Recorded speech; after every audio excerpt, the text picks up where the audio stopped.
Good morning, good evening, and good afternoon, and welcome back everybody to the same fight that we left off last time.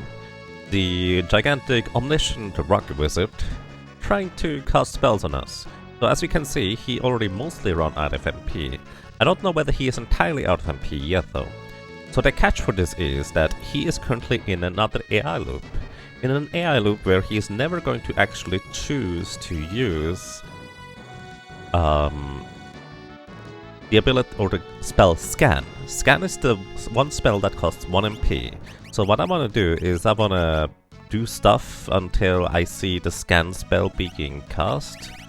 So I think I'm going to go ahead and attack myself with a Venom Rod.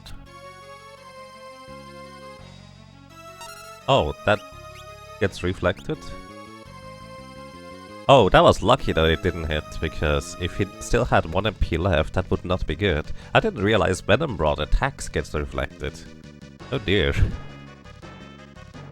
Oh wow. Alright, either way, I'm just going to see... Wall is the last one, next is the first one. Next he can cast Scan. Please cast Scan here. Scan! Not enough MP. Alright, it would have been fine. So now that he's out of MP, we can just defeat him in any way we want to. Alrighty. And that's all we do. We just hold down the button until we win. He has 17,000 and some change HP. I think basically almost 18,000, but yeah. And Boboblio, thank you. Thank you so much for 51 months of support. Welcome back, and I'm glad you enjoy your stay. I hope you're doing well. That Ice Tree repelled, didn't it? I mean, all the spells look like they are repelling, but they don't actually do anything. It's just the animation that plays on what would happen, but then the game seems to check only towards the end on whether Omniscient even has enough MP for the spell to take place. So yeah, either way, this is one way for most solo characters to defeat the Rock Wizard if they don't have other, well, means to defeat this guy. Just run him out of magic. It takes a long time. I didn't restart the timer. Where is my timer?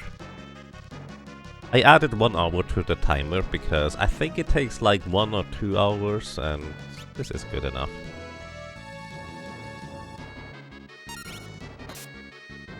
So yeah, it's kind of a straightforward way of defeating this guy, I guess.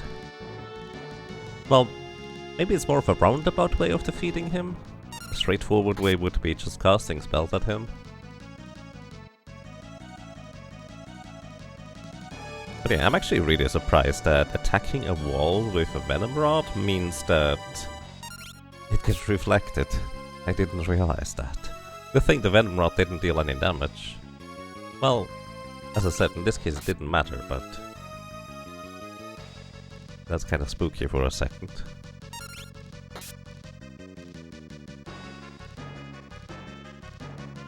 Toad, once he is below 4000 HP remaining, he's going to start casting Ice 3, Fire 3 and Lightning 3, so there it is, Bolt 3 it's called in this version. So it is just 3 or 4 more attacks and then we win.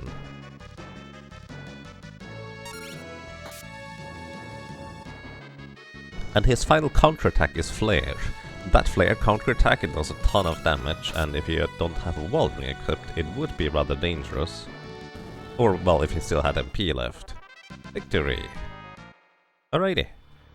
So, remember when the Fork Tower, the entire concept was that we needed to grab the treasure at the same time, otherwise the towers would explode? Well, it turns out if you just spend, what was it, like 12 hours fighting one guy and only 2 minutes the other guy, it's still quite fine. Alrighty, we have our treasure out of the Fork Tower, the Wonder Rods that I really wanted.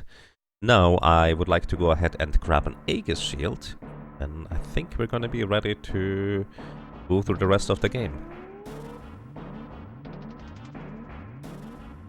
Hello and welcome to the Undershuttle. Hope you have a good time so far.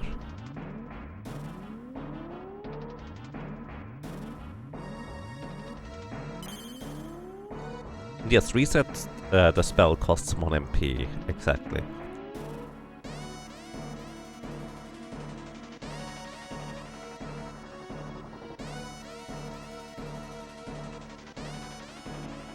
Alrighty, moving on.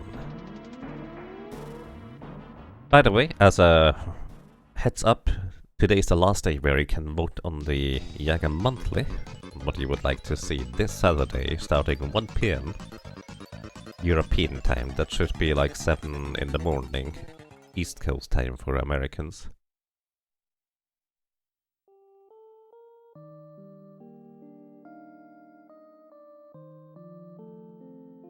Hello and welcome. Hope you have a good time so far.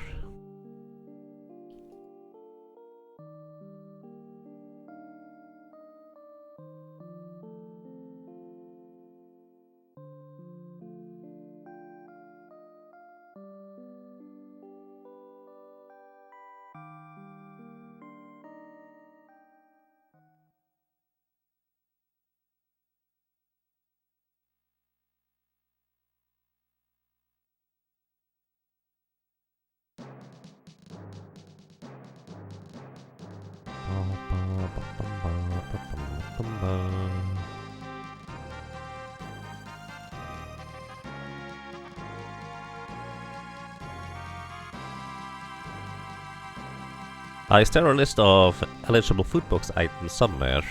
There is one, but it's not complete. It's anything but complete. It hasn't been updated in a long time. But yes. Hang on, I think exclamation mark food box is what you might be looking for.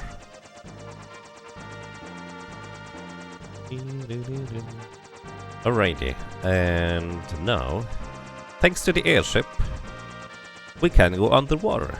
It sounds weird, but that's exactly how it works. So, I think, order of operation. The first thing I'm going to do is, I'm going to go ahead. Oh, the music stops. Oh no. The first thing I'm going to do is, I'm going to search where the tower is. I think it was around here, wasn't it?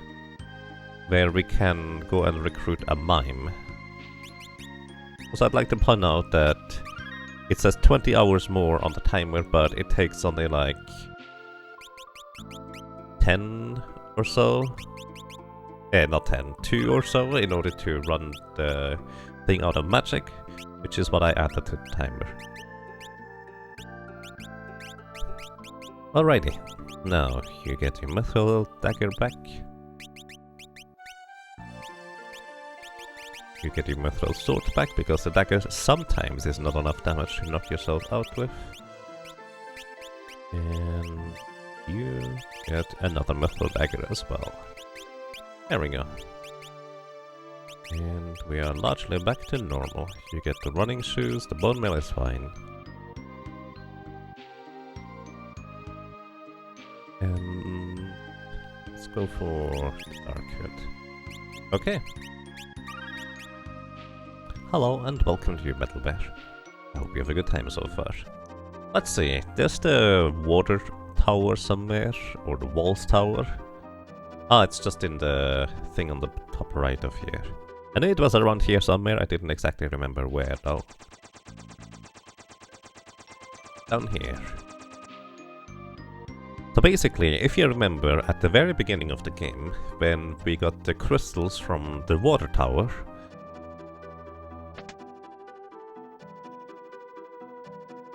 it sank into the ocean before we could get the last one. Blurp blurp, I can probably only hold my breath for about 7 minutes. Yep.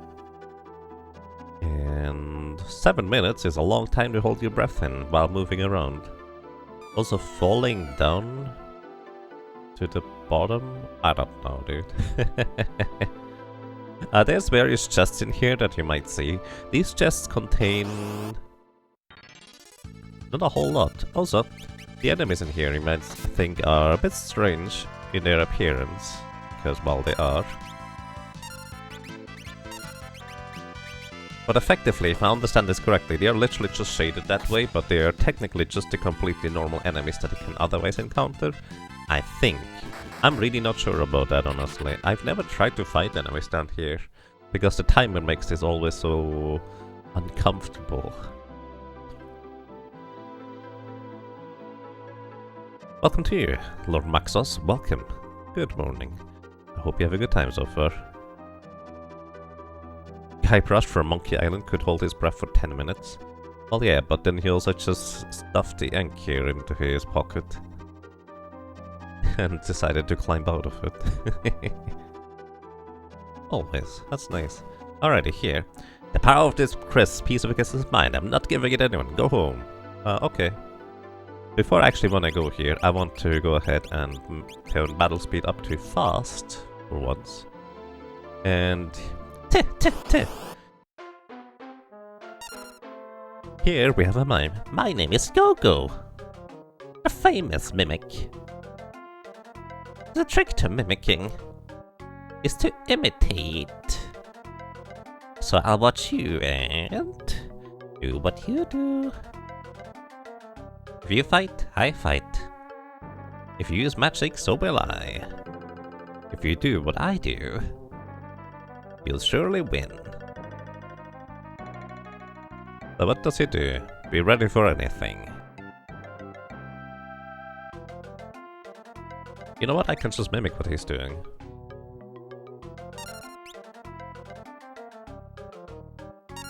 I'm mimicking what he's doing. Mimic doesn't do anything, which is exactly the point of this, because nobody has done anything in this battle so far, so you can't mimic anything. Or, more specifically, you're mimicking nothing. You mimic his mimic, which mimics his mimic. Yep. Pretty much. But yeah, this is kind of a rough encounter if you don't necessarily know what's going on. Because literally all you have to do is wait for like 20 turns. And the timer is ticking down. And you might not have arrived here at the quickest time possible. And you might not know what to do. Plus, slower battle speed means that you won't be able to... Well, you would have to wait for longer, I think.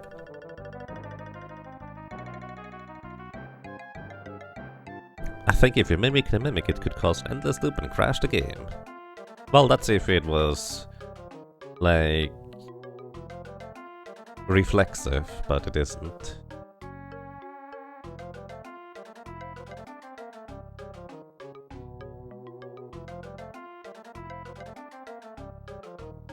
I give up. That's the way. I'm not doing anything. Oh, you did nothing. You copied me. Good job. That is the art of the mimic. You can fight him straight up. But he is really strong. He's arguably more powerful than any of the other super bosses. Actually, I've never tried to fight him directly, honestly. And here we get the final crystal. The spirits of heroes that rest in the pieces of this crystal. The mimic. Or the mime. I've called it the mime so far. But yeah, that's all there is to this. This is how you get the mime in the regular game. It is the crystal that you did not manage to pick up while the Tower of Walls was sinking into the ocean. Nice, you can start your mime run now. Exactly. So yeah, this is kind of one of the big reasons as to why it doesn't make a whole lot of sense to unlock the characters the normal way and then start a solo challenge. It's like, well, you're kind of missing out on a lot of game, or a lot of the job classes. Most of them are not quite as extreme as the mime, but same concept.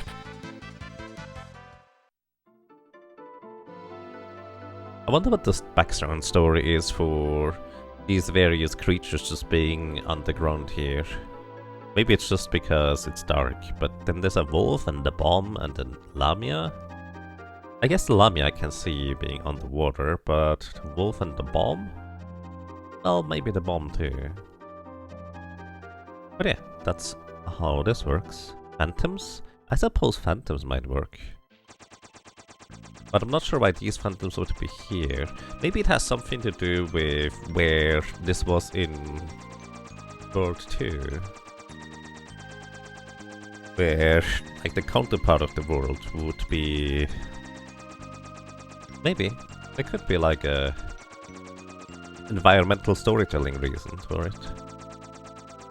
Either way, another reason why I really wanted to have the airship is because I need to go and grab an Aegis shield. An Aegis shield is one of the best, or is the best all-around shields that you can have, and I would like to have one of these. I already passed up one opportunity to get one in favor of getting a flame shield instead, which was more immediately useful. But now I would like to go ahead and get an Aegis shield.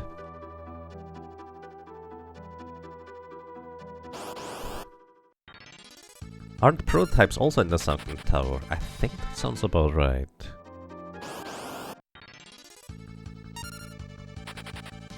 What was the fourth death yesterday? So basically, one death was to... What was that to, actually? Did I write it down? I hope I wrote it down. So we had 2 deaths to XDev1 and... Oh yeah, right. I derped and Antlion killed me. Because I forgot again that Mime needs to unlock any ability in order to be able to equip anything. So that was entirely my own fault there. So it's like, well, that's just how it is. So it's not even anything particularly dangerous that killed me in that scenario. Alrighty, and... more Guardians. This is kind of how you know you're in the right track. Alrighty, like before, these things have 5000 HP, and you kind of want to kill them at more or less the same time, as long as Ferris doesn't just try to run away all the time. Ferris, please. Yeah, adds 2 attacks, which is going to be 4,560 damage. Means just 500 damage on each one of them would do the trick in order to knock them out.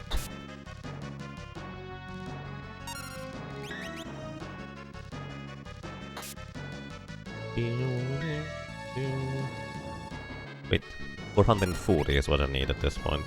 I don't think... well, no, actually I do. If I break a fire lot, this should actually just knock them out right here. Yep, alrighty. And that's all there is to this. Heal back up to full. And moving on. Hello and welcome.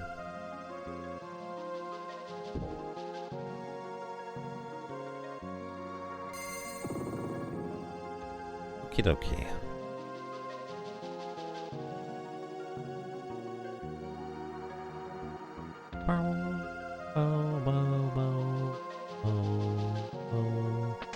Puddle shell. I always go up the wrong way in this area here. Ouch, these things are fast. They're also weak to lightning if I'm not mistaken. The gel water. I should sit in the back row. Forget how tricky it is to run away from some of these encounters here. Right, I need to go to the right side here. Like I see the staircase on the left side and go, oh, I need to go up the staircase. Oh. Hi Tonberry. Hi Tonberry. Hi Tonberry. Oh, I need to check the map now. Tonberries are pretty scary. They do have a pretty unique piece of equipment that you can get from them though. I have to admit I forget what it is. Was it the Mirage Vest? They might have a rare drop of a Mirage Vest.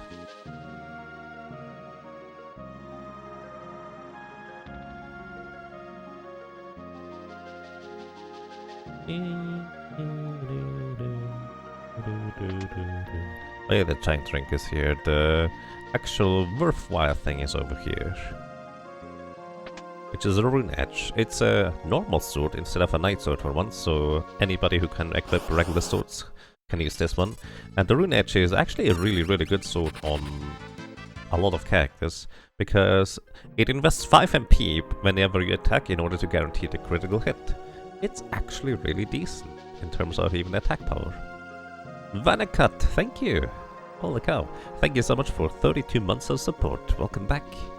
And I'm glad you enjoy your stay. Thank you for the good luck. And hello. Welcome.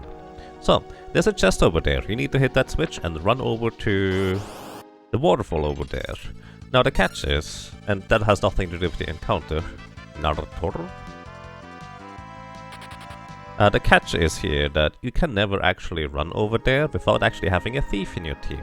So your only option is to open the chest through the waterfall, which is probably not intended, but it easily works because there is input buffers. So you basically just tap to the right and hold down the A button right after, and you're gonna get the guard ring. I don't need the guard ring, I just wanted to demonstrate that.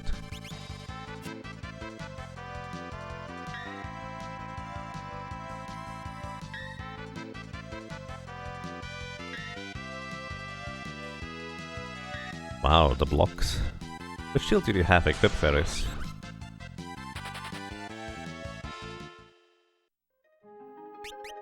The crystal shield, so that makes sense. That is 45% block chance. Which is a lot. That chest up there, I think it's a phoenix down. Which, well, I'm not gonna go that far out of my way for a phoenix down. There's nothing else over there.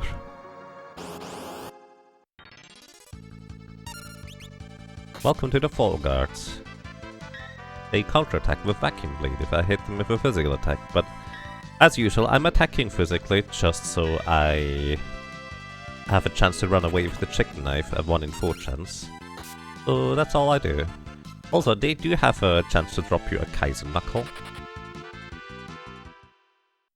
Also, Vacuum Blade, by the way, inflicts HP leak status aside from just being a regular attack.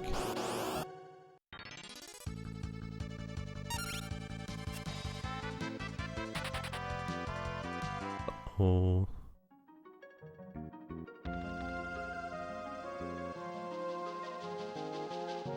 That waterfall is one of those cases where the GBA version is superior simply because you don't need input buffers, or because you can naturally just run on the GBA version.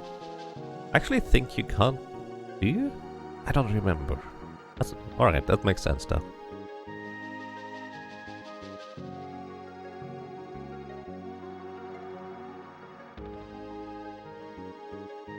What?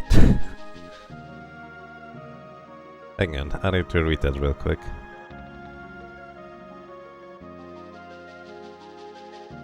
The suggestion didn't get... Oh, you just added it. Fair enough. I was supposed to say the suggestion didn't get through. Oh, right. You can just add it.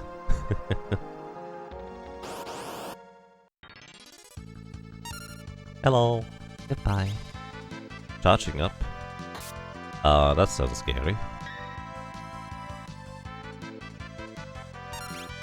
Okay, went away. I don't know what charging up does. I have no idea. Maybe it's just an empty turn. Maybe it doesn't do anything. But that sounds spooky.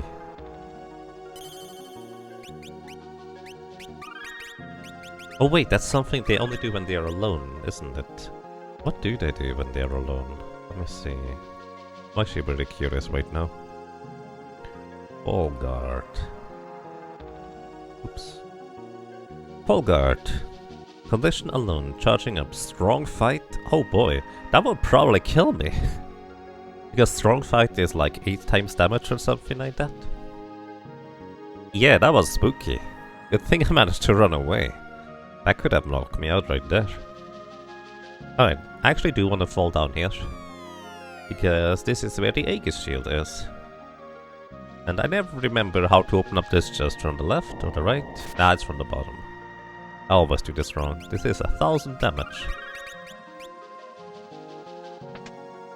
Oh yeah, I did. That's the wrong chest. Pinwheel. And I think this one is from the bottom. Well, Aegis shield. And here, you hit this switch, the spikes disappear. And the giant axe. Giant axe is a bunch of money. But hey, look at this! We found another tablet! That's nice. Don't mind me just walking away. You know what, maybe I should just grab it anyways.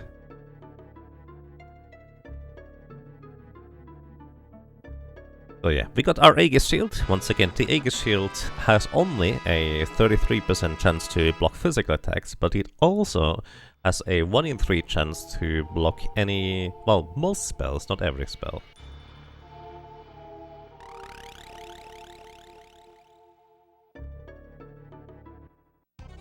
I see. Take care, Vanacut. I hope you feel better soon. And here, the boss that is trying to defend the tablet is just getting absolutely eaten by Leviathan. Well, I hope you had a good meal. Goodbye. You don't have to fight Leviathan. You can just go. Leviathan is another summon, so you may want to fight it. It is a doable fight, although it can be a tricky one.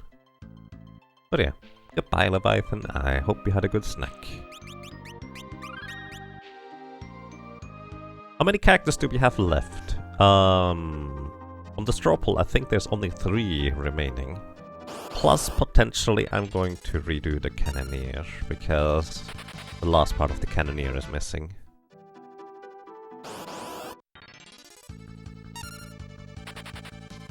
It depends. I might just want to be done with the solo challenges for a while, but may revisit the Cannoneer sometime later alongside Necromancer 2.0.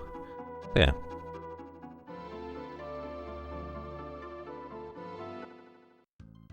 And then Think Zerker. The problem about Zerker... Well, what do you mean with Think Zerker? Berserker would be a lot of work invested. I would need a lot of motivation for that. And Looney Cloud? No. A crazy loon? What was his name? Oh my goodness, I'm sorry. Yeah, Loon was trying to figure out the fight. A Raving Loon, there we go, thank you for the name. Raving Loon was actually spending a lot of trying to figure out the final fight. And that looked like a lot of work. Unfortunately, I was too burnt out to participate much at the time. So, well, yeah. A Raving Loon indeed. Okay,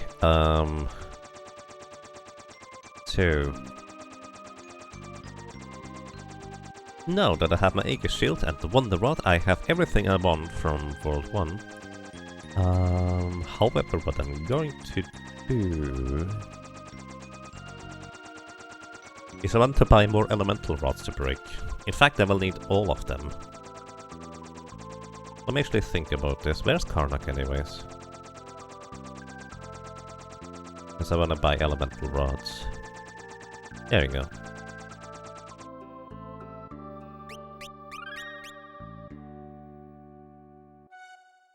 He's a prince of the internet who has stumbled upon a portfolio of questionable ideas. Ah, I see.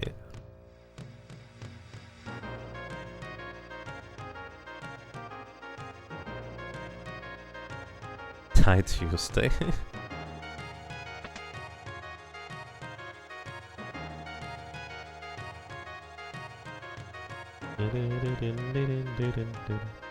Alrighty, so let's see what we can't use. Unfortunately, I can't use the Defender Sword as much as I would like to. I can't use the Giant Potion. I will pretty much never use the Power Ring anymore. I don't need the knife anymore at this point. I tend to keep the knife because it's the literal weakest weapon in case there's like something where I need to hit myself, but I have a healing staff for that, just in case. What else? Don't need a Beast Killer Whip, I just picked it up to sell. Don't need a Turtle Shell. Don't need a Rune Edge, picked it up to sell as well. Pinwheel is worth 5 gold, hooray. Don't need a Giant Axe, it's worth 20,000 gold, that's actually a lot.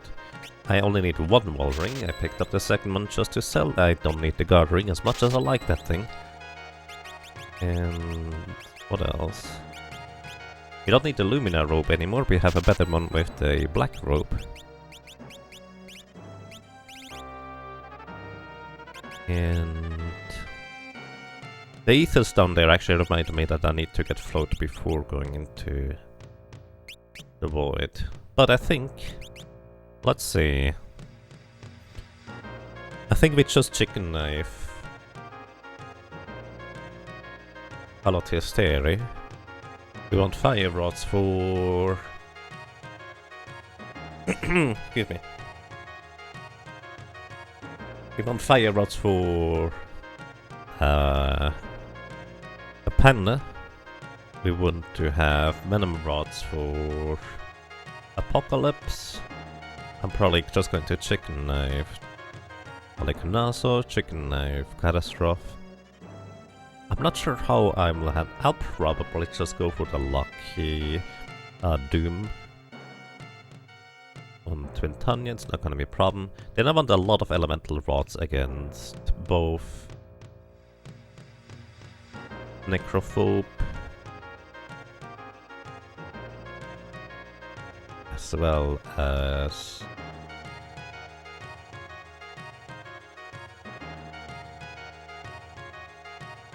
I actually need a ton of rod breaking things for the final boss here, I think. And welcome to you, Regadactylus. I hope you have a great day as well. Alright, I think all I really need is fire rods in theory. And the other rods are mostly supplementable. Supplements to defeat other stuff too.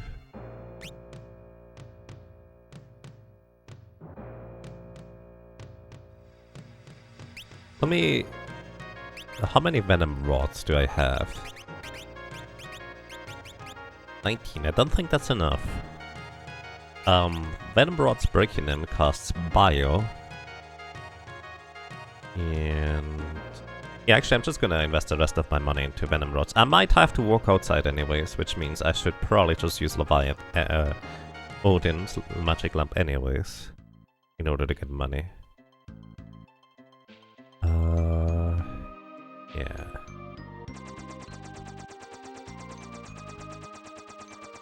Venom rods deal on average less damage than the other elemental rods, and they cost twice as much.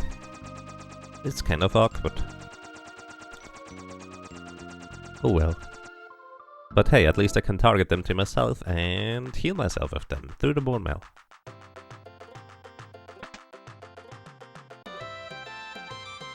Alrighty. For once, out of habit, I didn't go to the left side first.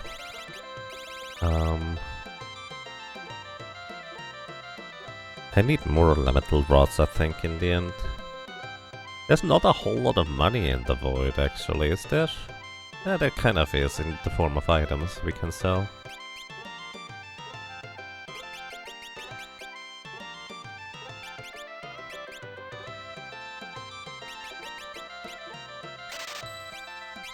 Oh well.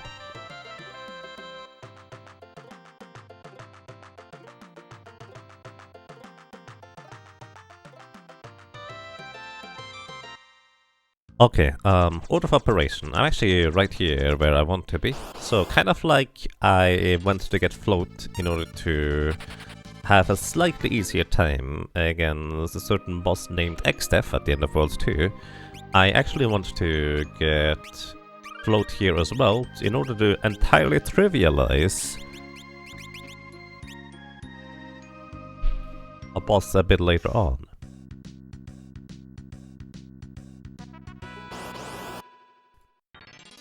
So this means, once again, I need to use a dancing dagger in order to confuse... Wait, actually. What's the list of spells from the Wonder Rod? Ah, there it is. Let's see. Cure, Antidote, Silence, Protect, Mini. Life, Confuse, Blink, Shell, Asuna. Okay, actually, I can do this differently. I can guarantee that I get to confuse this thing with a Wonder Rod. It'll be fine. Yeah, actually, let's do that.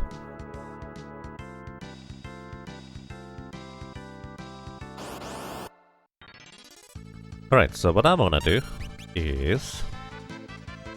I wanna attack with the Wonder Rod. So what the Wonder Rod does is it will cast Cure as the first spell, then Antidote as the next spell, and then Silence as the next spell, etc. So, in short, what the Wonder Rod does is it effectively cycles through all the white magic spells from the weakest to the strongest, And then it cycles through all the black magic spells from the weakest to the strongest. So next is gonna be Silence, and that's just gonna be the theme of it.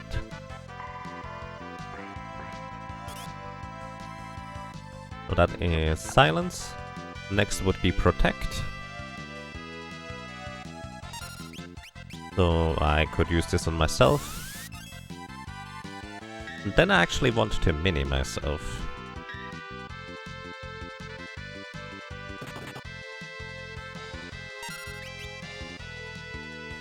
Do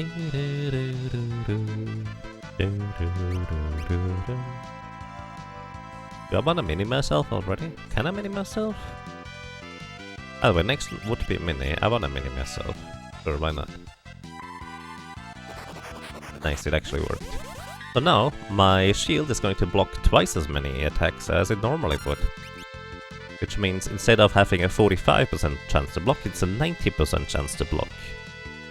The downside is my physical attack and my physical defense are basically nothing at this point. But hey, that's okay. Alright, the next is Cure 2.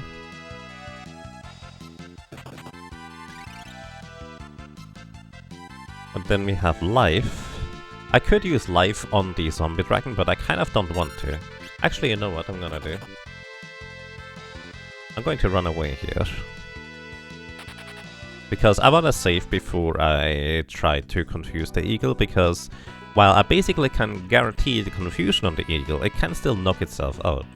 And I think it's just more efficient instead of me like just hoping for the dancing dagger afterwards. I think it's just gonna be more efficient to go ahead and reset in case the eagle decides to just knock itself out instead. I'm not going to count this as a death either, because I could in theory just cycle through the entirety of the Wonder Rod in order to achieve the same result again, but it would just kind of be, well, a lot of time invested. And hey Corona Cat, welcome! How are you doing today?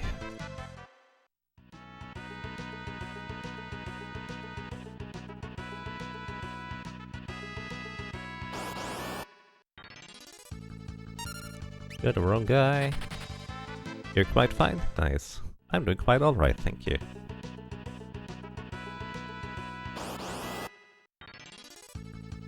There it is. Alrighty, so I'm going to try and confuse the eagle. I just realized they are still at maximum battle speed, huh? That's why the Fall Guards were so scary. Alright, next.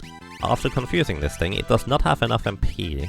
So I actually want to use an Ether on it, so it has enough MP to cast Float on me. Venom, alright. At least it didn't knock itself out.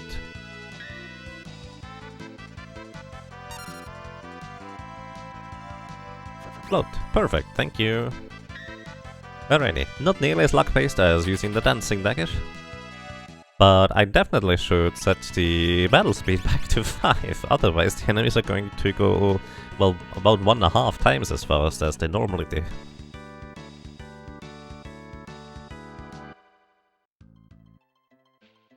Yes, that bird only casts confusion if it has, it only casts float on you if it is confused. Because otherwise it would, well, try to kill you, obviously. Alrighty, and I have float, I think I have everything I need. Aside from... well, I probably will need more rods to break, I think. I'm actually briefly calculate this. This should be an easy calculation. Because, let's see, how much physical defense does Neo X-Death have in his form? Neo X-Death, Part 1. That is the front cross part, that's fine. He does 55,000 HP, 20 magic defense. So basically, in my calculator, what I need to do is I'm gonna plug in 20 defense for the enemy. I have 185 weapon attack power thanks to breaking elemental rods, halved, which is 92 because it's also rounded down. And it's just gonna be magic attack, level 41. With basically full magic equipment, I think. Yeah, there's not much of a reason for me to use anything but the black robe in the end. And the Magus hat, I think. So this would be more or less kind of part of my final equipment, minus the Wonder Rod. I would break this, so I would have 35 magic power. Alright, at level 41, I would on average deal not quite 700 damage on each of the parts. So that is 55,000 divided by 697. That I need 79 elemental rod breaks in order to defeat that part if I just AoE them down. Which might not be the most reasonable thing to do, because we have a 1 in 18 chance to die to, well, condemn, but I might just go for it. Either way, if I have 80, well actually I need more elemental rods too in order to get past phase 1, so never mind, it'll need even more than that.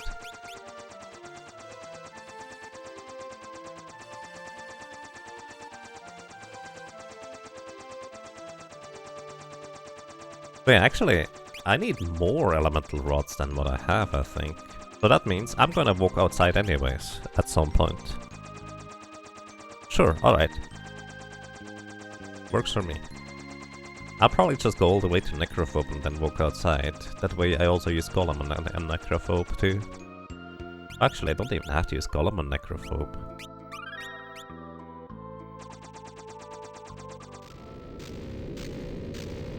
Solo Mimic Challenge indeed. Welcome to you. Hope you have a good time so far.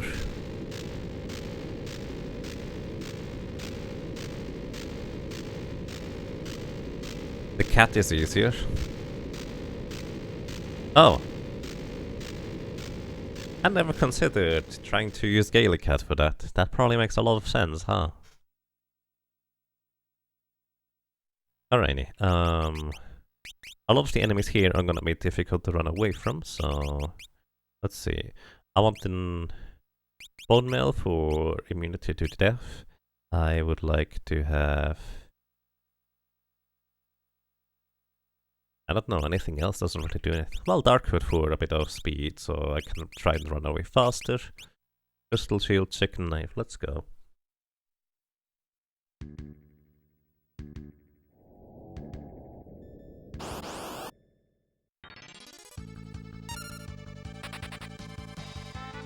How do you choose which of the 4 characters to play? Is it random? It is not quite random. Basically, of the 4 characters, there's only really 2 that I consider to be, well, present for most of the interesting and relevant fights. And those 2 are Ferris, as well as Butts here, or Vidlo in this case. So these 2 characters are the only ones that are present in most of the interesting battles, so it's usually a choice between those 2. And at the end of a run, after I beat Nia Xdev, I tend to have a raffle where people can participate, and the winner of the raffle can tell me whether I choose Butts or Ferris as the main character. So basically chat decide.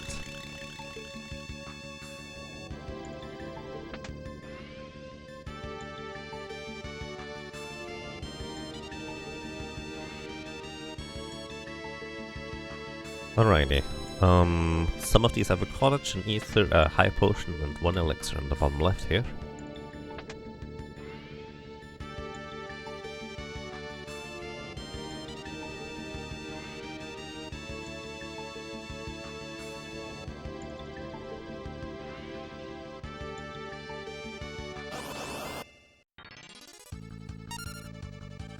Hello. I should probably try and attack them with the chicken knife, because that gives me an additional 1 in 4 chance to run away. But I'm actually for once going to try and pick up all the items, just because I want to get a lot of money going outside again.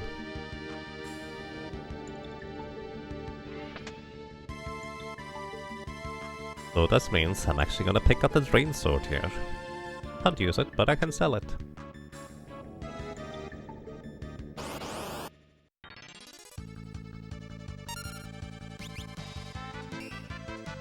And yes, Gladiators on the Game Boy Advance. So is Necromancer, Oracle, and Cannoneer. None of them can be played on the Super Nintendo version.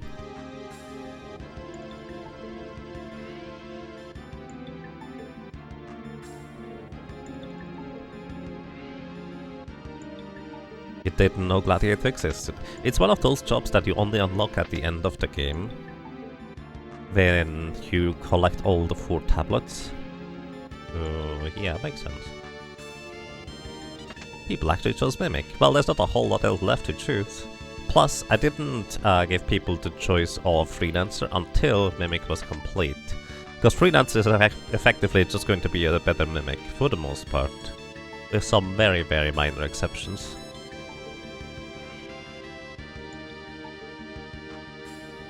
Yes, this first encounter with Galuf is Gilgamesh, who has not a whole lot of HP, but it's, well, you can technically consider it the boss fight.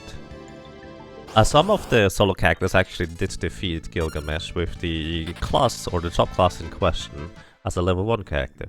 I wanted to try this as a Mimic, until I realized I need to unlock some ability in order to actually use, well, that anyways. But didn't work. Ah, there's the other ribbon. That's the last one. I think down here is another rune sword, or rune blade.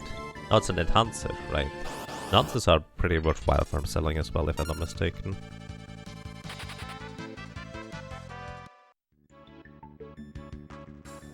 Did it? Okay, Lilith Rod. I don't actually know if that sells for anything at all.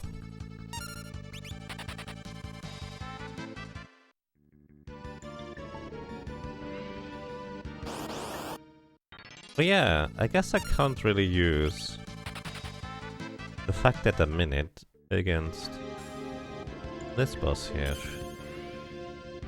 Wait, how do I defeat her efficiently?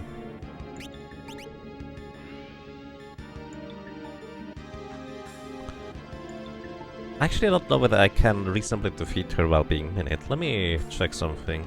Follow to theory.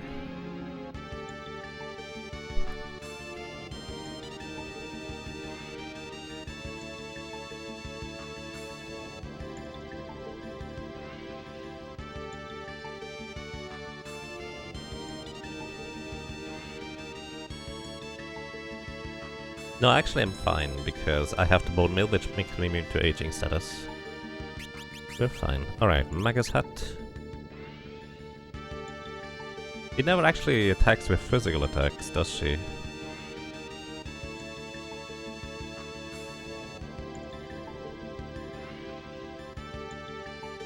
Yeah, alright, we probably are gonna be fine. Worst case scenario, we run out of magic.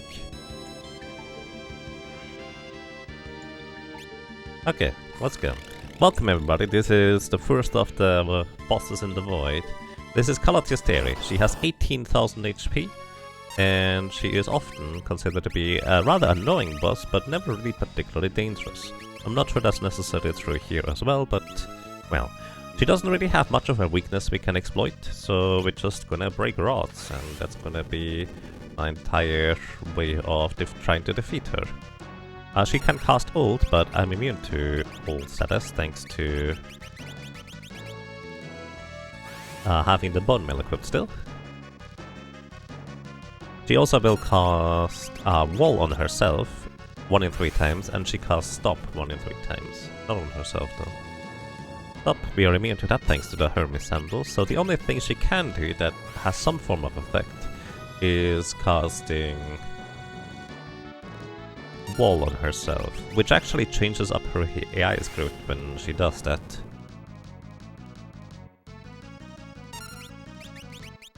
Because when she has a wall on herself, she gets basically a different script And among these things, she can actually try to cast wall on herself again, meaning that effectively you would get wall as the player character. And then she would use that wall in order to give herself buffs, which is kind of a unique kind of strategy. Oh, this is not good. I'm dead. I did not think this one through. I forgot that wall, of course, reflects my spells. Oh no! This might be the first death to Call of Hysteria. Oh, I didn't think this one through. I was literally just talking about the wall.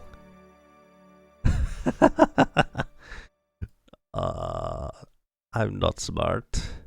I'm not smart at all. Wow. Really? Good thing I saved before going there, huh?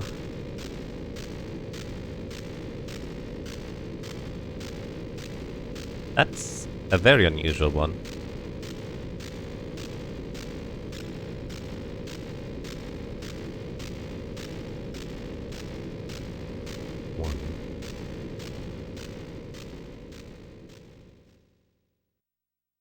Yeah, that's my literal first death against Call of Hysteria. I have never lost against her until now. Chicken knife time? Chicken knife doesn't work if I want to stay minute. Let me think about this real quick. I could just use the one... you know what? Yeah, actually, it's gonna be chicken knife time. We're just gonna go chicken knife. First time for everything, apparently. Wow. It really doesn't help that she just cast wall at the exact same time that I broke a rod, and I basically didn't really have time to react.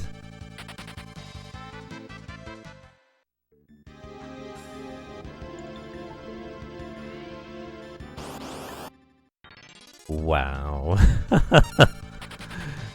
Oh boy.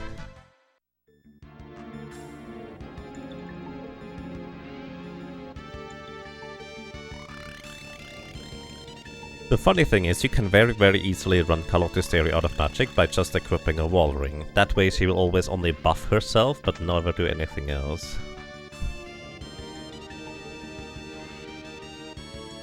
Can you use rods on yourself and reflect them?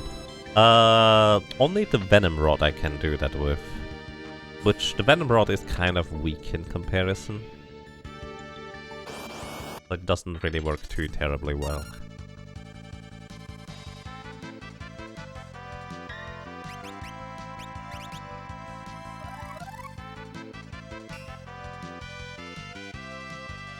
I do have a wall ring, yeah, but that's gonna be slow.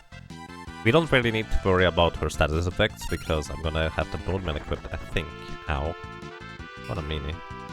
Paris, run away! Come on.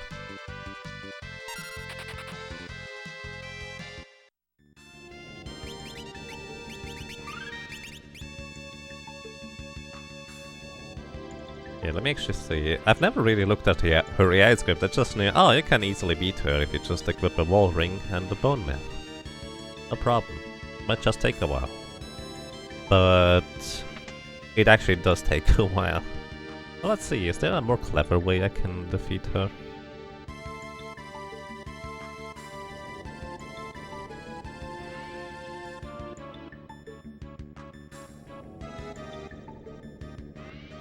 Great armor region. Wall bio venom.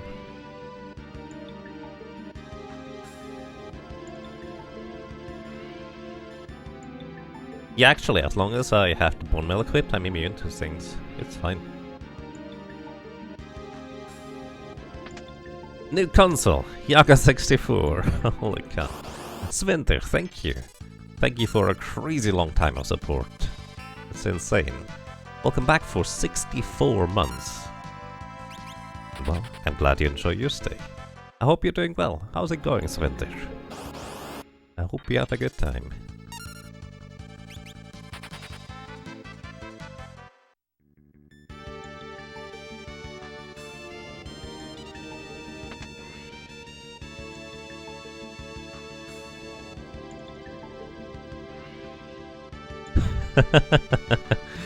Yaga 64, powered by the reality rump.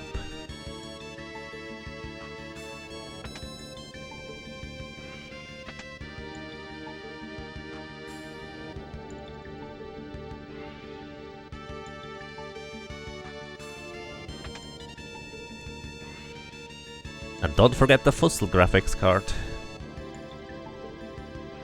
It's a real looker. Ha! I should have timed that better. More like 64 rabbit power. Indeed. But yeah, thank you so much, Swinter. I hope you're doing well. Also, I forget what's in that chest over there. I think it's like an ether or so nothing terribly worthwhile. I might be wrong.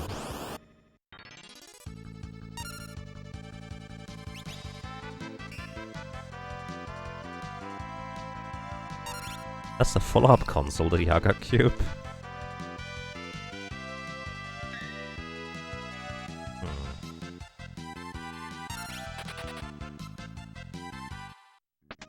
It's a Dragon Fang. 2,500 gold. Alright. Still not that worthwhile to go out of my way for it, but... Hey, that's another 3 elemental rods, why not?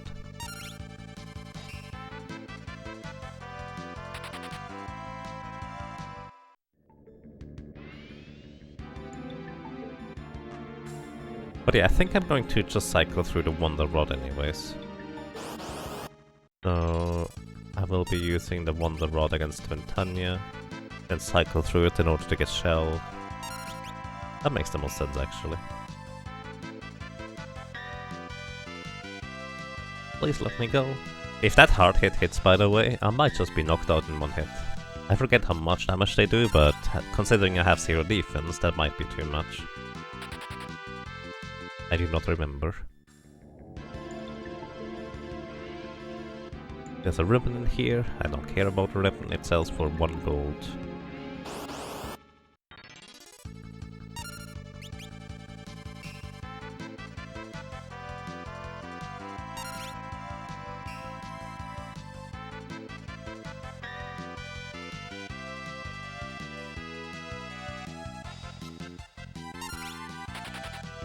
Really convenient that most of these enemies seem to skip their turn.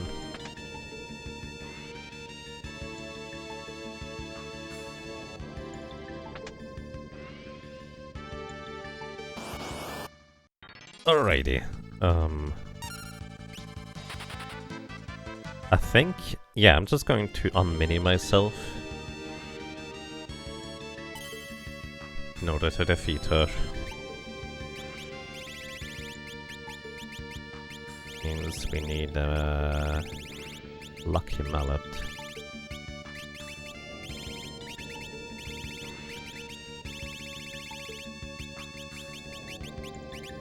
Trying to reorganize my inventory sometime. There it is. Okay, no more mini Ferris. Moving Ferris into the front row. And giving her the bone meal.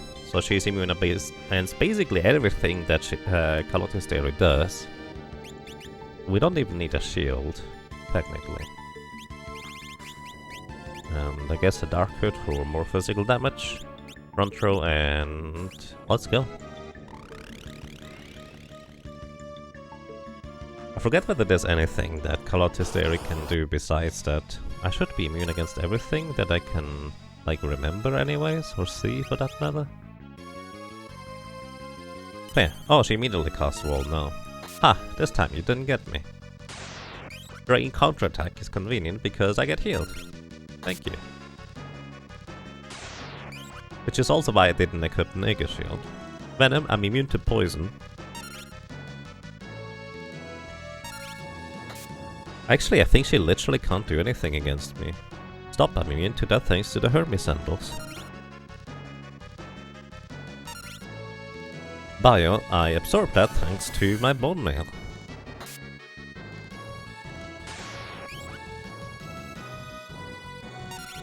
Yeah, there's no reason to do anything else. Wow. I always thought, oh, using a wall ring plus bone mail makes you 100% safe, but you don't even need the wall ring for that.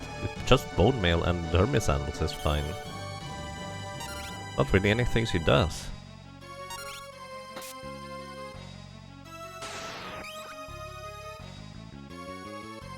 Okay, she casts wall on me. Now she's going to buff herself with stuff like protect and such.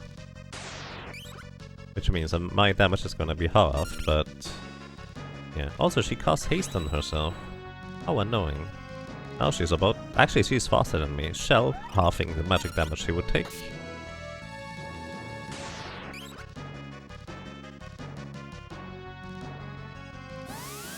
And armor, halving the physical damage she takes. Alright. But she should be pretty close to getting knocked out anyways. Yep, alright. I never realized how easy it is to take her out like this, honestly.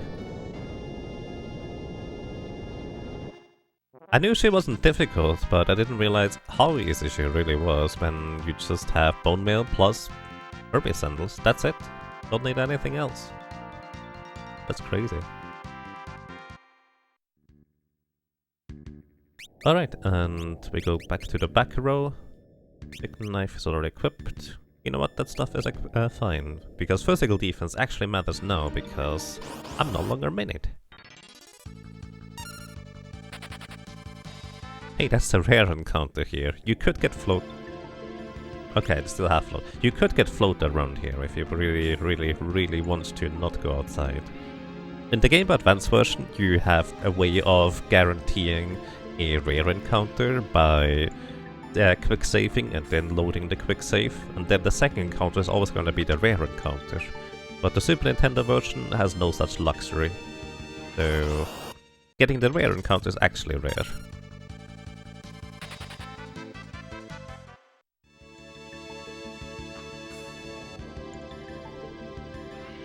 Alright.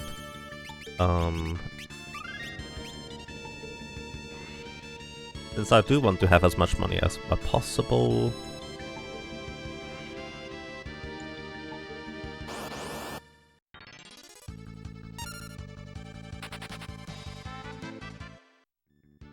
I'm just gonna go ahead and grab the angel ring along the way as well here. Which is 25,000 gold. Wait, actually I need that angel ring. I can't sell this thing. I need it. Ah. Yeah, I don't want to sell that thing.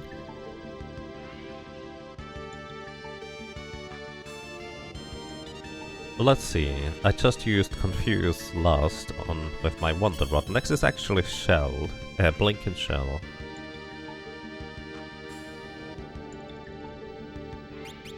Sure.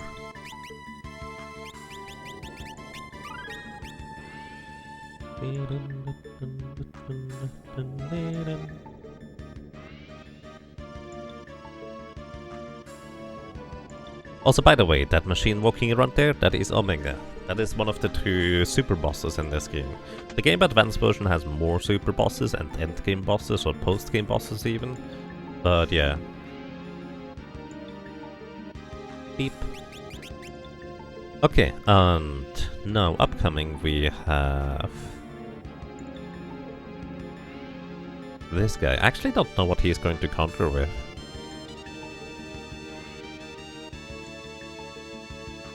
I could probably just chicken knife him down in theory.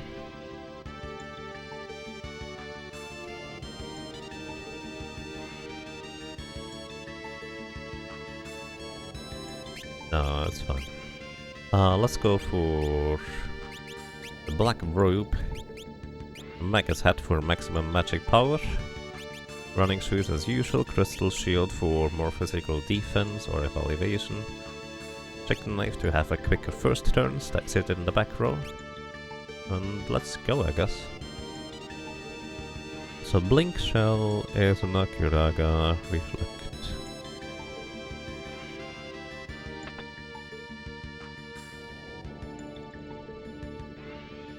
You've made it this far. Alright, welcome to a panda. It doesn't look like a panda, but it's a panda. I keep making the same dumb jump joke every time. Yeah, this is a panda. I'm gonna use the Wonder Rod once myself, this is gonna give me Blink. Wait, I thought this was gonna give me Blink.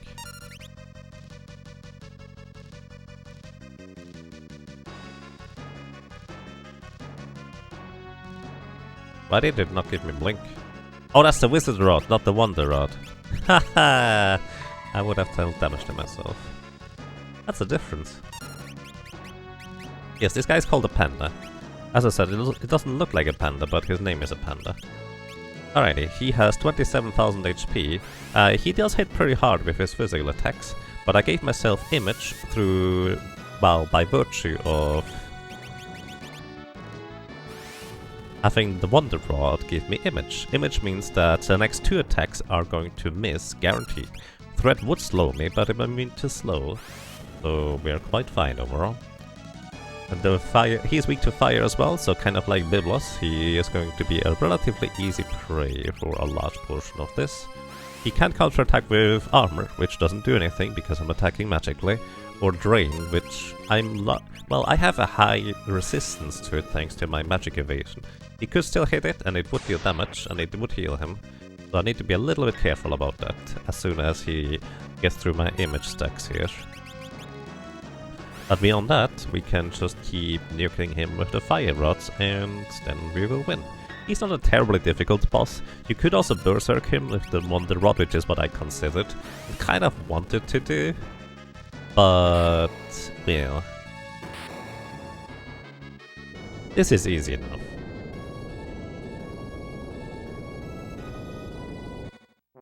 Alrighty, panda done.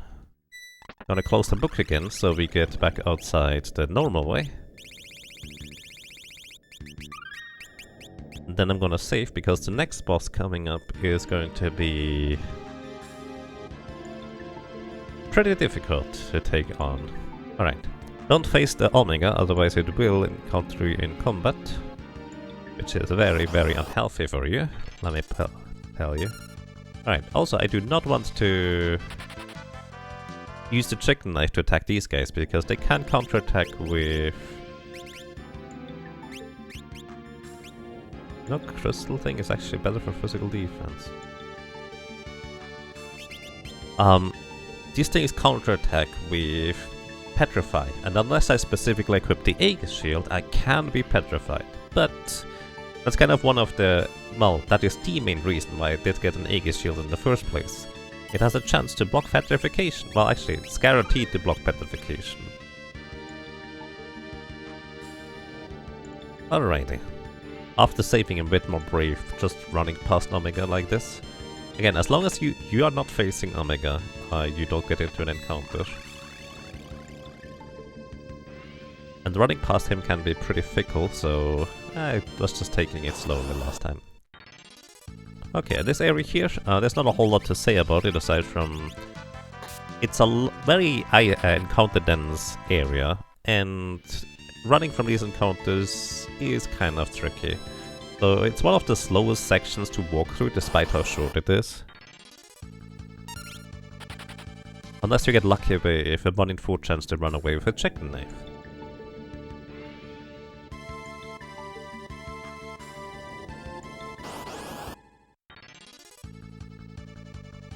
And the back attack. What a meanie. Which in the back rows only take half the physical damage, and I guess we're just running away instead.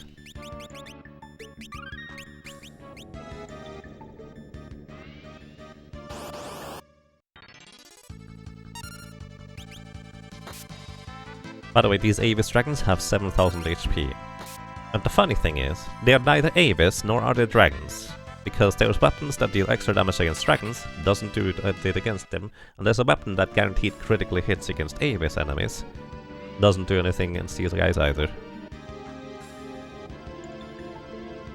So Omega thinks it cannot see you when you don't look at it, something like that. Kind of like the monster under the bed or so. You don't see it, it can't see you.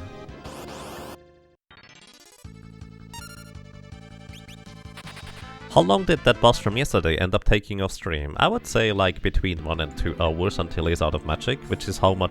I added 1 hour to the timer for that.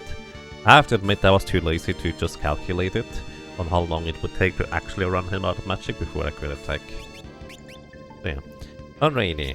Now, this guy is gonna be really mean. I'm gonna equip magic power equipment. And we're also gonna equip the Aegis Shield here for an additional chance to block his spells. One of the best uses for the Aegis Shield. check knife in order to get the 5 agility for the first turn, although I don't have them for the subsequent turns, but let's see, this is going to be a gigantic dice roll. This is Apocalypse.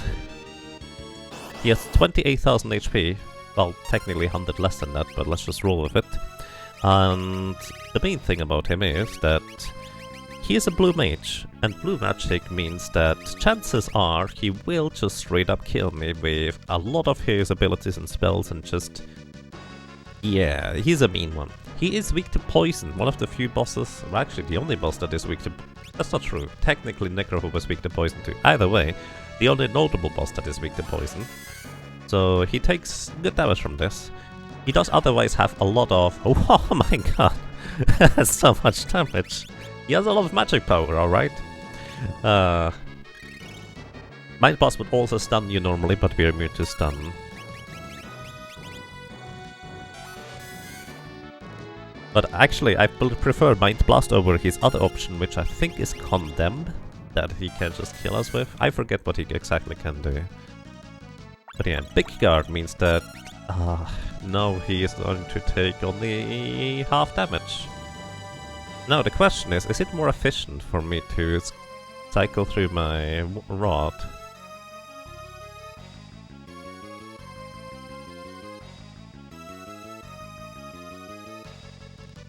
I'm basically just contemplating, is it more efficient for me to cycle through the Wonder Rod until I get this spell? Or is it more efficient for me to just go for the Venom Rods? Because now I only deal half damage. So effectively, he doubled his HP from about 23,000 HP remaining to 48. Yeah, I think this is gonna be worthwhile, actually. Let's see, the next Wonder Rod thing is gonna be Ezuna, which means it removes all negative status effects. Oh yeah, also, actually... shoot, that was Shell! I should have shelled myself. Ezuna is now! Oh no! Oh no! Shell would have been great for me, because his chance to hit spells would only have half the chance to hit now. That was a big mistake. I forgot Shell was next. I kind of overlooked that. Next is Kiraka, which heals to full.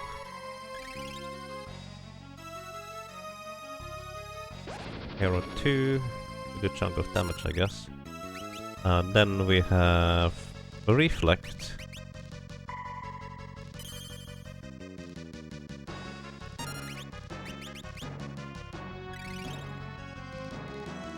Next we have Berserk.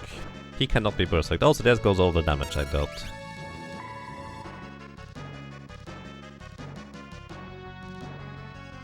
Oh! Oh, he just halved his own level! Actually, that doesn't do anything. Yeah, that doesn't do anything. In the Game Boy Advance version, he would deal less damage, but in the Super Nintendo version, he does not recalculate his damage. But the good thing is, I didn't get hit by that, which would have crippled my damage a lot. Let's see. Next I think is Holy. No, that was 5-2. Now is Holy. There's Holy. 241 base attack power. Halved because Shell. And there's Condemn. Wait, Amadufus, hang on. I can break the Wonder Rod. This casts reset. Hi, you haven't met me so far, but I have met you. And I'm gonna cast Shell on myself first thing.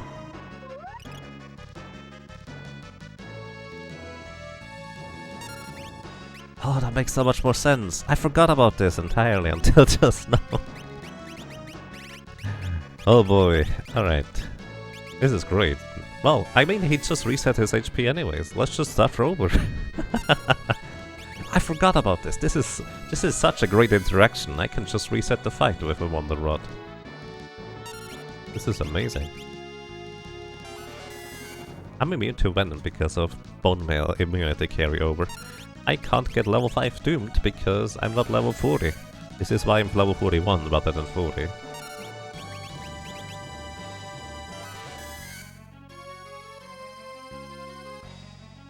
Ooh. So, what he did there is he used the Revenge attack, which deals damage based on however much HP is missing. He is missing 9,558 HP. And some change, because I'm not keeping track of the HP leak status. But yeah, that would have killed me. But it's a chance to hit the ability, and well, thanks to Shell, anti-Aegis shield and all my magic evasion equipment, the chance to hit isn't that great, but it's still like, I don't know, 30% probably at least. So his chance to hit could still be pretty good.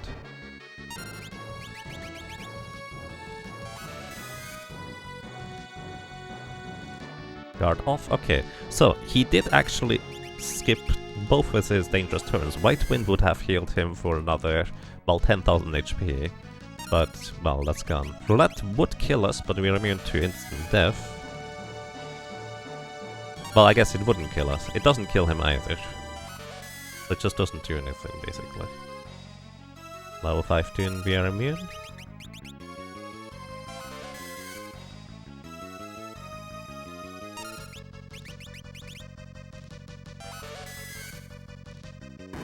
Okay, we got him.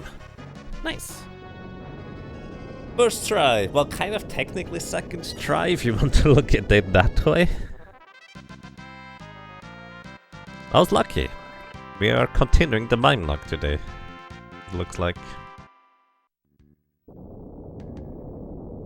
All glory to the Wonder Wand. It's true. Okay, and the next boss, we are literally just gonna use the wall ring and the chicken knife in the front row. Well, it's actually optimized for damage, I suppose. Because the next boss, he's not the smartest. Hello and welcome.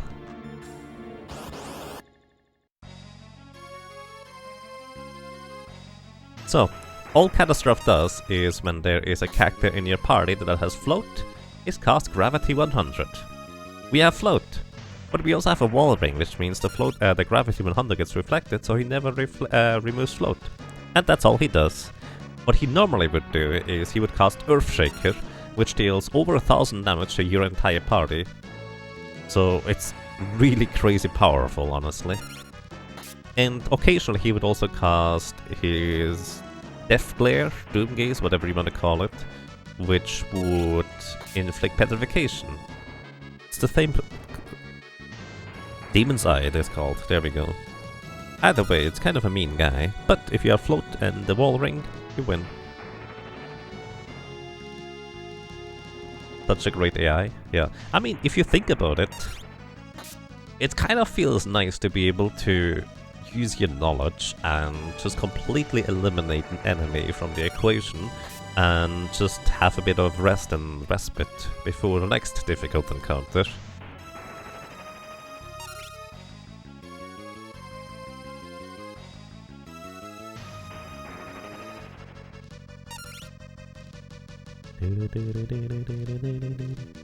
So, I'm in the firm opinion that in a game, you don't want to always ramp up the difficulty from boss to section to area to boss to boss to boss. But also you may want to have a bit of an easier time in here somewhere, just kind of to get a bit of a relaxing in there.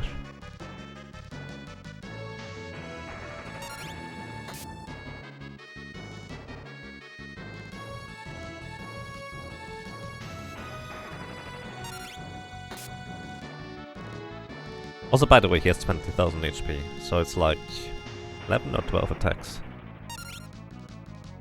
It should have went through the wall. Would have made it a bit trickier on a lot of characters. In the case of Mime, we would be largely fine, because we can cast Shell on ourselves, and... well, we have an Aegis shield to protect against petrification, but it would still be pretty tricky. I wonder if he multiplies his own gravity by 100 every time. How much must he weigh at the end of the battle? You know, that's probably how you defeat him. You don't actually defeat him through damage, he just crashes through the floor into the void. I mean, look at it, he just sinks down through the floor. Right? I like that idea. Alright. And that's kind of largely it. Running shoes back on. Bone mail back on for now. Dark Hood is fine.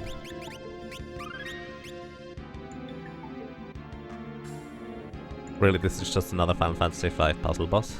Yeah.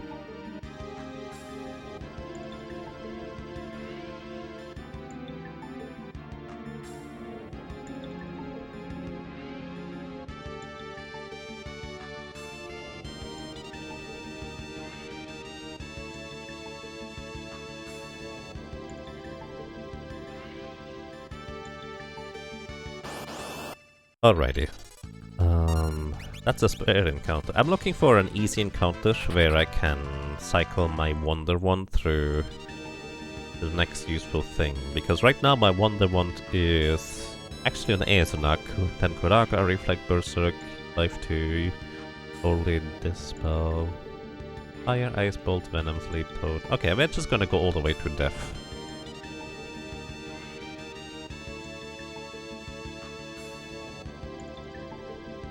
Yeah, I'm actually gonna cycle through this anyways, so it's fine.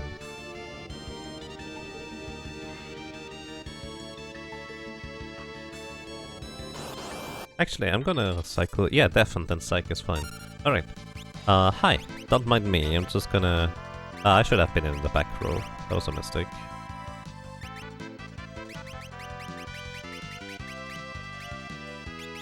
Yeah, let's go back row first.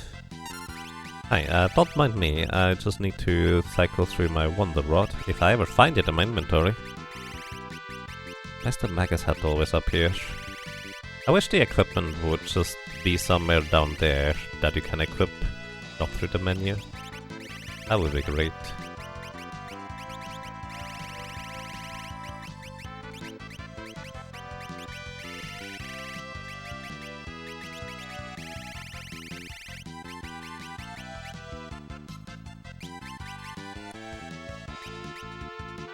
Okay, now, where is my Wonder Rod? There it is. Okay, Wonder Rod. So the next spell it's going to cast is going to be Aesonak, which basically doesn't do anything. Maybe I should knock out one of these guys first.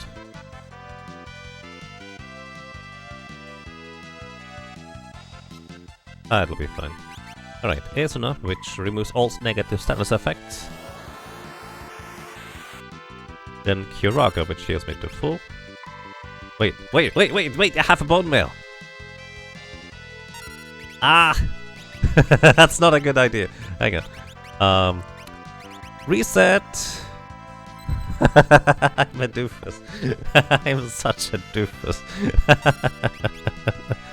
Now I have to rearrange my inventory again.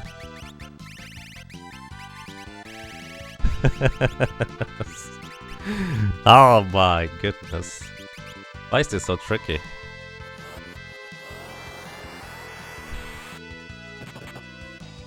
Oh boy. Ow. Good thing they didn't attack last time, because that could have been bad. Now it's Kuraka. Why didn't they attack? Oh, I guess it didn't keep the preemptive strike this time. Huh. Next is Reflect.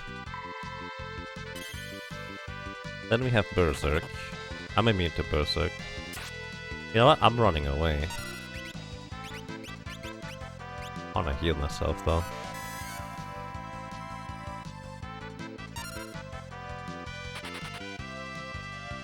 That is spooky. Way spookier than I hoped it would be, honestly.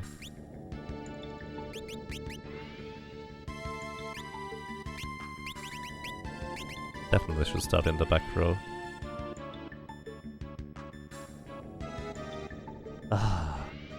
You know, if you ever played Final Fantasy V and you had the bone mail, most people probably at some point killed one of their own guys through the bone mail.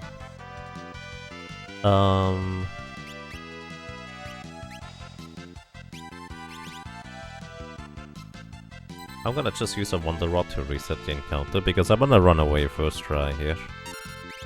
Which which means I'm gonna use the chicken knife first, trying to run away. Okay, good. Because this is a really, really scary encounter here. Maybe I should go into a different area for encounters. But there's not really any better place. Not around here anyways. Oh my goodness. Back attack. I'll show you back attack. Here. Now it's not a back attack anymore. Because for some reason that's not something it keeps. I don't know why. Alright. That's my Wonder Rod. The next is Cure. Oh, that's Berserk. Now he's not going to do anything except attack. I'm not sure that's a good thing. You know what? I'm just gonna nuke some of them here. Oh, that's gonna take forever. Yep, that's not good. That guy is like a truck now.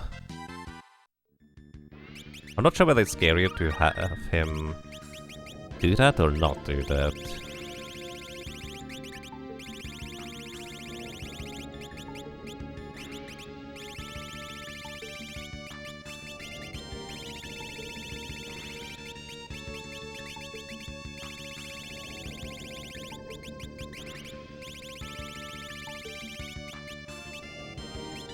Oh boy. This is such a mess. Thought they need the Wizard's Rod for the most part.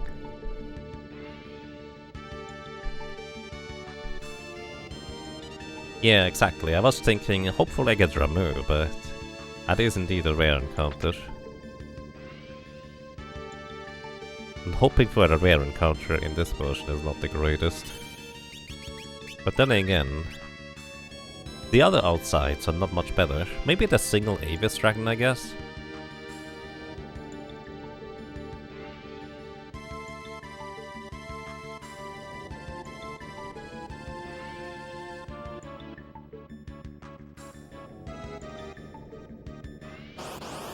Alrighty, next is gonna be a life to preempt a strike. Alright, take the knife, run away. This is not a good encounter.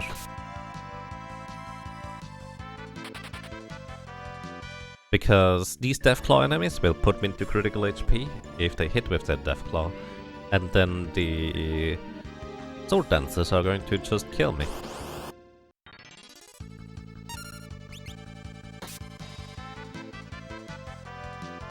Alright, if I don't run away first try, I will use the Wonder Rod on the second turn in these encounters.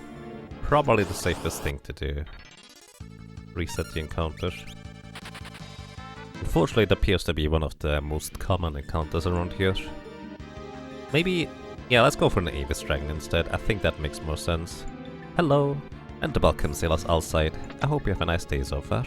Oh, wave wave. I'm waving.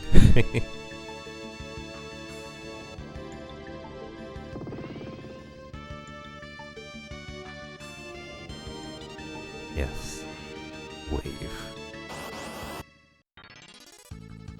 Uh-oh. Back attack. Ow. I'm breathing. Yeah. It's actually really difficult to just keep waving during these. Alright.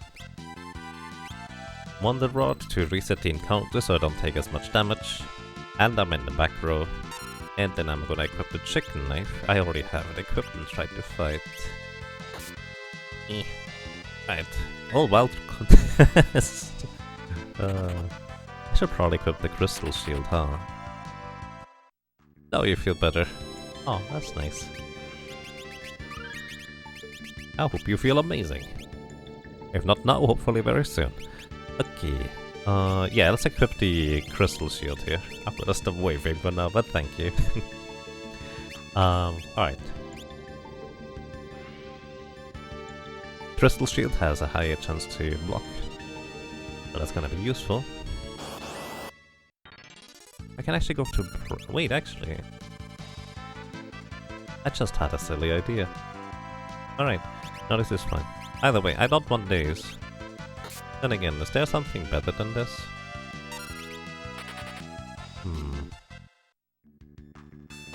And yes, apparently you reset whether it's a back or preemptive strike as well. Let's just go for it. So this is gonna be life 2, I think. Then we have Holy.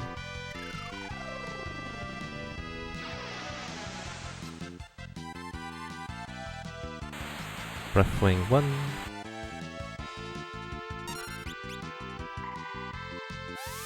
We have this spell.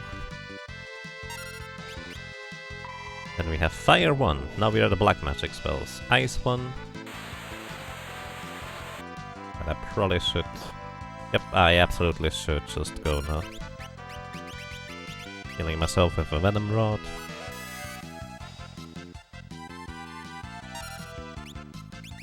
Meanwhile, I can't run away, might as well continue with the Wonder Rods.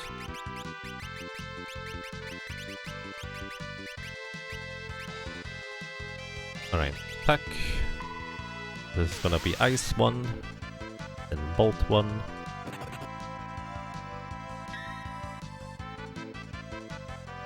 And I think I definitely wanna heal here again.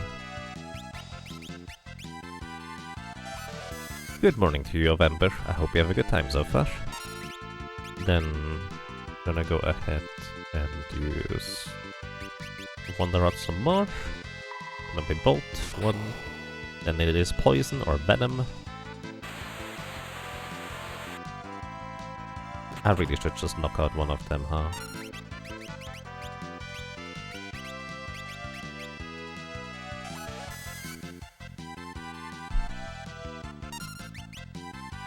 You can reset to fish for a different steel too. You can, yes.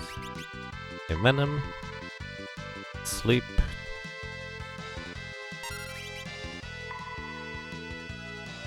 Toad.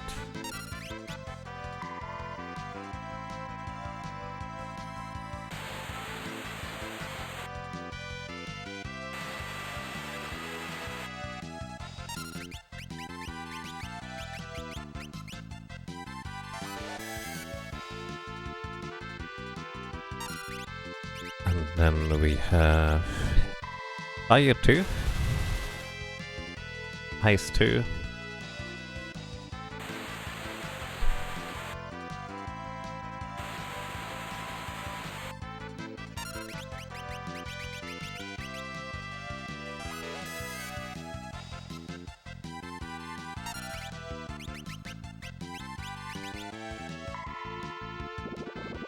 next is Bolt 2.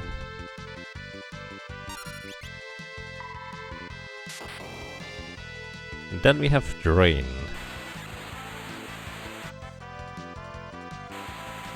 And after the Drain I will wanna run away. Miss the Drain. That's not good. Definitely need to heal here.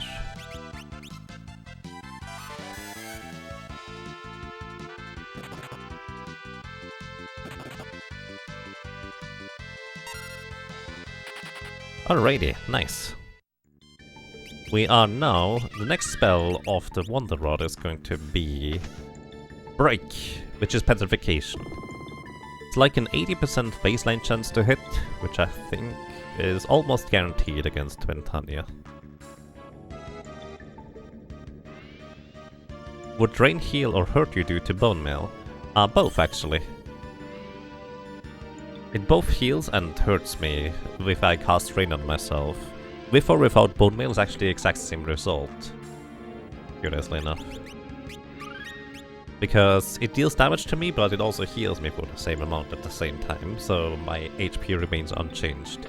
Whether it deals damage to me because the Bone Mail reverses the effect or not doesn't matter.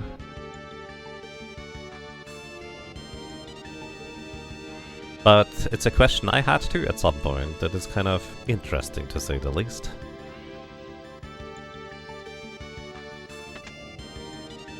Yes, I tried to use Drain on an enemy. Oh, if I have a Bone Mail and use a Drain on an enemy, it will just heal me. It's like the normal spell. Only the target of the Drain effect is relevant for that matter. Alright, I'm gonna use Wall, the rings here. I'm gonna use the Angel Suit actually for physical evasion. And not magic evasion. I guess I could have practice this thing here, huh? Ah, it'll be fine. Guardian Dagger. Let's go.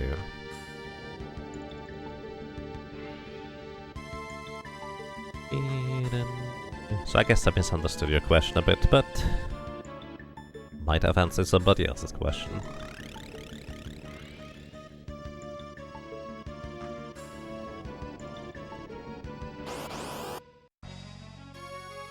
Alrighty. Welcome to Harlequin Nazo. Harlequin Nazo has 33,333 HP and will always frog me at the very first turn.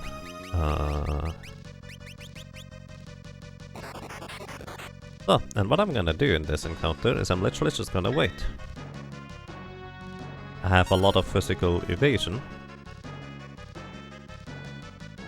And Harlequin Nazo's entire stick is to cycle through its entire AI script until I think the 8th turn or so, where it's going to cast Holy, and that Holy is going to reflect for basically almost maximum damage, unless Harlequin Nazo decides to use Shell beforehand, which is always a possibility, 1 in 3 times.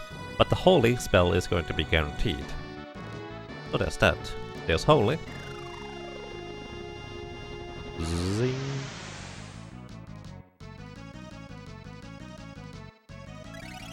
There, I'm a Frogget again. I'm just going to use a Maiden's Kiss again through Mimic, because that actually doesn't even use up my item. It's just nice. Then I'm just gonna wait again. Basically, this is kind of a different type of fight in terms of the Mime. You just wait. I'm basically playing Go-Go now. Oh, Haste might be actually pretty mean.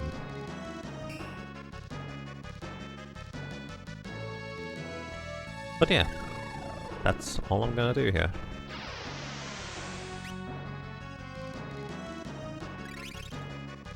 From all solo runs, which was the easiest / hardest so far? The easiest was by far the Ninja until this point. Although Chemist and Blue Mage were a lot of fun, and really powerful in their own right, Ninja was just a lot more straightforward. Hardest kind of depends on what you, like, consider to be difficult / hard, I guess. Because technically Berserker is kind of difficult, because it requires a lot of patience. I think that is Holy number 3, so one more and we will win, even if Harlequin Nazo decides to use Shell.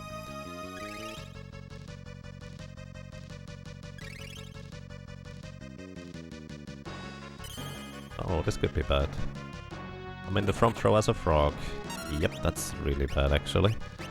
My shield also doesn't work in the front row.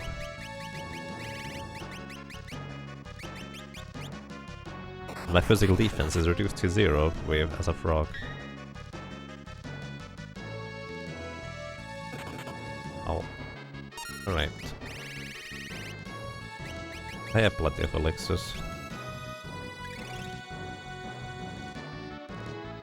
But yeah, I would say, in a sense, the most difficult one was probably Geomancer. In a different kind of sense, the most difficult one was Berserker.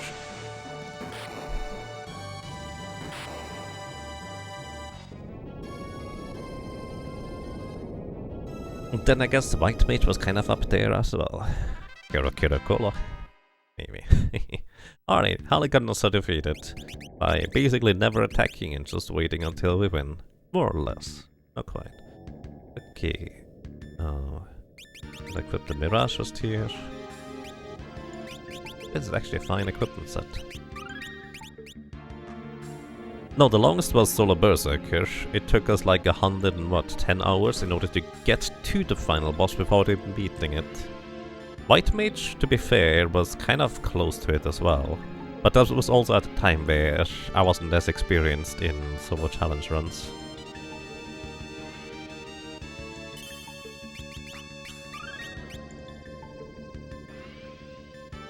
Okay, I saved before going to the next boss area here.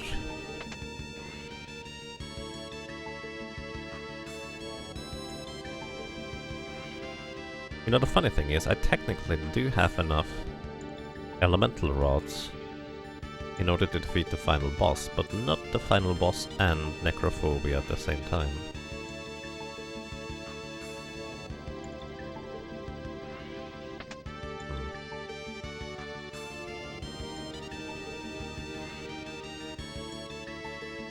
We'll see. I'm not entirely sure how I'm going to handle this yet. What I do know is I need to cycle through the Wonder Rods to Shell before Necrophobe again. Alrighty,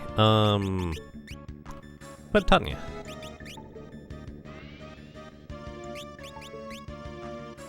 I'm gonna... yeah, just equip magic defense, honestly.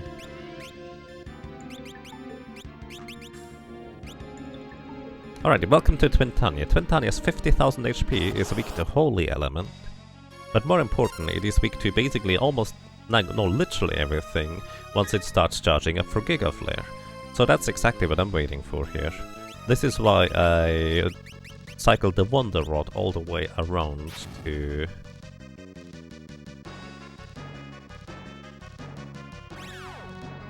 I probably should heal.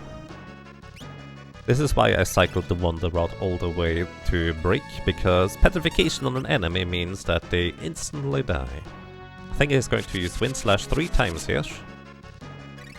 And then he is going to start charging up for Giga Flare. So what I will be doing is I'm going to hold my cursor, the select cursor, over Twintania. My select cursor is automatically going to jump down into the menu as soon as Twintania switches. Actually, it was only 2 Wind Slashes. But this means that it was about to charge up for Giga Flare. And that means I just defeat Twintania by breaking it. Hey, rare drop, Murazame. We got that twice in a row, actually.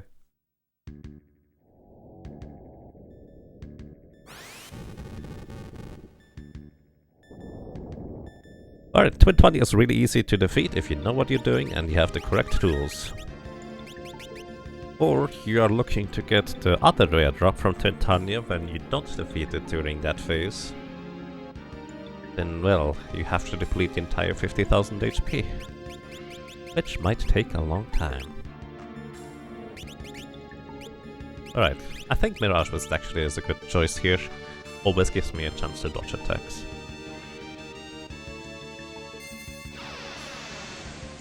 So, and before we go back to save, we're just gonna briefly move on here and encounter this fellow over there. His name is Gilgamesh, and he is actually a good guy, even though he likes to pretend he isn't. I wonder actually what happens if I try to cycle my Wonder Rod through on these guys here.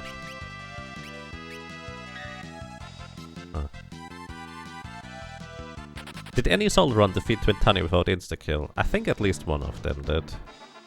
But it's not like it's terribly difficult to defeat Twintania without the insta-kill. It's just a lot more efficient to exploit its weakness. Twintania is one of these bosses where it just has a lot of HP. And if you don't have a Holy Elemental attack, it just takes a long time. But it's never going to be really difficult per se. Because the worst it can do is counterattack with Tidal Wave, but you usually have enough maximum HP to survive anyways. Alrighty, welcome to Gilgamesh. He has only 7,000 HP, but the most important part about him is he has an item I want to steal. His common steal, which means 40% of the time I'm going to get it. If my steal chance proc, which is 1 in 3, I'm going to get an energy shield. Hey, first try! Wow. Alright. So, up until now, the Crystal Shield was my best shield for physical defense, but now I have a Genji Shield. And the Genji Shield has 50% physical evasion. And if I mini myself on top of everything, I'm just gonna defeat this guy without any trouble.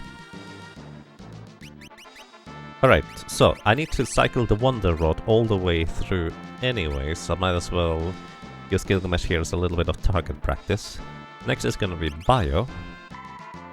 Remember, he only has 7,000 HP until he recognizes you. He technically has way more than that, but practically it's only 7,000. And Fire 3.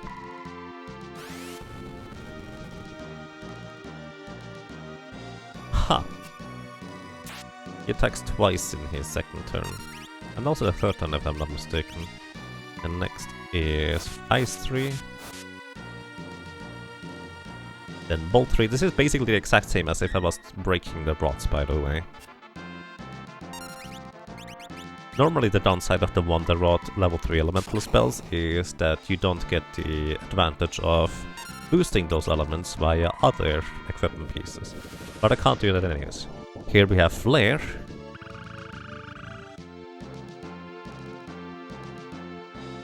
And he recognizes me. Alright. We have 2 more spells to use here. Death and Psych. Death is, well, what do you expect? Instant death. Psych is absorbing MP from an enemy. And then we're going to be back to the Light Mage spells, where I need to get all the way to Shell. And the shallow one is going to be the most important one. And I can mini myself in the process.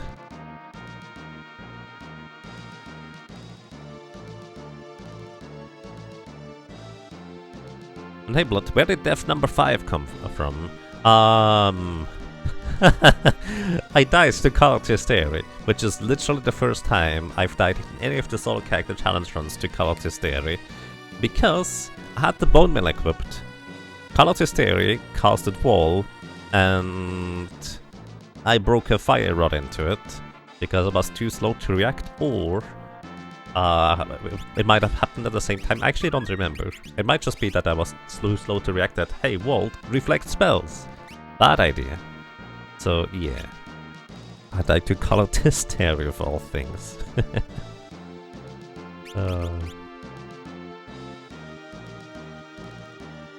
That was a sad flare. Well, it's as much damage as we can do on enemies, honestly. Not bad in my book. You know what? This is actually probably a pretty good encounter to cycle my Wonder Rod through, so I'm gonna do that here. I just wish it wouldn't keep putting my equipment pieces at the bottom. I think you can insta-kill these guys. Oh, or not. Alright, Psych is gonna absorb MP.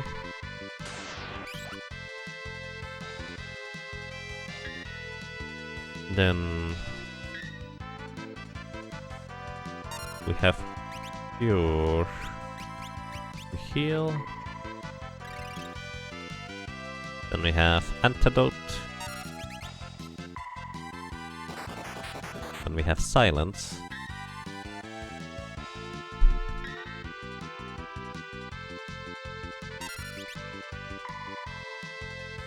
Then we have Protect.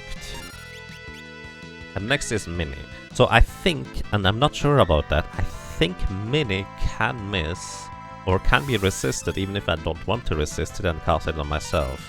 So what I'm gonna do is I'm actually going to cast Mini after saving. Because I really want my character to be Minute, so I have the full benefit of dodging all attacks with the Genji shield. So yeah, as I've mentioned before, a Minute character gets twice the amount of evasion, specifically from shields. So, with a Genji shield giving 50% evasion, that's 100% evasion. I've heard that it is possible to still get hit, like probably something along the lines of 1 in 256 times, I guess. Or maybe a 1% chance. I have never seen it so far. I believe it when people tell me that it can happen, I've just never seen it. Basically I derped again, yes. So 2 out of the 5 deaths so far were derp. Genji shield makes you immune to Mini. Oh, right, that's a good point. I need to unequip this before. Thank you, Dryzalizer. I remember there was something in the back of my head there, but I couldn't exactly put my finger on it. Yeah, that's a really, really good point. I need to unequip the Genji shield in the fight before the next one, in order to not be immune to Mimini. Kind of important.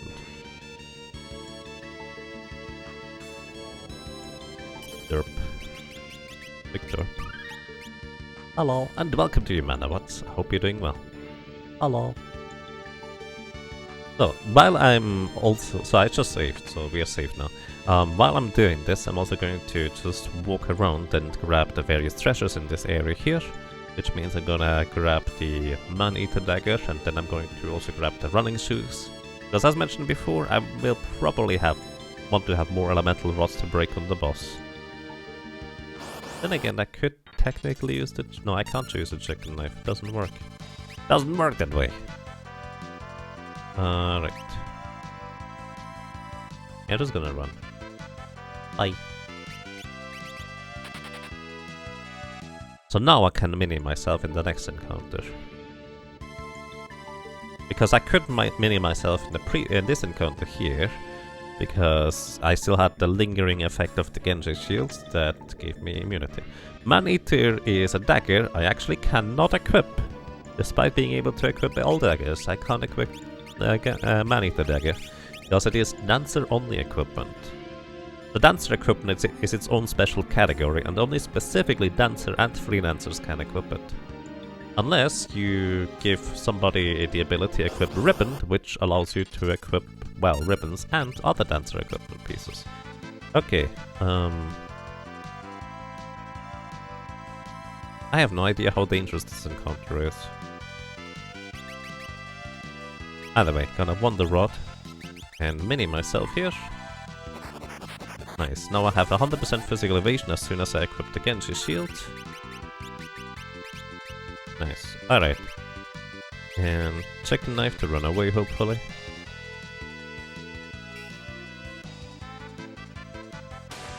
Oh. Well, that's just mean.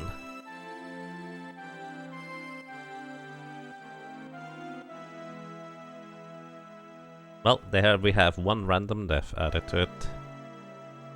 I knew they could use Doom, but I thought they only used it when they were alone. I was wrong. Oh. One random death added to the count.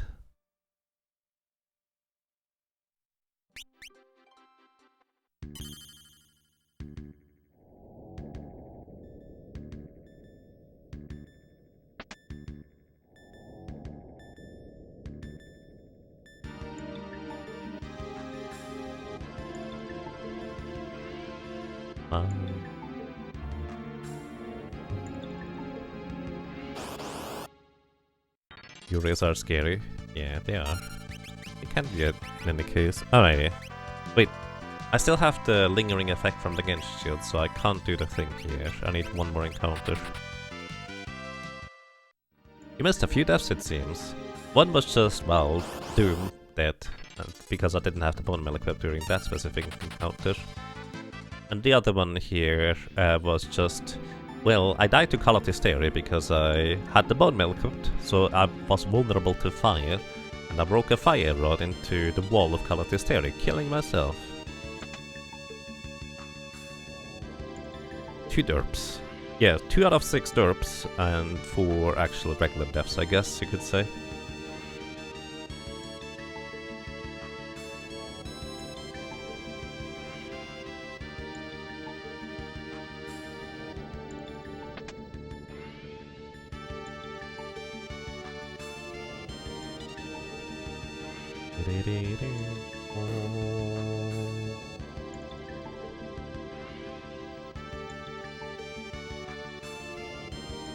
Okay, where's the Wonder Rod anyways, after that?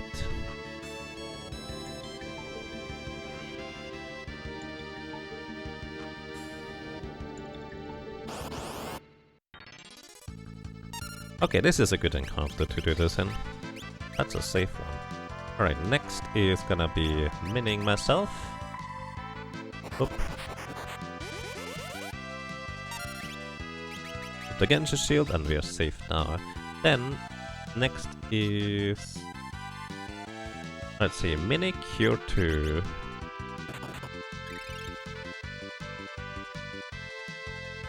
Then we have life. So this guy in theory can no longer hurt me in any capacity at all. Then we have confuse. Then we have blink. Oh. Right, you guys can do that. I forgot about this. That's annoying. Kara, you're not supposed to be a zombie. Go back to bed. So next is Blink. I think that Sultan should just put itself to sleep, huh?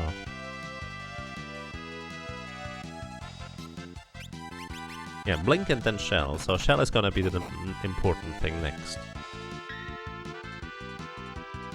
Okay, I'm gonna briefly wait before running away because Kara needs to go to bed. Good night, Kara.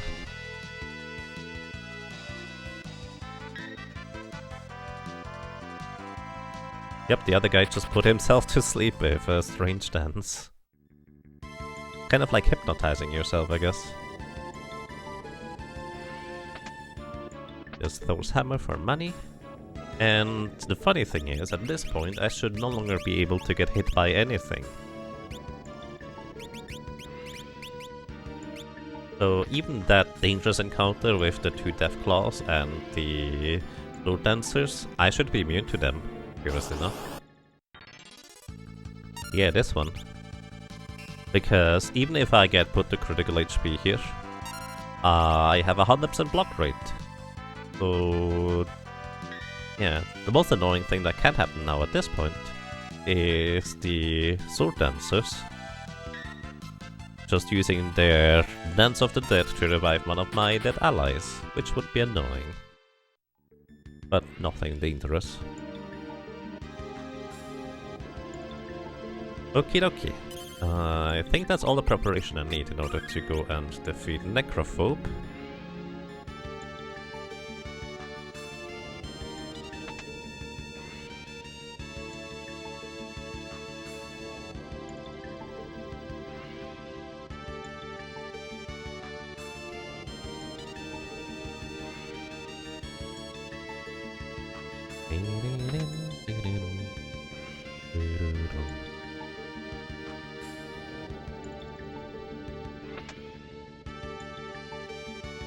Just trying to think, what is my best option to defeat barriers at Necrophobe?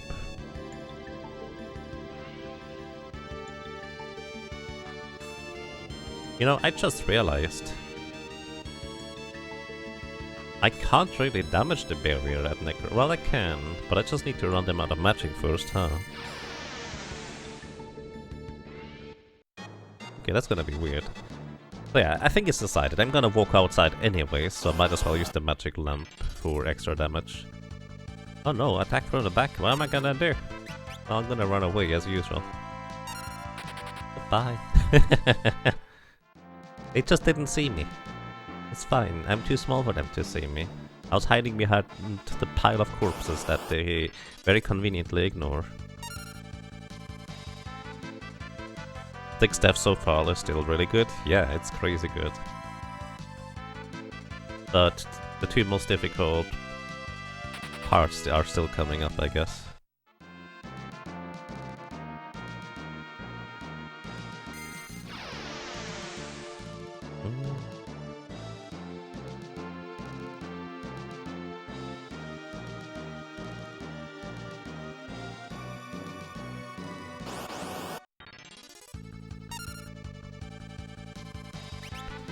What we can actually do, curious enough, is we can use the Sage Staff, which deals 8 times damage against undead creatures, in order to, well, knock down that undead creature right there. Or well, I could in theory if I didn't run away. Running away is preferable, but yeah.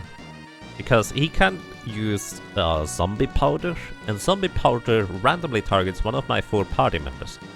Doesn't matter if they are dead or not, and they get revived as a zombie. I'm not immune to the zombie status right now, so I would likely, possibly get hit by that and just lose. So knocking them out quickly or running away quickly is desirable in that situation.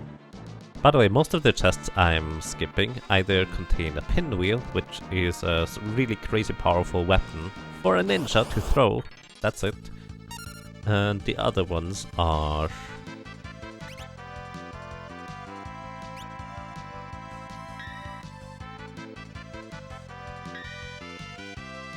The other one on the right side just now is actually the infamous Shinryu. Which, by the way, we could defeat Shinryu if we really want to.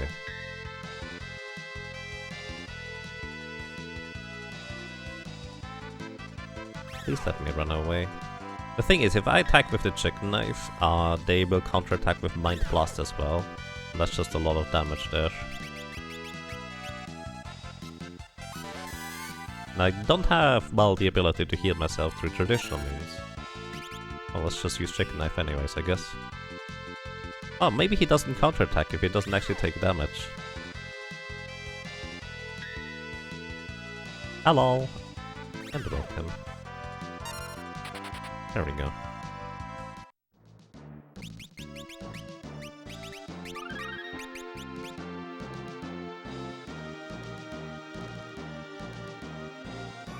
Oh yeah, by the way, as a heads up, today's the last day where you can vote for the Yaga Monthly theme, what you would like to see, maybe what we would play for the next few days. Also, this guy here, he has a common steal of an elixir, so 1 in 3 times I can steal an elixir from him.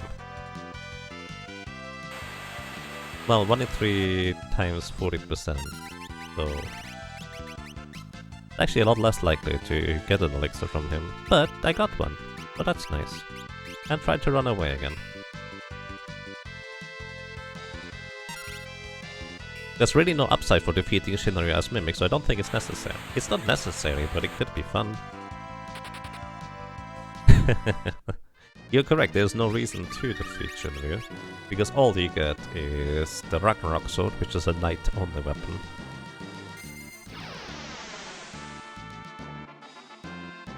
I wonder if a gladiator could take out Shinryu.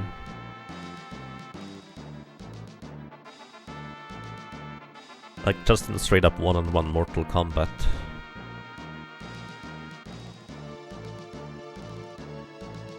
And yes, Murthers, that would be the plan.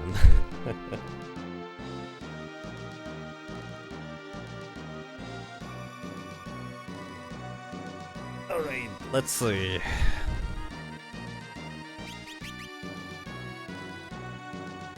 I need to not use the Bone Mail.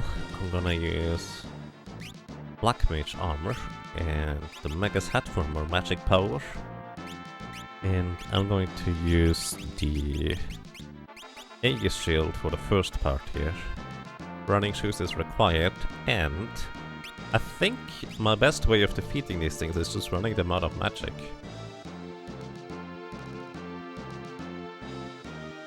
That means I need to get lucky to an extent anyways. Alrighty. Wish me luck because I will need it here.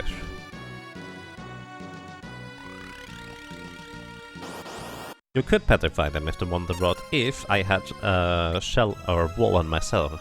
So these barriers here, they have 8800 HP each and have permanent wall, which means they're going to reflect all the spells I could try and throw at them. So do not break a fire rod on them. It's going to backfire, literally. And similarly, even if I attack with a Wonder Rod, it still counts as casting a spell which gets reflected. So unless the spell specifically does not get reflected, I would, well, reflect the spell. So here, what I want to do is I use the Wonder Rod. This is the exact reason why I have Shell as my next Wonder Rod action.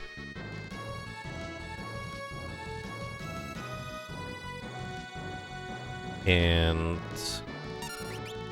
so, let's put it this way. These barriers open up with casting either Holy or Flare, each one dealing about 1000 damage. Halved because I have Shell, but it's still about 500 damage each. So I need to get a bit lucky here. And the luck I need to get is I need to get in between these barriers casting. The way I do this is by waiting until they cast a spell and then immediately queue up the elixir. And the thing about this is going to be where if all of the barriers have the exact same speed, I lose. However, if just one of the barriers has a different speed than the others, then I should be fine.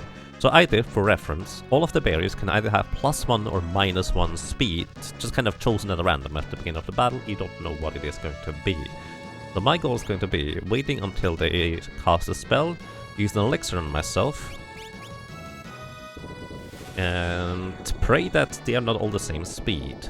Basically a 1 in, let's see, 50-50, 1 in 4. It's a 1 in 8 chance that all of them have the same speed, that they don't get an elixir in between. Then again, each one of the spells I do have a 1 in 3 chance to block with the Aegis Shield. So the chance that neither of these happen is kind of low.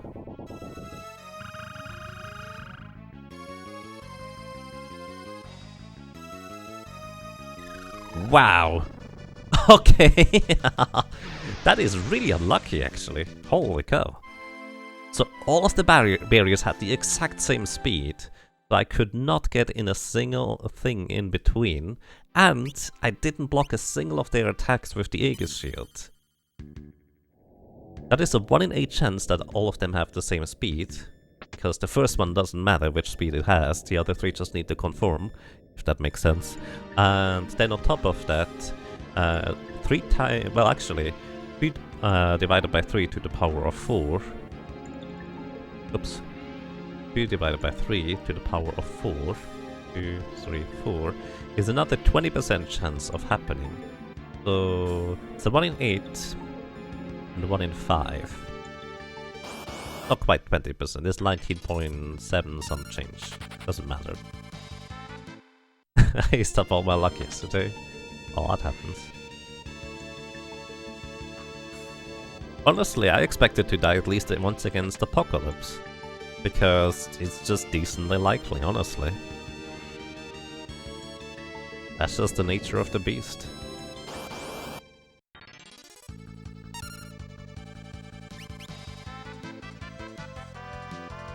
I have the chicken knife equipped.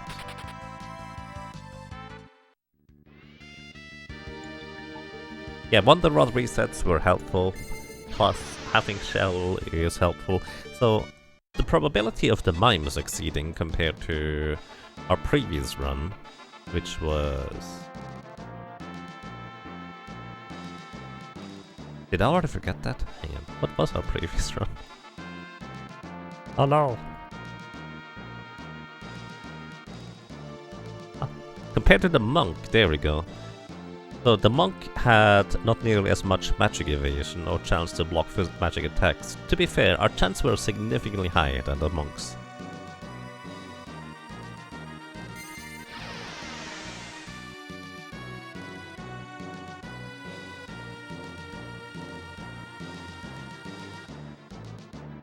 Oh well.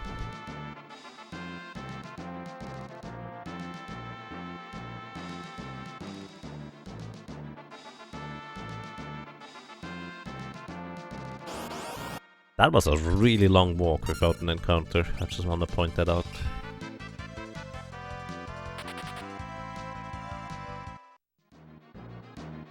All this walking around makes you thirsty for coffee. You know, coffee sounds nice. I like the taste of coffee. Maybe I should drink less though. Maybe that's what makes me not be able to sleep in the evening. But it tastes nice.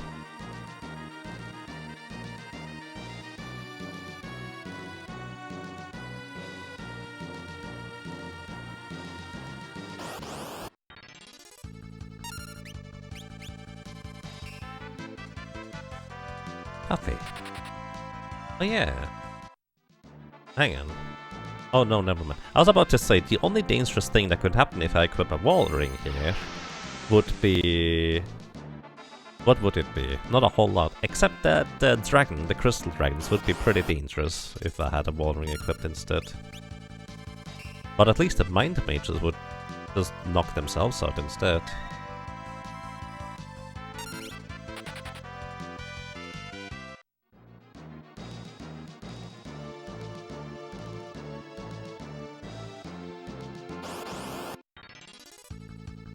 So I have a question, chat. With a chance of 1 in 18, how long does it take until it's a coin flip on whether something happens or not, or how many attempts does it take. Alright, back here we are.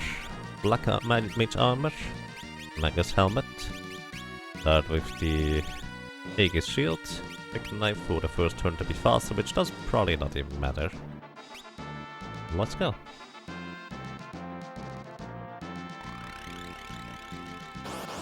I'm just lazy, I can calculate it myself too. Okay, let's see. Shell on myself again. And let's hope. I can usually get 2 attacks in before I get hit with the barrier on most characters, but I think the mine is a bit slow. So I'm just gonna go ahead and wait for the elixir straight up.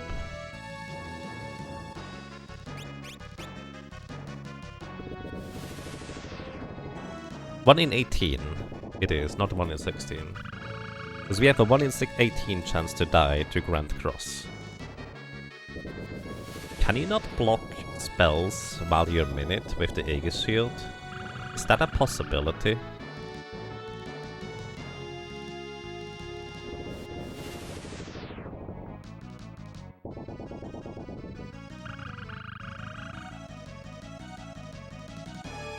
Huh. I think maybe if you're minute you cannot block enemy spells with the Aegis shield. That might be a possibility, actually. That would be kind of awkward, though.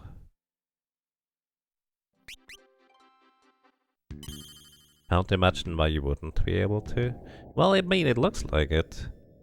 There is some weird interactions with the mini status effect, honestly.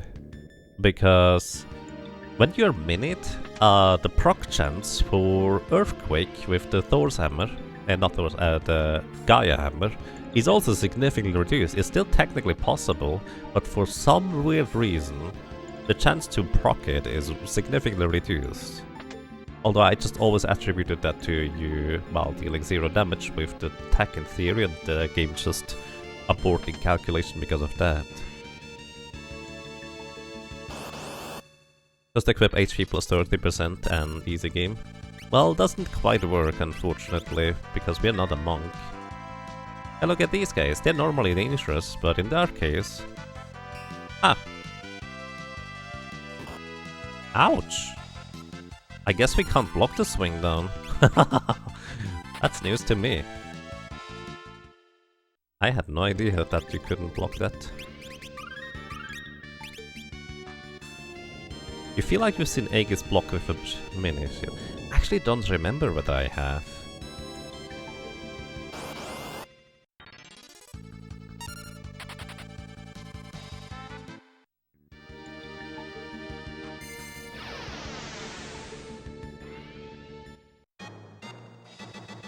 You'd have to do 12 attempts to have a 94.4% chance to fail half the time. That's some interesting phrasing. But I get what you mean. Okay, thank you. I appreciate that. So 12 is a coin flip. So you just kind of put it simple. Not quite, but close enough.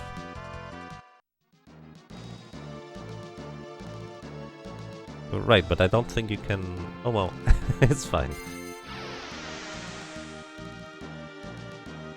To about half. Yeah, that's okay.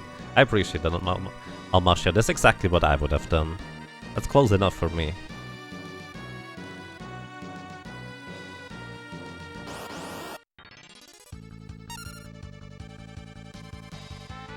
That's close enough for me. So, if I defeat the boss before 12 Grand Crosses happen, I'm gonna be fine. Right now my biggest worry is actually that I'm not gonna survive an Alma Guest, because my maximum HP isn't that high. Guys, just let me run away, please. I would appreciate that.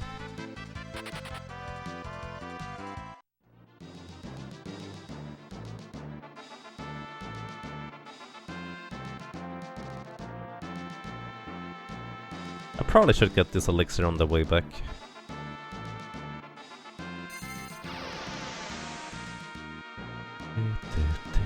I feel like probably one more level would be reasonable to get in this challenge run, honestly. As much as I would like to, let's just see how far I can go with squeaking by with just the minimum possible. I think Almagas is just gonna be slightly too much damage. We'll see.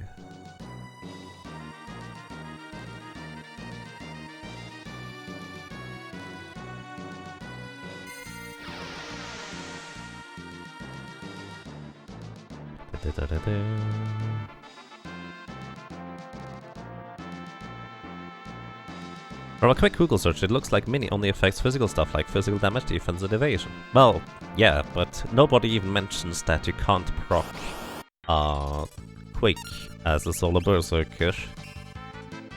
Not nearly as often as possible when you're Minute.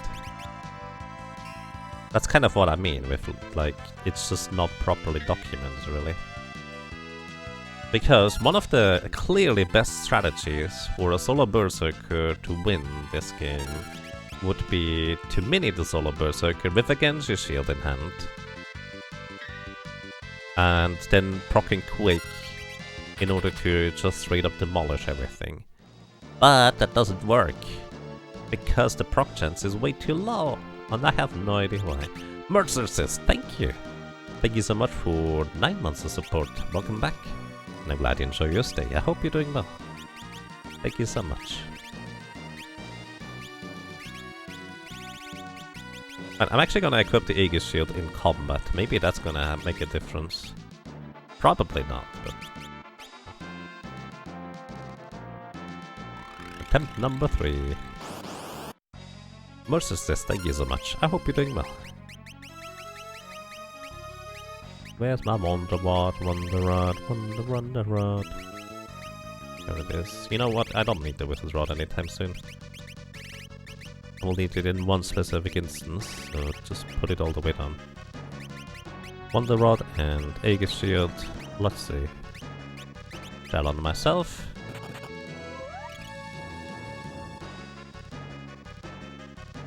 Not bad, that's nice. And thank you. I'm having a good run. Well, probably eventually, sometimes, hopefully. I do have a backup strategy for this, although it's gonna be a bit of a long con, so to speak.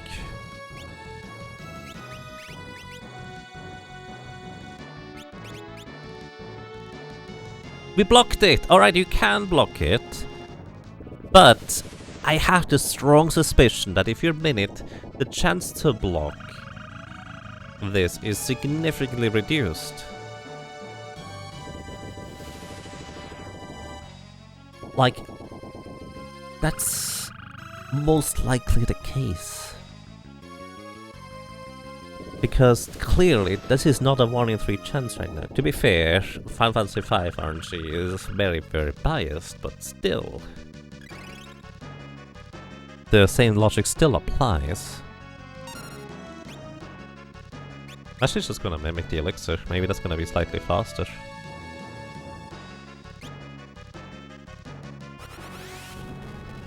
Ouch. That's, by the way, more damage. I need to block some of these attacks. For reference, that is 4 attacks each time, so we have 4 chances to block each time they attack like this. So, it is very, very clear to me anyway, is that the chance to block these attacks is significantly reduced with being Minute, compared to what it should be. So there's something really weird going on there. Either way, the plan is to just survive here. Yeah, it feels like Mini halves the chance of me blocking or proccing anything special anyways. And yes, I'm running them out of MP. They only have 200 MP, Orly costs 20 MP, Flare costs 40 MP. The level 3 spells cost 16? Something like that. I think Holy is actually the cheapest spell of the bunch. But yeah, my plan is to run them out of magic first, because I don't have a quick way of defeating them. Normally one of the strategies a lot of solo characters employ is to just...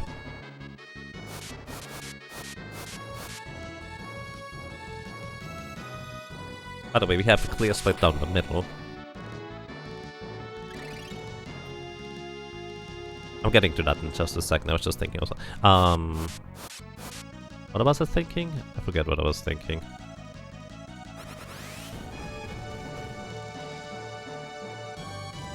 I was talking about something. Oh yeah, either way, normally the solo cactus just kill one of the things, so they only need to just survive 3000 damage. Or which 3000 maximum HP isn't too difficult to get. So, by the way, I was wrong about something. It looks like these barriers do have different speeds, so the two left ones are slightly faster than the two on the right, so that's why I can get an elixir in between. However, it might just be that the elixir, which actually does take a little bit of battle time, can only go in between the barriers after the second or after the first turn.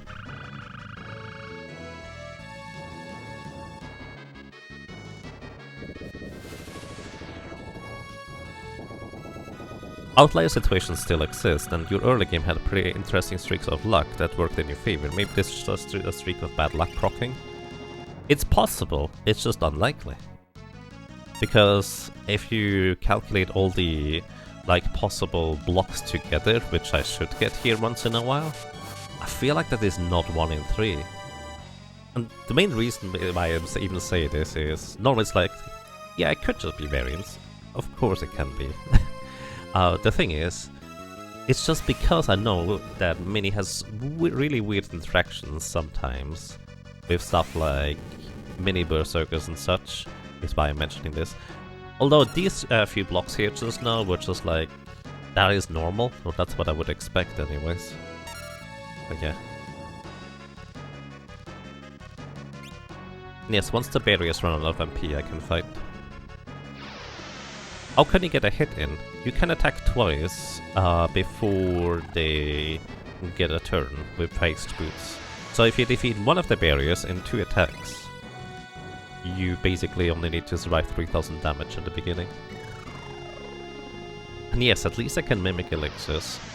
So right now, mimicking elixirs means that I don't actually invest more than 1 elixir at a time, which is kind of convenient.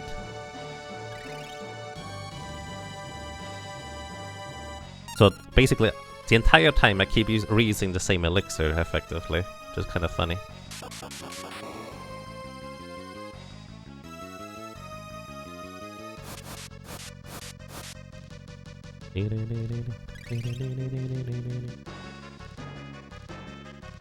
Yeah, it turns out my probability of success might have been a lot lower than I initially anticipated, although I think he just blocked 3 of those. Well, she blocked just 3 of those. I don't know, it might just be a cluster of where Eris decided not to block in a strange circumstance. It is entirely possible in this game.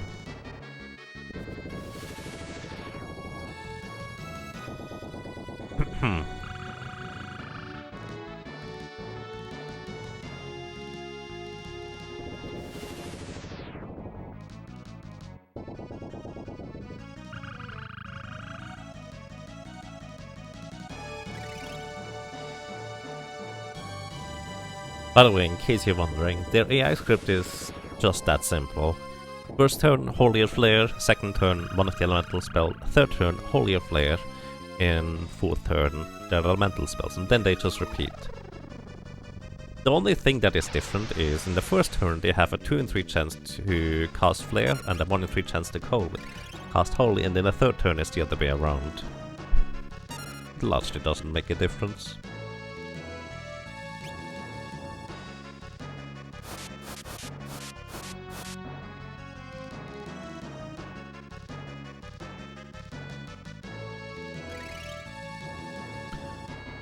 Okay, the difficulty is still going to be to actually deal damage to these things. And the way I'm going to be able to deal damage at the very least that I know about is the Sage's stuff. But I could also just use this opportunity to cycle my Wonder Rod back through where I need it to be. And where I need it to be is actually... I need Shell again. Actually don't need Shell, I want no, I do need Shell actually, never mind.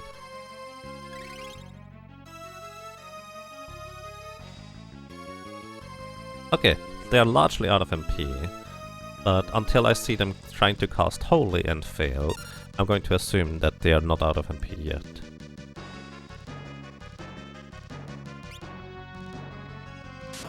Okay, they can still cast Bolt. I do want to heal here first still. Okay, that guy is out of MP. They can't cast Bolt anymore, or Fire, or Ice. I think we are going to be largely safe.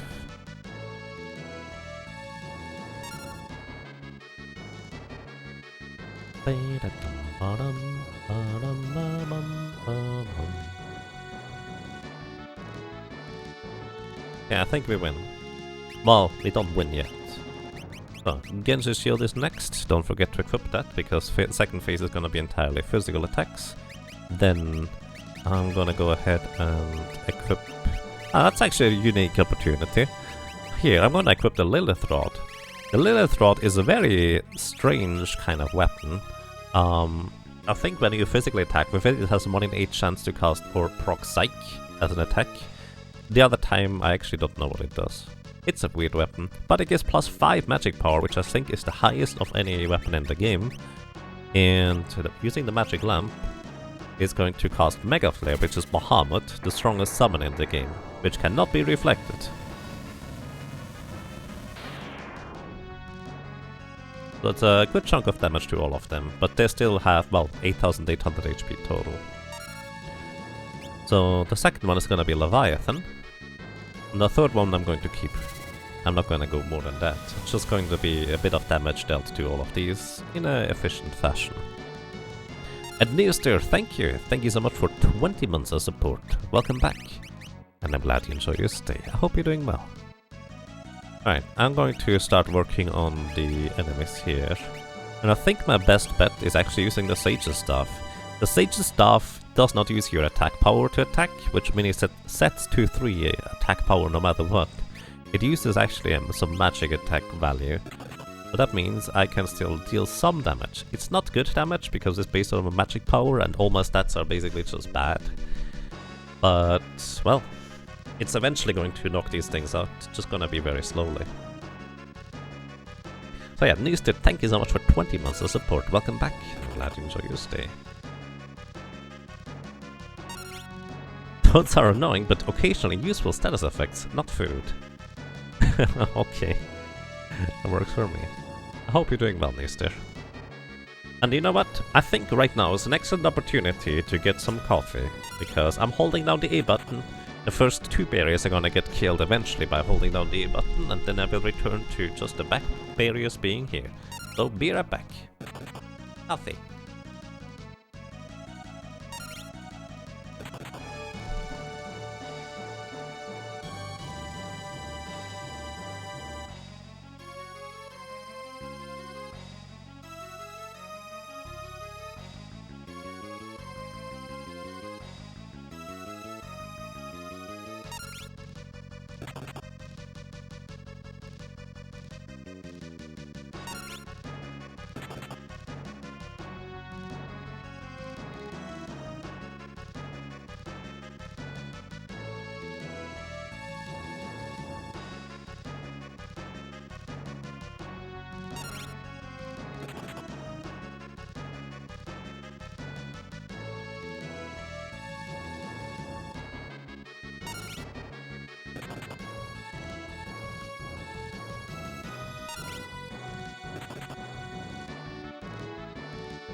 Okay, I'm back.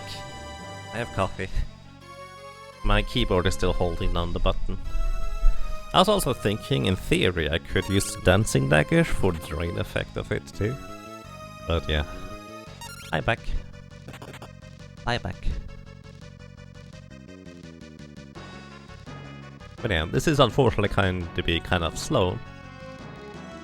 So, what I could have done as an alternative, by the way, if the Aegis Shield really doesn't proc as much as it should, which, in hindsight now, I'm really not so sure about it, because it did end up proccing about as much as I expected it to, I guess.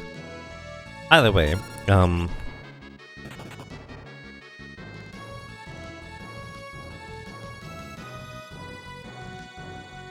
what I could have done is I could have unmined Ferris in this encounter, given her shell as a regular character, and then just, well, on the regular thing, and just cycle the Wonder Rod all the way through until I get to Mini again, which, ironically, I kind of need to cycle through the Wonder Rod anyways. Well, actually, you know what? I have another idea.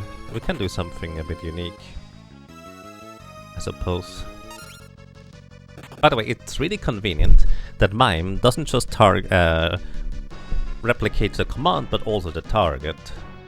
Because normally I would have to fight, left tap, and attack. I couldn't just hold down the A button, let's put it that way.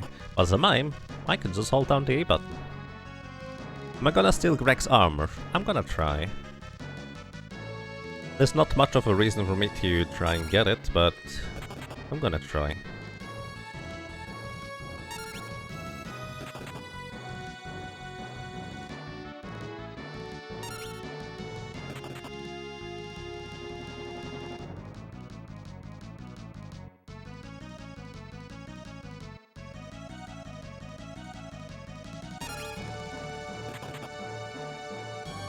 The reason I'm not starting to cycle through the Wonder Rod already now is because, well, these barriers with the text will just keep interrupting my timing thing. Okay, nice. Now, Wonder Rod is gonna be what I want to do. So let's see, where are we in the Wonder Rod right now?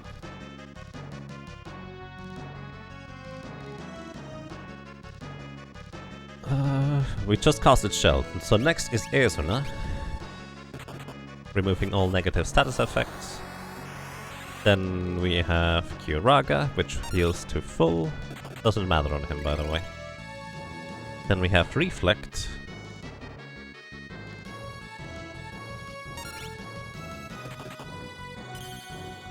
Then we have Berserk. Actually, I just reflected on him. That's not good, I don't want to Berserk myself, I'm gonna wait. I'm not so smart sometimes. I don't know how long it's gonna take until I'm gonna be back. Let me just attack this thing on the left side a few times.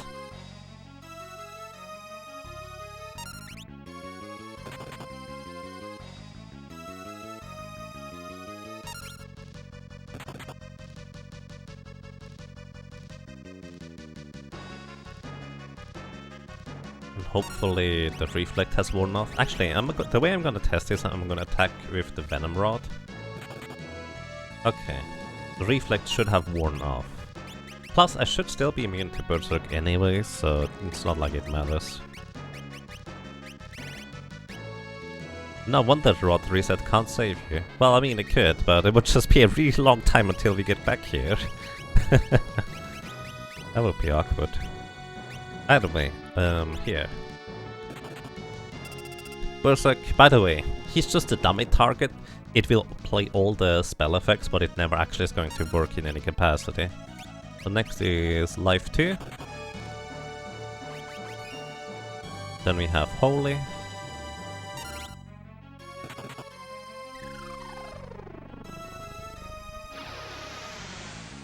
Then we have this spell.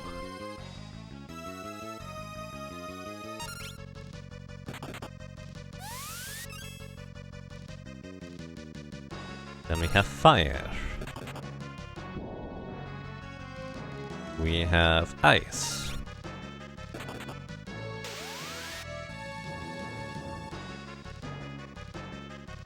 We have Bolt. We have Venom.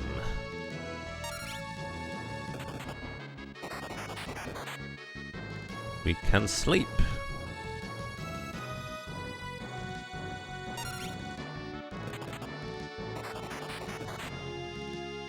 We can toad.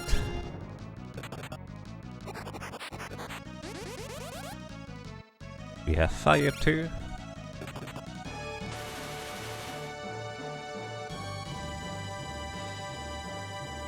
Next is ice too.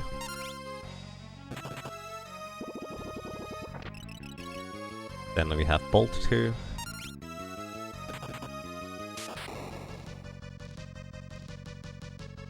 And then we have drain. Curious enough, I can actually use this on you. Oh, it misses. It can miss. Then we can use break. Break can reflect, so I shouldn't use that.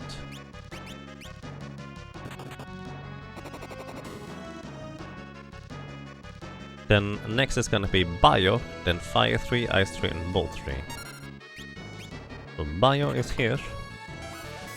So, and I'm actually gonna keep the Fire 3, Bolt 3 and Ice 3 for the second phase here, because as you soon will see, Necrophobe is super weak against literally all status effects.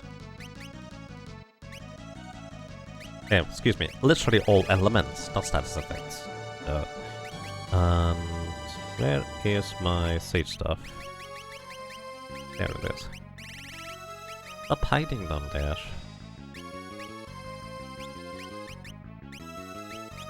Yeah. The rest we're just gonna knock out the barrier, and not like we did already before a bunch.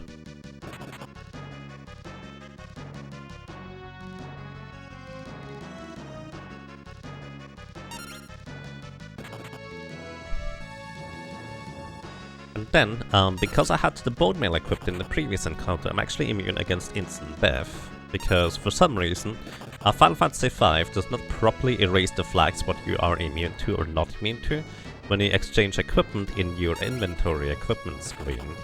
So, in the previous battle I had the bone mail equipped, so the game noted, okay, you have the bone mail equipped, you're immune to instant death. And it does not erase that flag properly until I complete the next battle. This here is the next battle, so I still have that flag there. The bone mail gives me immunity to instant death. So that would be the only danger Necrophobe could pose in this second phase. Because normally the biggest danger about him is he attacks twice. And one of his attacks can be Hurricane, putting me to critical HP, and the second attack can be, well, just a physical attack instantly killing me. But thanks to having 100% physical evasion, that should never happen. He also tries to use Flash, which is blinding me, but I'm immune to Flash thanks to the bone mail too. Alright, and now we just used the Wonder Rod 3 times, actually 4 times. There's gonna be Fire 3. He has 34,000 and 404 HP. And by the way, he does hit pretty hard if he ever gets, if I ever get hit anyways. If he in fact could slash through the shield, I would be instantly dead. Again, I've heard that the mini NG shield is not guaranteed everything block, but I've never seen it fail, so for me I guess it's guaranteed for now. Alright, that was Flare. Not as strong, because he is weak to all elements, and Flare is actually a non-elemental spell. Well, the rest of what we're gonna do is we're just gonna use the Fire Rods here.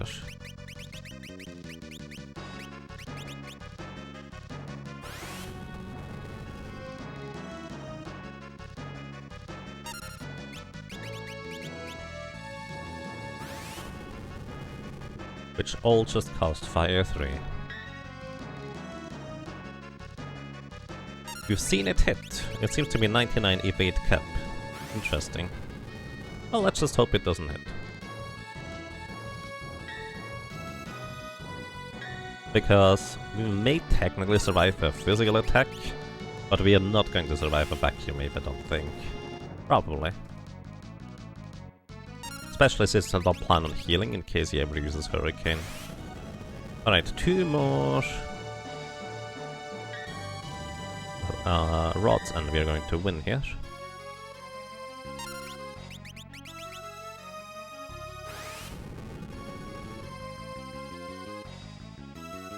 One more.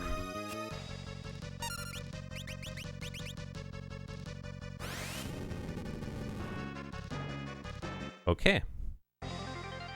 Hi, Greg. Gilgamesh.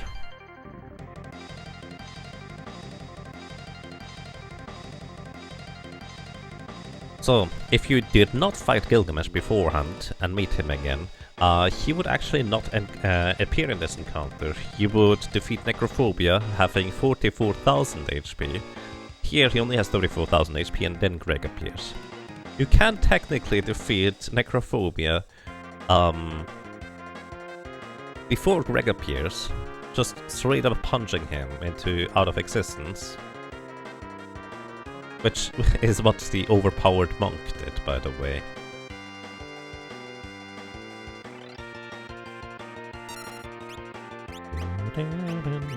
So, Gilgamesh here. We can try and steal from him. The Genji armor, wow. I would like to point out, every single time I tried to steal, it worked first try. That is pretty unlikely. So I guess we are still kind of lucky. The Genji armor is the highest physical defense after the bone mail in the entire game. It also gives you various status effect immunities that is actually quite nice. It's a good armor. It's a heavy armor though, so most characters cannot equip it. Greg is your friend.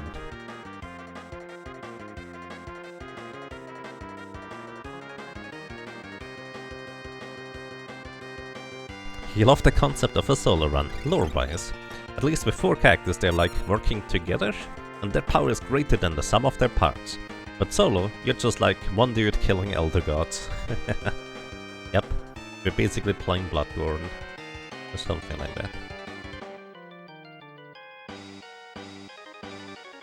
Dun, dun, dun, dun, dun, dun, dun, dun, dun.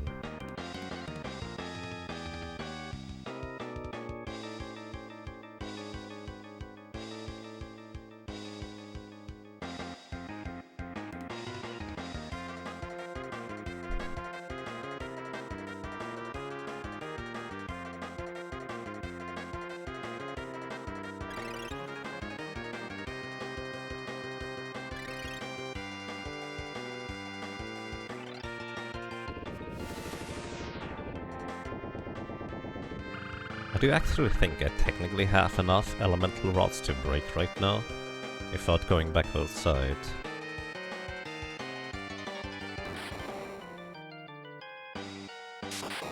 Bye, Necrophobe. Have a nice day.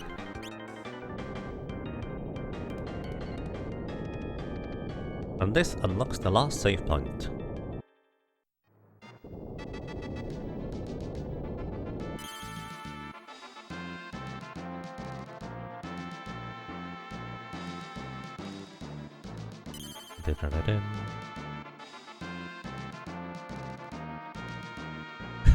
Someone talked about Elder Gods and the Rabbi lost 1 sanity. Yep. That's just how this works. Alright, let me actually think about this. I have 84 fire rods.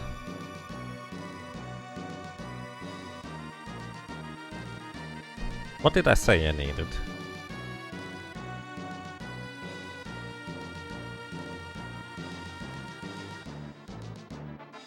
Calculator tells me just under 700 damage per fire rod. Let's say 695. 55,000 divided by 695 is 80. We have... well, actually, we need to get past phase 1. So, in fact, don't have enough elemental rods if I still need to get past phase 1.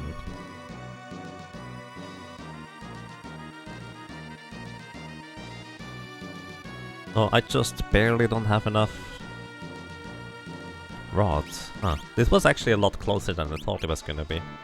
Either way, the plan is now running all the way back outside, I'm just also going to refresh the magic lamp, might as well, to use in the first phase against Neo XDev, and buy more elemental rods to break.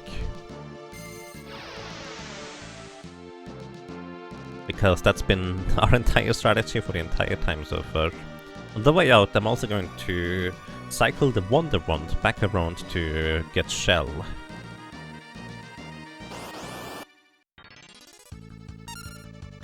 Okay, where's my chicken knife?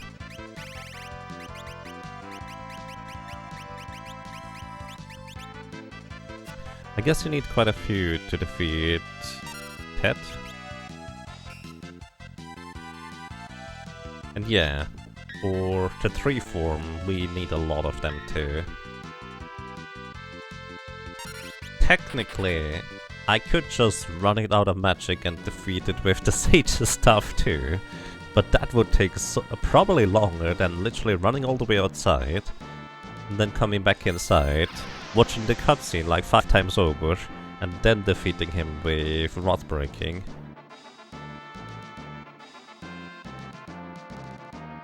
You can mimic the summon called by the magic lamp too. Not really.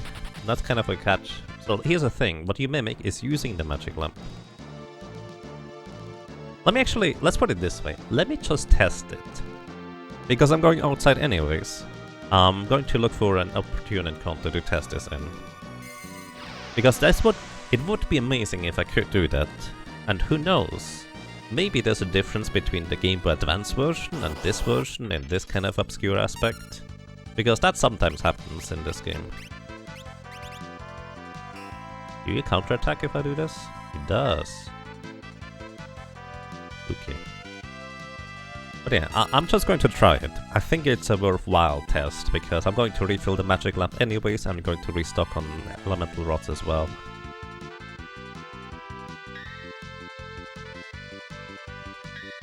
Same problem with Mimic Rod Break? Kind of. It is a bit strange though that the magic lamp doesn't work, but the elixir does work. Then again, I guess the magic lamp is its own unique function, kind of like the Wonder Rod is just its own unique function. That is just keeping track of the Wonder Rod and magic lamp progression separately somewhere. That is kind of the most likely scenario, I guess.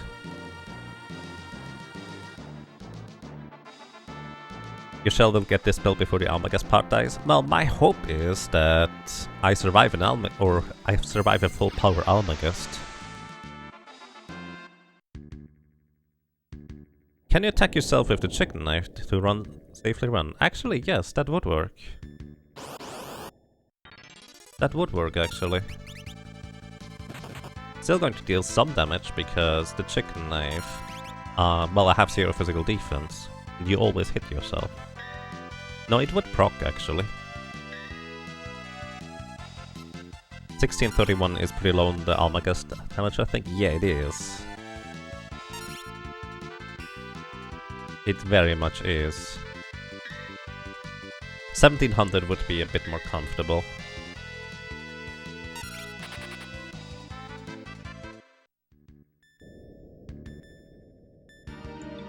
I'm well aware.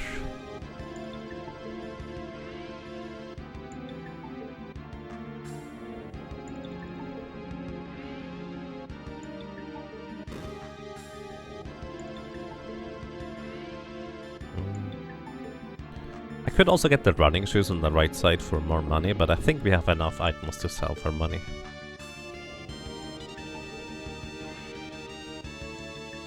Let me actually see, what's my... So my plan is getting... Oh, I already have the black... The Magus robe, Black Mage robe, Genji shield, running shoes. This is basically my final set of equipment. So I have 20 magic defense. Let's actually figure this out real quick. How much damage does... or how much power does Almagest have? Neo XF Part 2. Is the Almagest Part 2 casts it with an attack multiplier of 19. Magic multiplier of 9, there we go. The magic multiplier of 9. Almagest has 180 baseline power. So 180 minus 20 is 160. Times 9. Plus... what was it? Level times... there's kind of a bit of a variance there. But the minimum damage is 1440. We do have more magic evasion than most other characters would have, to be fair, so maybe it's just enough. Maybe I should get a level. Let me actually see something else real quick. Here, maybe this is a good prey.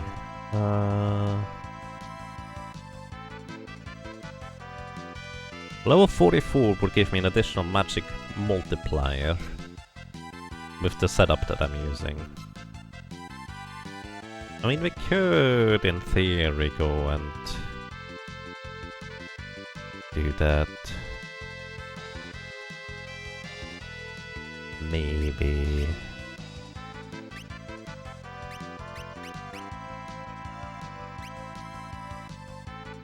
Yeah, honestly, I think it's just better to get one level. That way we should have a bit more resilience. Well, let's just go and grab some convenient levels along the way. This thing has 7000 HP. Does give pretty good experience, but we don't really kill it particularly quick. 42 is a great number to finish at. It is.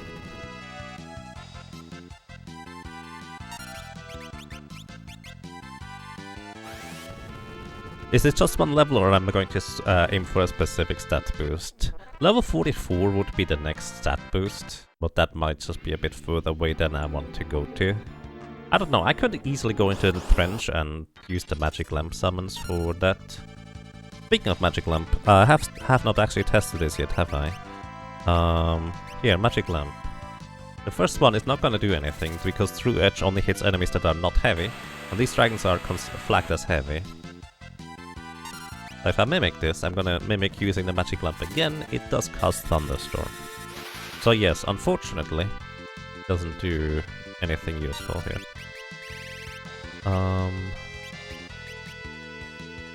I don't have the Dawn Mail equipped, do I?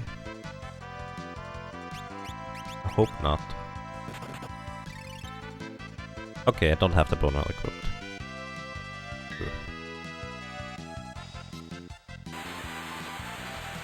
What do you think, everybody? Do we just briefly go into the trench and...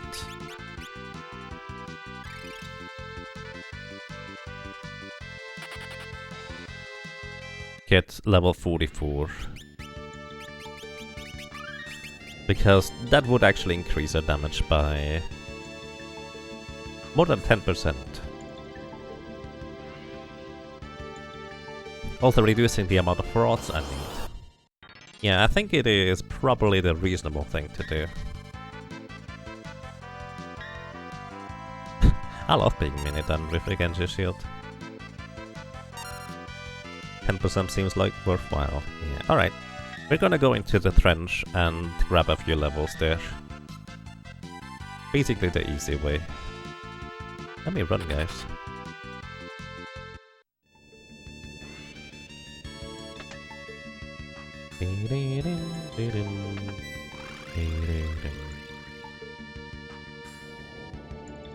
Yeah, I need to be careful around this guy here.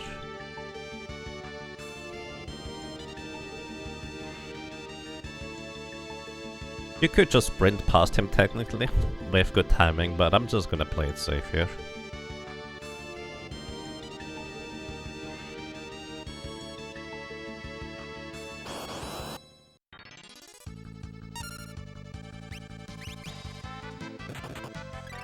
Oh, I have the healing rod equipped still. Hi, I'm healing you, please let me run. Oh, that's my chicken knife. Chicken knife. Thank you.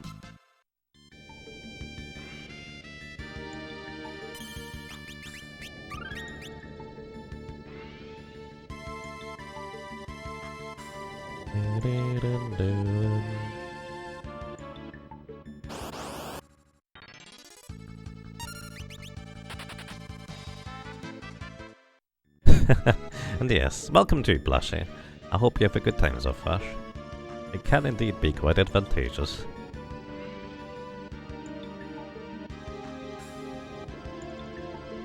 Mime has almost been renamed Mini in this challenge.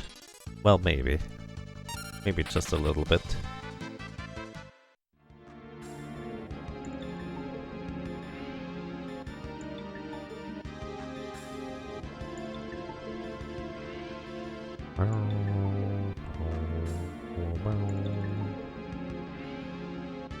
You know, maybe here would be a better place to grind anyways with the fire rods we have. Because if we run into this encounter here, they are weak to fire.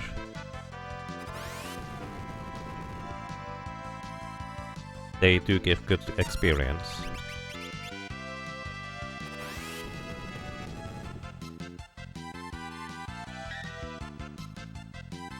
They do hit really hard. And that's just not just a pun on them using an ability called hard hit. They do hit like a truck. A good thing we block most of these things. Alright, 3 fire rods invested for 4,500 experience. Pretty good. But I think the trench is just more straightforward, honestly. Yes, I have to restock on the roads. Well, let's put it this way, that's the main reason why I'm walking outside.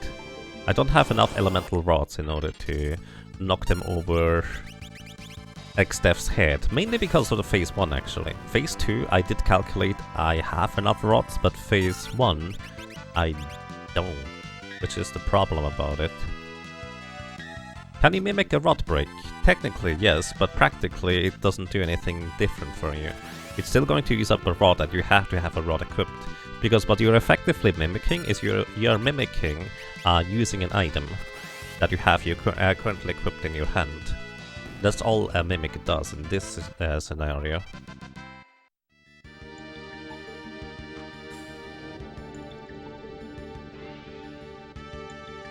What is the estimate for this run? I don't know, once we're done. Probably like an hour or 1.5 until we're done, I think. Depends how lucky we get. Could be that it takes a lot longer. Could be a bit faster, depends on how lucky we get. All of these challenges are technically a first. It's a challenge run, not a speed run, so to speak. Also, in case you're wondering, this is not a single sitting. I'm doing these challenge runs over multiple sessions. I'm just keeping track of how long each individual one takes.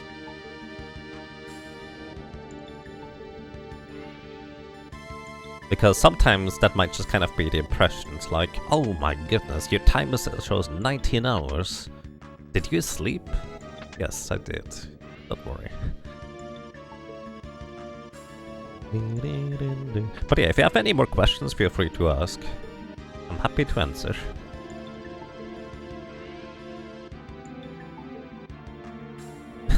Monk had around 1.5 runs, kind of. That reminds me.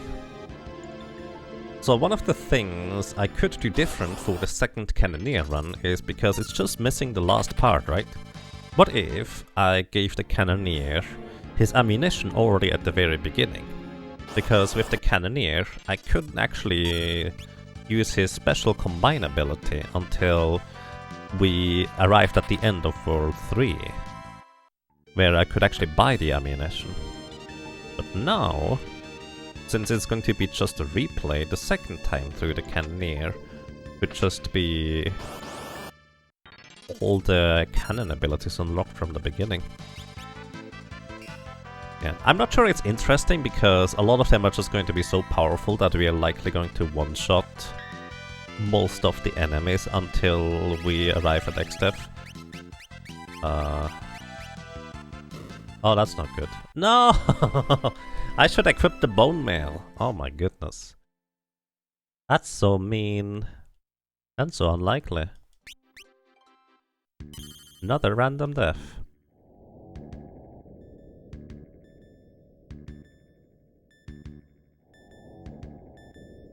Alright, let me actually catch up on deaths real quick.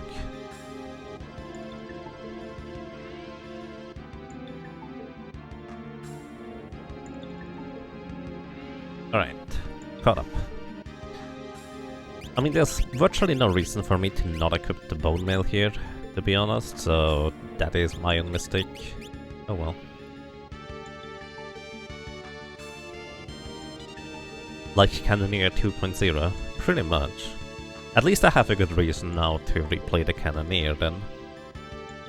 I'm not entirely sure where the rest of this would be.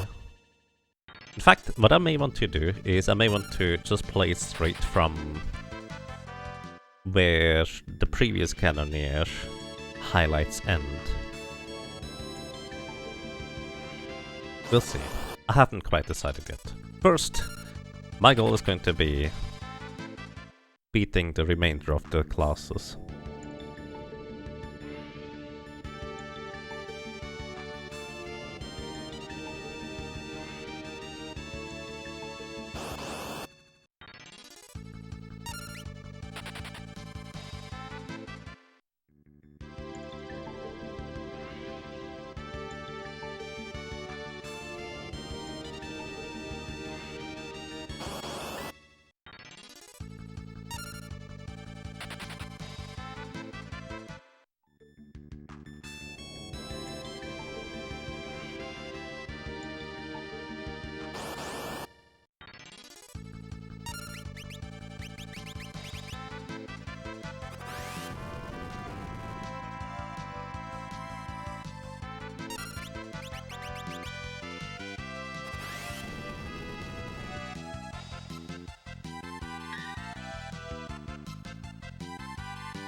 Pew!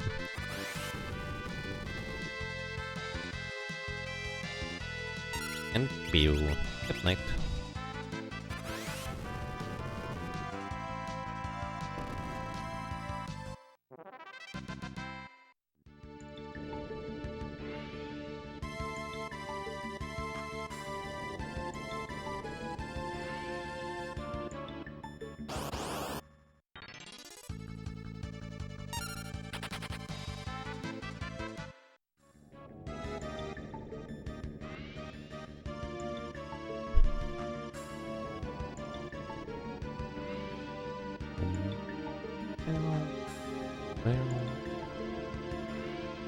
On a completely random thought, you think if I wait here long enough, the guy that is just walking around out of bounds would actually be unfrozen now around here? Probably not, but kind of fun to think about. I actually still have no idea how that guy got out of bounds, or whether that's just an NPC that is just naturally out of bounds or so.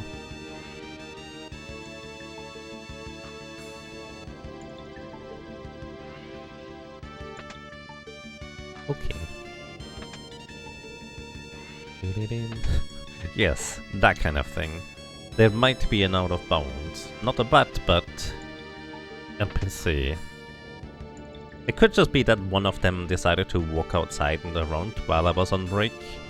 But all I know is that was just a dude walking around up there.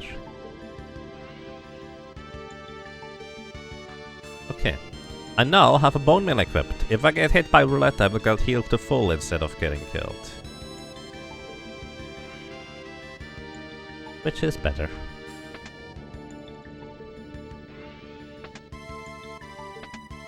Alrighty.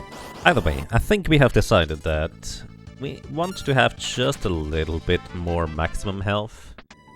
Largely because Almagest is basically just on the verge of probably killing us unless we heal like twice. Once for the impact and then afterwards for the healing all the way up to the HP leak status. So I think it makes the most sense to just go ahead and gain a level, that way we don't have to invest quite as much time / resources into that. Plus it's entirely possible that Almagest could roll high enough to kill us. I say possible with a question mark because I don't actually know how much or how hard it would hit with 20 magic defense. It could be that it's just like only 1400 damage and that's it, and we're fine. But I feel like 1400 is just the minimum it's going to hit for, and it could go all the way up to 1600 and some change, and my maximum HP is 1600 and some change. Just remember to unequip it later. The bone mail, yeah. As long as I remember to that I have it equipped in the first place, I think it's gonna be alright.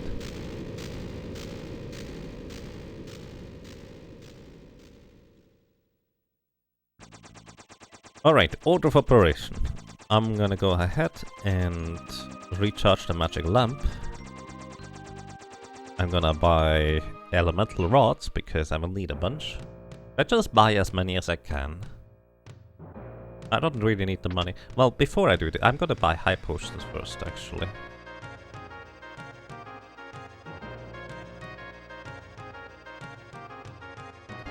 At this point, the run has almost as many deaths, random deaths as boss deaths.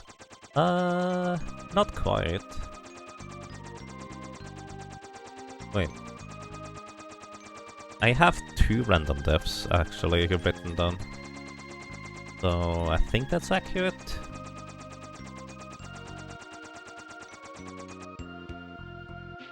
Two random deaths, 2 derps, and the rest to the bosses. Yes, I think that is accurate. So, I wanna buy high potions. Imagine a tiny person like this, clearly affected by some magical spell, walking in. Hi, I'd like to have some high potions. No, I don't need healing, it's fine. Yeah. Murazamas is worth 5 gold. Wait, health kit we don't need anymore. I do need the angel ring, actually. Golden Hunters, all the Thor's hammer. Sword hammer is only 5 gold as well. Wow.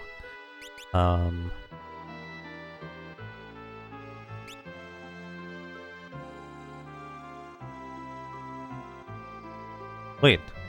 Hang on. Did I do this wrong the entire time now?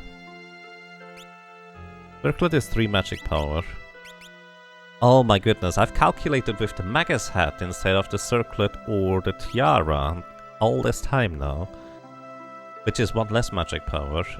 Okay, back to the calculator. What is my final spell power going to be? Black robe and circlet is fine. It is 34. Wait. That's 1 less. Right? Eh?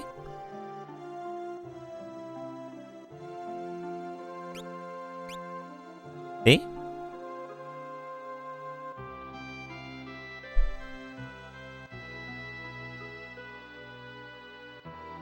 Eh? Why do I only have 34 magic power now? I calculated with 35. What did I do different? Because I had the Magus hat equipped, which is actually less. I expected to have 1 more magic power now, and not 1 less. I'm really confused. I know the Aegis shield gives 1, yeah. But I did not calculate with the Aegis shield, I calculated with the Genji shield. I have no idea what's that about. Either way, I guess 34 magic power it is. We are level 41. Which actually means we need level 46 in order to deal the 10% more damage. Which is quite a bit further away, honestly.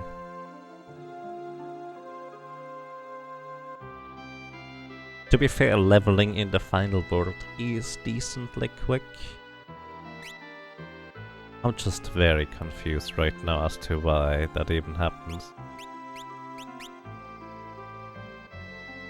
Huh.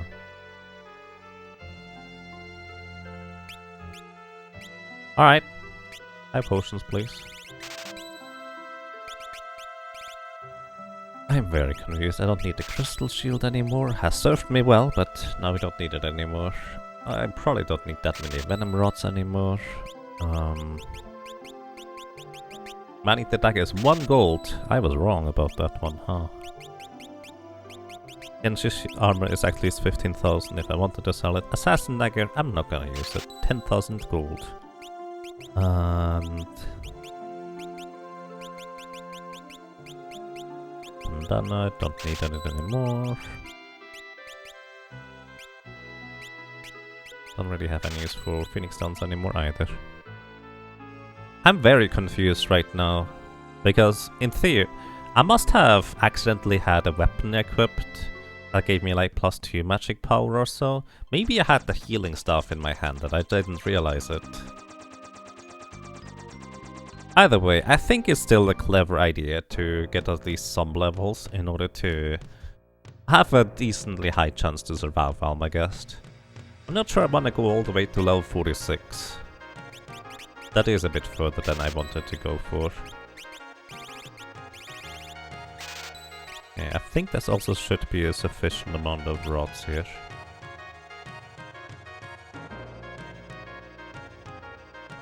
I feel like I had the healing rod equipped, because that is +2 magic power. Oh well, either way. We're gonna go ahead and refill the magic lamp while leveling a little bit, so we're just gonna go into the trench. The trench is one of these places where you can relatively easily just level without any trouble with almost any character, with the exception of a berserker, because you actually need to be able to control your character. I'm gonna run through here, I guess. There's not really anything... Well, actually, we just keep the bone meal equipped, it's fine. Let's see. Some characters don't have enough magic power in order to knock out a group of enemies with the first 2 uses of the magic lamp. I forgot about these guys. I forgot about them entirely. I'll figure out a way.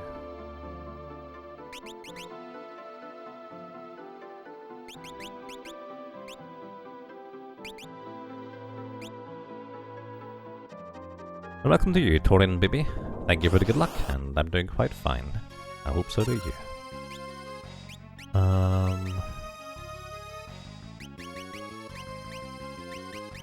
What's my best way of defeating these guys?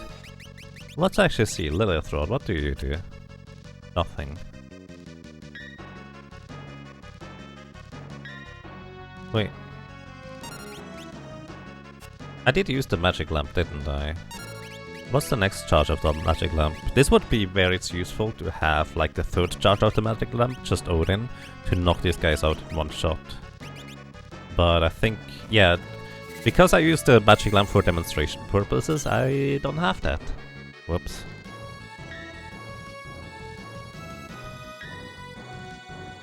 Actually, next is called Toplipas. Can you petrify the gargoyles? Gargoyle. Yeah, you can. What I can do is actually can just wait until one of them uses the sacrifice thing to heal its body, or itself, I guess, which doesn't make sense. There we go. Now we magic lamp.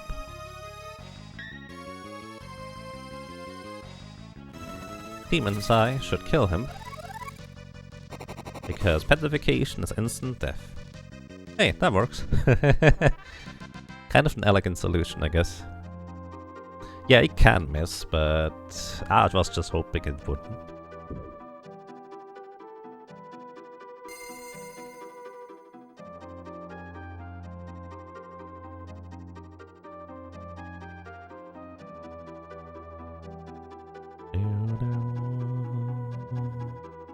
Am I still floating, by the way? No, I got dispelled along the way. Oh well. That's fine.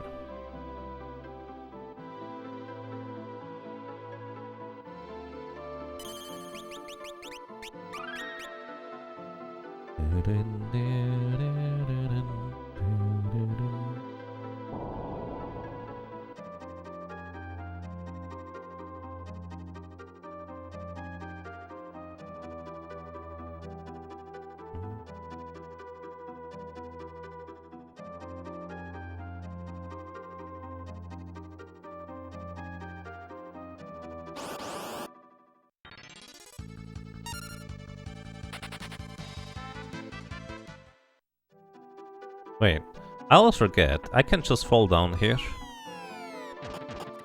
and basically take a shortcut, because this is where I want to go anyways. I always forget that. So this here should be 1/16 of my health, right? Let's see. No, it's actually exactly 100. Oh. So that lava is just strictly stronger than the stuff that XDev has. Attack from the back. Okay.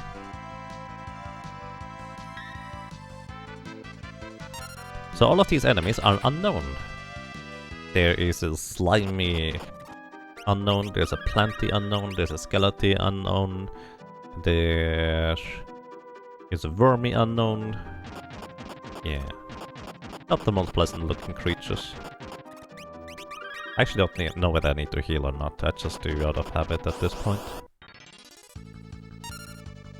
I have no concept of whether these things can even hit me.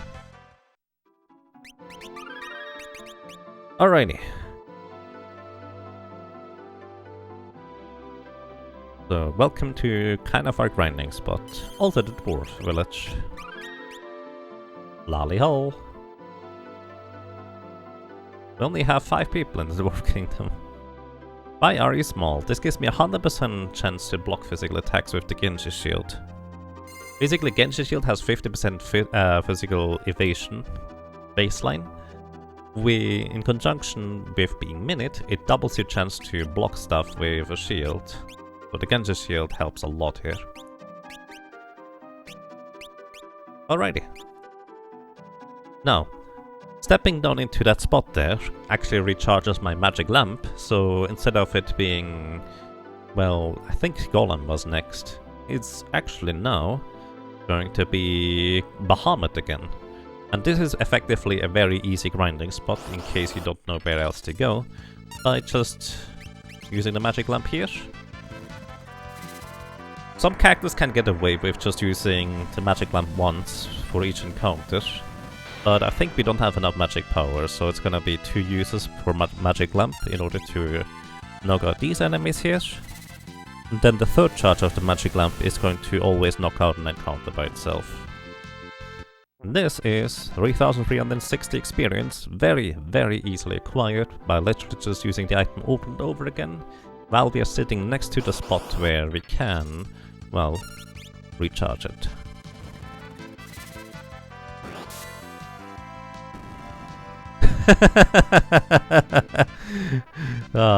This is great.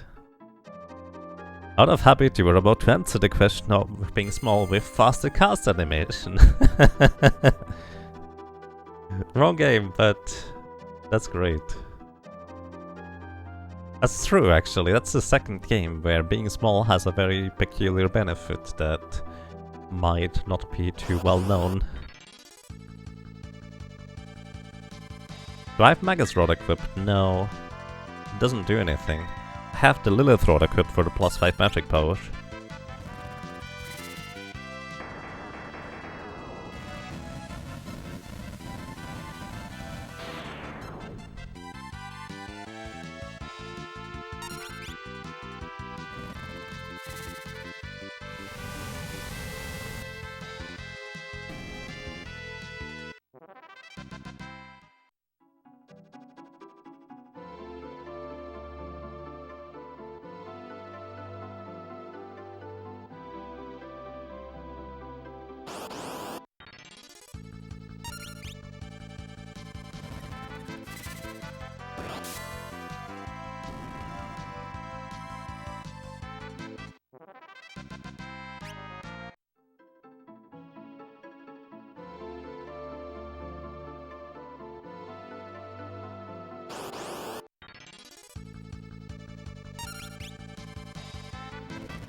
Oops, I forgot to recharge the magic lamp. I was just spacing out. And yeah, what Rysalizer said. Leviathan water is the only element that for some reason does not get boosted through the Magus Rod. In fact, the only way to boost water elemental damage is by using a chemist mix. So yeah, there's no way to boost the first 2 spells from the magic lamp. We could technically boost Sildra, but it's never going to be enough damage to one-shot a group of enemies here anyways.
Muted again? No, I'm just not saying anything. Sorry, I'm just trying to read some stuff on the side here. Hello. Mute check. I appreciate the mute check. Bonk. I like those bonk emotes. I feel like one of the best bonk emotes would probably be Charlotte with the little flail attack. But then again, I feel like it would be really difficult to convey with the small emote size.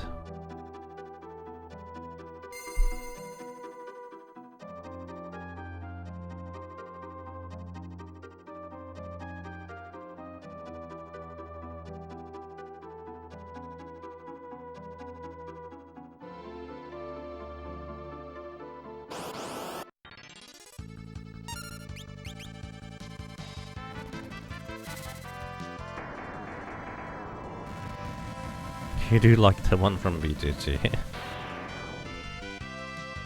That Moogle looks so mean.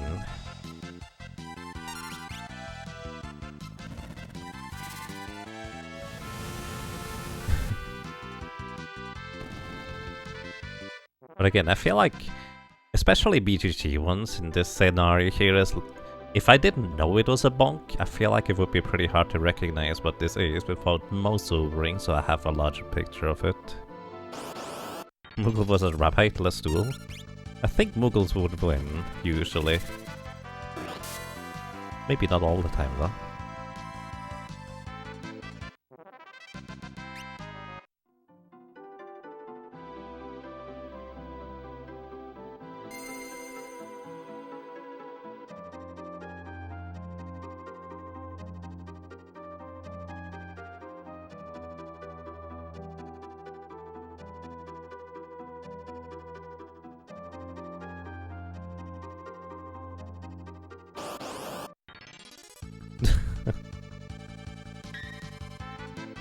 By the way, this is the best encounter in terms of experience gained.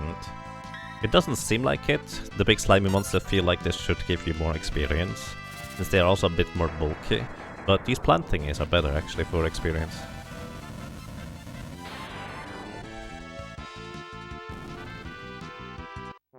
Oh wow, a one-shot.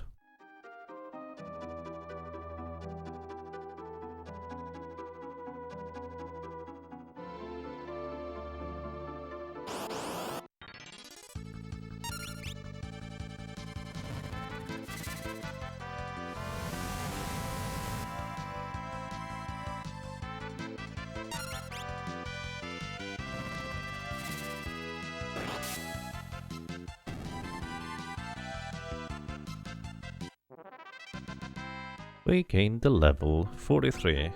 You know what, let's just go for 46. I kinda feel like just turning off my brain and grinding for a while. That's always nice. Kinda weird, isn't it?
You seem to recall when discussing how the game is coded with Clear Tonic, he said that there are 8 elements in the game, with no element counting as one.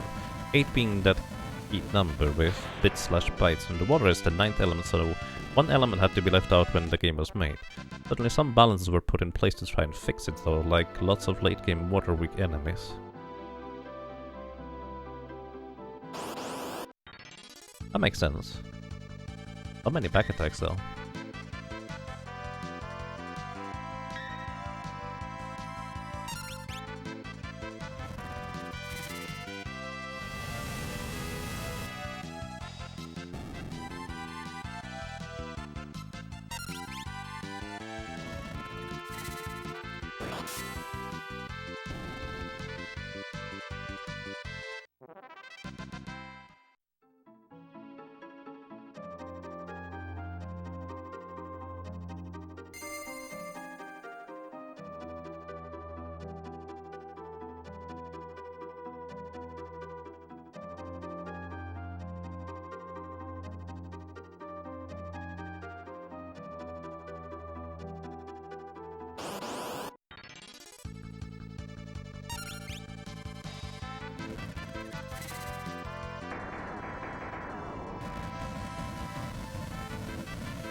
One thing I would like to point out, I really enjoyed the animation of Through Edge, because it just splits enemies apart. It's great.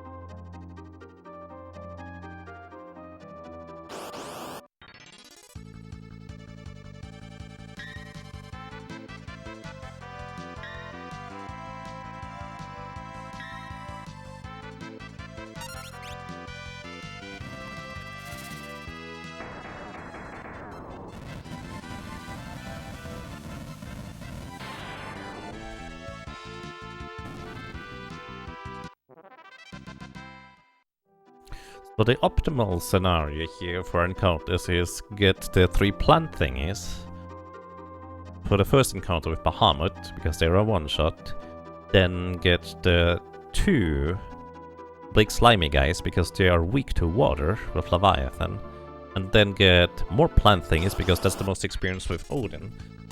Hey, we got actually the first 2 already. To be fair, the 3rd encounter is not as relevant, because we will one-shot it guaranteed. But the first 2 for the magic lamp is always great, for Bahamut for the spores, Leviathan for these 2, and then whatever for the next one. Nice. More efficient.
Level 44. Alright, 2 more.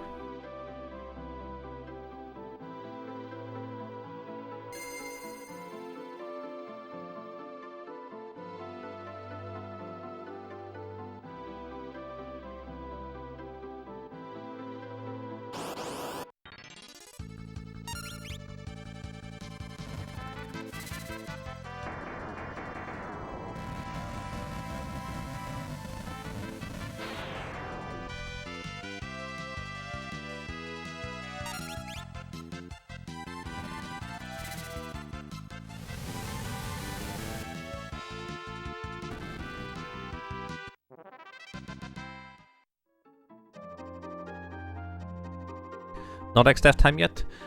I decided to gain a few more levels, so I have more maximum HP to survive the Almagest.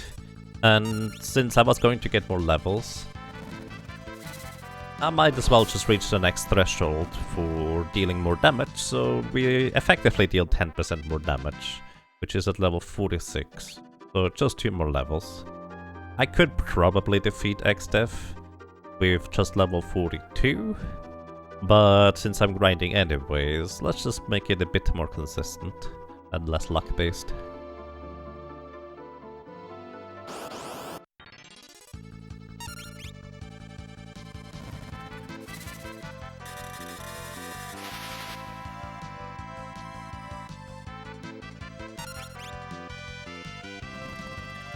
Oh, interesting, Samurai Goro.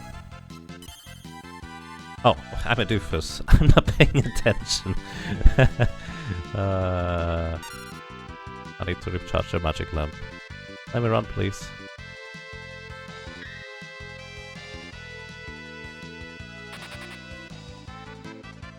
Yeah, my original level was 44, but it turns out I somehow had one too much magic power in my calculation, and I have no idea where it came from. I might have had a healing rod equipped rather than anything else, and that might have thrown it off. But yeah, 44 was the original plan, but turns out I was wrong. Yeah, there's actually no Phoenix in the lamp, that's a good point.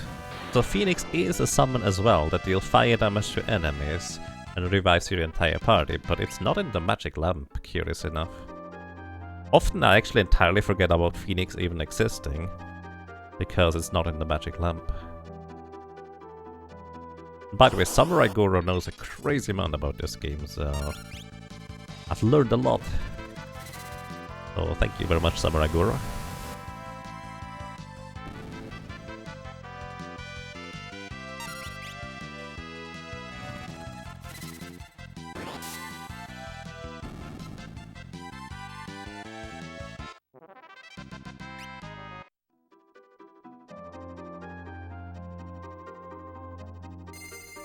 It only revives one person, but it does deal fire damage to enemies. Does it not work if there's nobody dead in the party?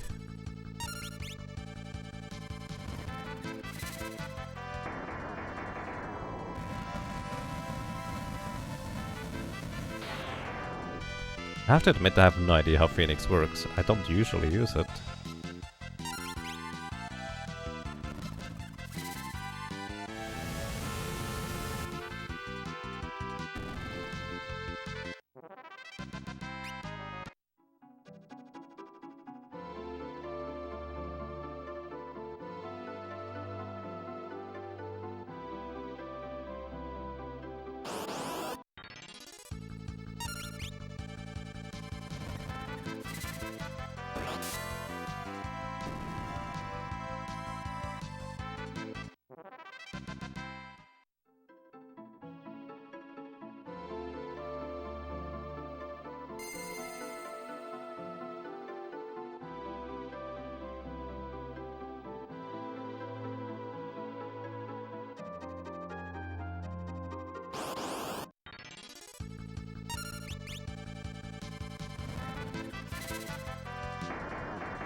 Full revive with full MP as well. Oh, I didn't know about the MP part actually.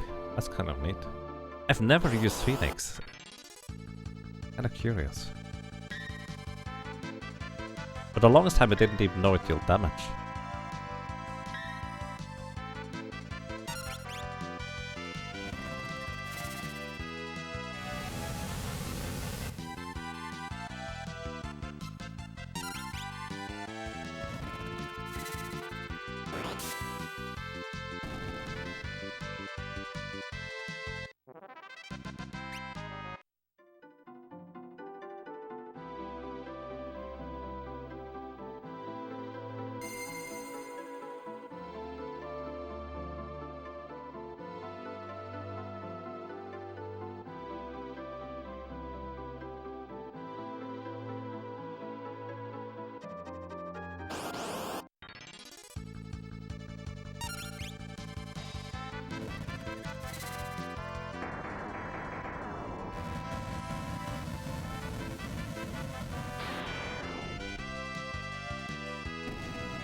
Is Phoenix then also removed from the call command?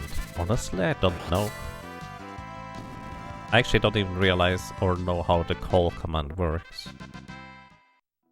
Because it's basically downgrading your summoner from a summoner to a different kind of geomancer.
Okay, how much more do we need?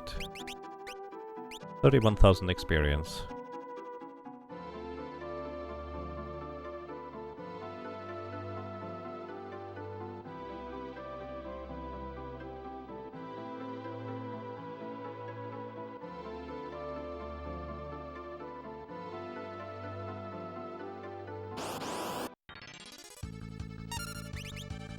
Oops, what am I doing?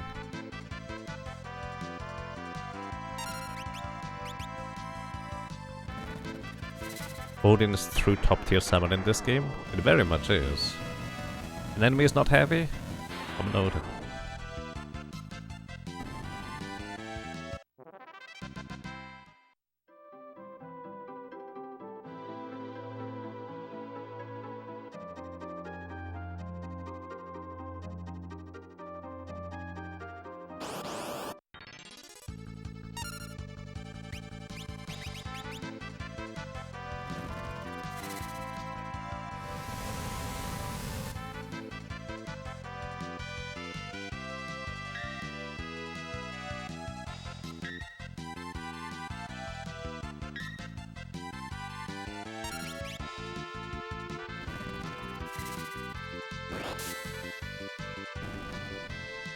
You would rather summon a ninja.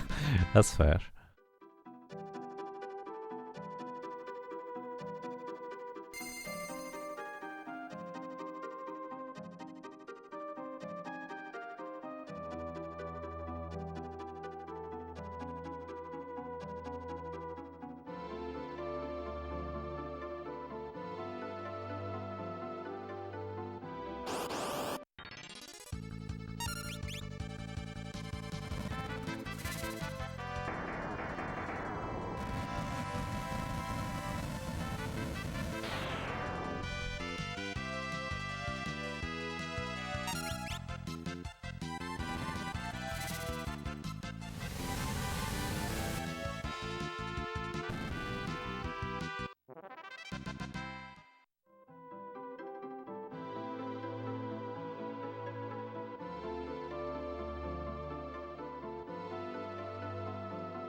You can usually do Bahamut damage with boosted Silver, and Golem is available early in this maze, so you would probably put those two above Odin.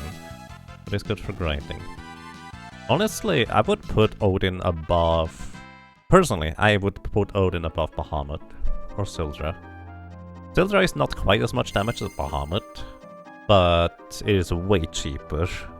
So it's generally speaking a lot more efficient. But yeah, Golem, you can argue that Golem is the best summon, because just blocking so much physical damage is crazy good. This is a very, very fair point. I guess for offensive summons, I prefer Odin the most, and my second favorite, well, probably Sildra, honestly.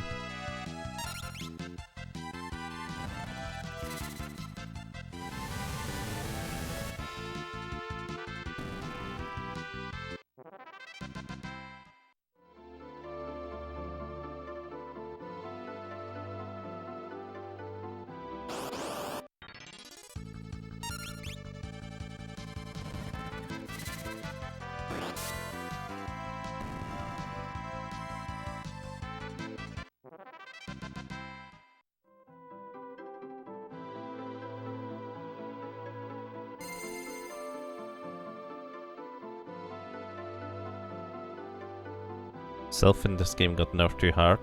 Sylph just doesn't really do anything. It is very, very briefly somewhat usable right after you get summoned there, but that's a super brief period. Why am I minute? I'm minute because in this game, if you're minute, your shield block is doubled when you're minute. And, well, I have a Genji shield, which means basically I have a 100% block chance. Which apparently has a very low chance of getting me hit anyways, but I haven't seen that so far.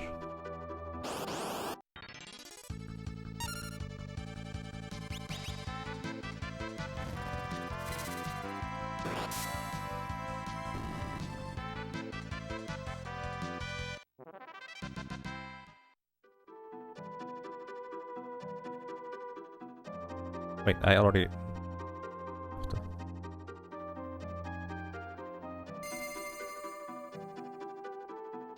Same result, indeed.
Alrighty, we're level 46.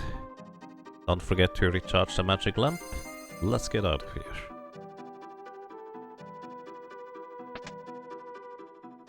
How long are we grinding for? Just for level 46, which I have just reached. We now have enough maximum HP to survive an Almagest guaranteed, and maybe even a physical attack that might sneak through. So with this, we also reach the next threshold of, well, being able to deal more damage with our attacks, which is more than a 10% damage increase actually, overall, so we should be largely quite fine at this point, just finishing the game. And yes, we are staying a minute.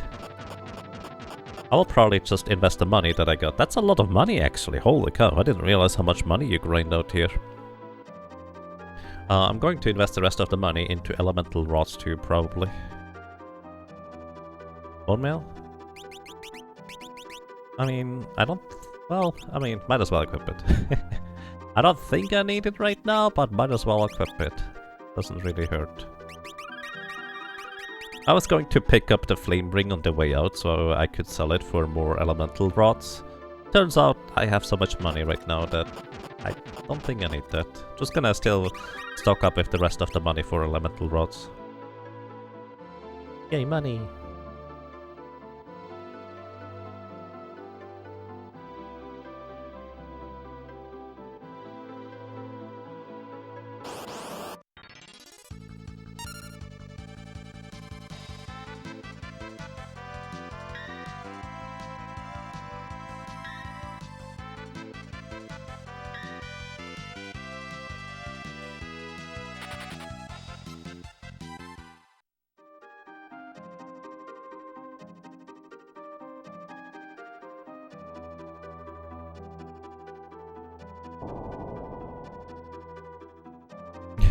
I appreciate that. Thank you, Blood.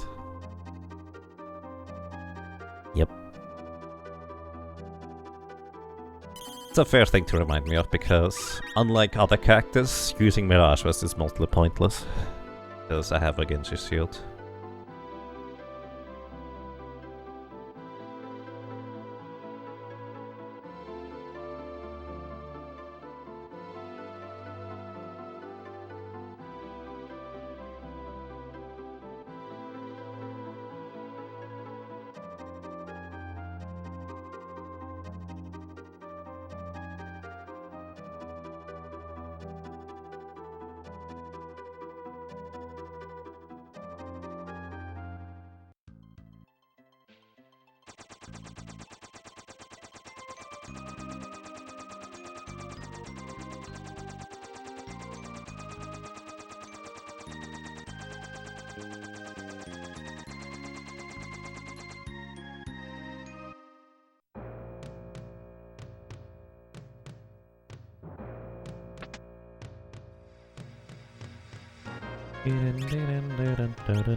Alright. Get a bunch of... Oh, I can actually stock up all the way on Thunder Rods, huh? Might as well get some Ice Rods in there too. Let's go.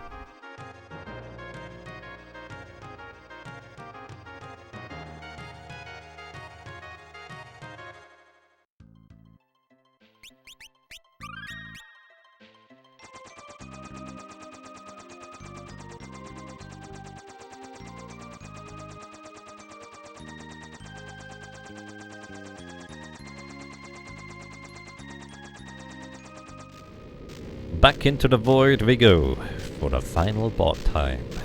On the Mime anyways.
Are any of the remaining classes you have to see as being potentially hard? No, actually. The remaining classes, including Freelancer, are very powerful in their own right.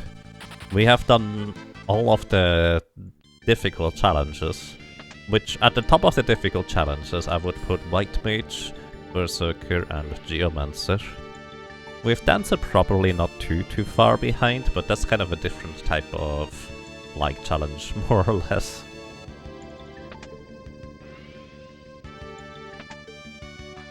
Oh yeah, Thief was also kind of tricky, but aside from Biblos, Thief was actually doing really well. And similarly with Bard, I expect the Bard to be difficult overall, but aside from it just being slow, Bard was really crazy strong towards the end, and we figured out some neat tricks that we could take advantage of too, so that helped. And welcome to you, Ted the Bot. Ted the Bot, there we go. Welcome, I hope you have a good time. I'm doing quite fine, thank you. And I guess welcome back. Hope you're doing well. Yeah, I feel like the one thing I probably could have done better with the Mime, if I wasn't too lazy, was defeating Omniscient by cycling the Wonder Rod all the way to Berserk, or even just... So the original reason why I didn't want to grind for a Berserk staff or rod in Xdeath's Castle is because I wanted to kind of stay at level 41 for the rest of the game. But right now it's like, Almagas is just really iffy and it's gonna take a long time to get to that point in the first place. So I feel like just getting these levels is more reasonable. Probably saves me time in the long run, let's put it that way. Either way, but yeah, I could have cycled the Wonder Rod through by Omniscient all the way to Berserk, while also using the Mirage Vest in order to not get hit at all. So that would have potentially saved me a good chunk of time. Is there a reason why we're running around super small? Yep. The Genji shield gives me 50% chance to block. And when you are minute, the chance to block with a shield is doubled. So that means it should be 100% chance to block. Seems like there is a very slight chance of getting hit anyways. And that is pretty bad because a minute character has 0 physical defense. But overall, it should be largely fine. Yeah, basically, physical attacks are pretty much a non-issue when you're minute. And since most of my damage output relies on, well, attacks with breaking rods anyways, which is not based on regular attack power, we will just do fine.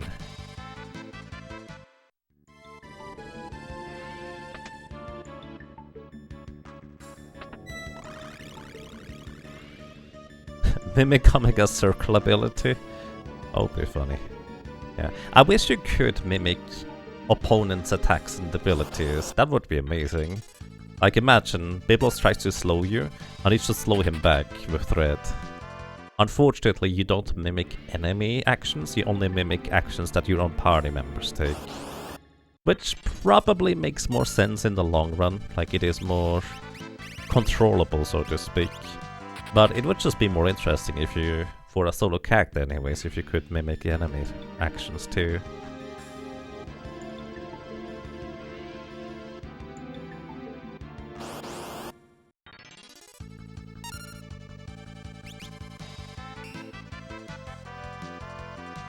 Yes, mimicking item break basically it just does the same thing. It mimics the action of using the item, whatever item you might be holding. So it will just consume another rod if we break a rod and then mimic that breaking the rod. And the only thing that does not do that is elixir or any other consumable that is in your regular inventory and not as used as a weapon. Because it mimics using the same elixir that you just used, or high potion for that matter. Which is curious. I don't know why it does that, but it's convenient. Unfortunately, Magic Lamp, because that's a question that always comes up right after. Magic Lamp is a separate value that is kept tracked separately in the game, and consequently, if you mimic using the Magic Lamp, it will just use the next charge of the Magic Lamp. So there's that too. You're guessing Biblos is immune to slow? I actually don't think he is. I can tell you in just a second. Hang on. I do have the bone meal equipped, so we should be fine here. Let's see. Biblos.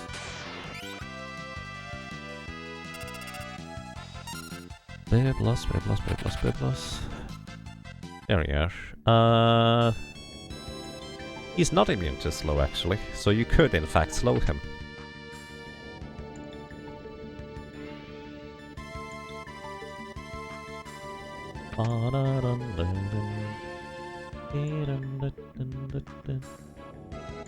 And yes, I dare to say most bosses in this game can be slowed, or stopped for that matter.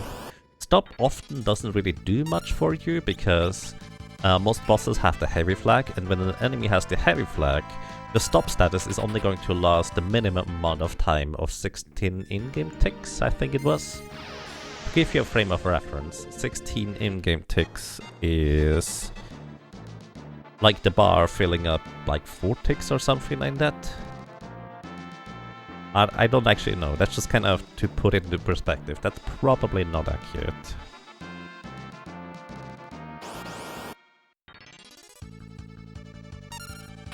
The smart thing to do, if it could be changed, is to change it to a targetable ability. Maybe. I feel like using Mimic, generally speaking, as an ability might be actually really interesting, because as in the way it is, because it does have a very specific strategic element to it, where you want to mimic the action you want to use twice in a row, and it's kind of difficult to use properly.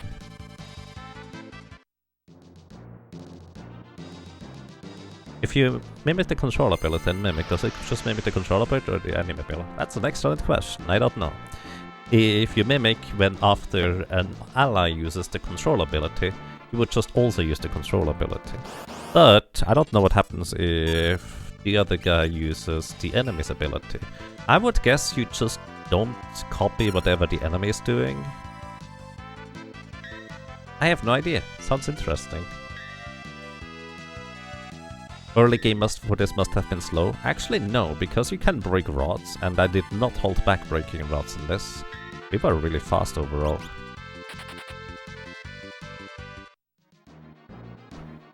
Question, do we want to... Wait, no, I already...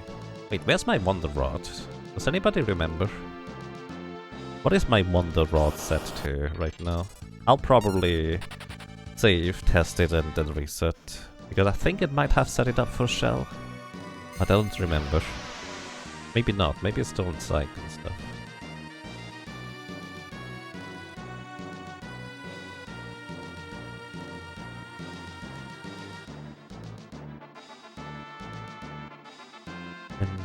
But yeah, a lot of these questions can unfortunately not quite be answered through a solo Mimic. You would have to have a Mimic in your party instead. Which, well, this is a solo run, so can't quite do that.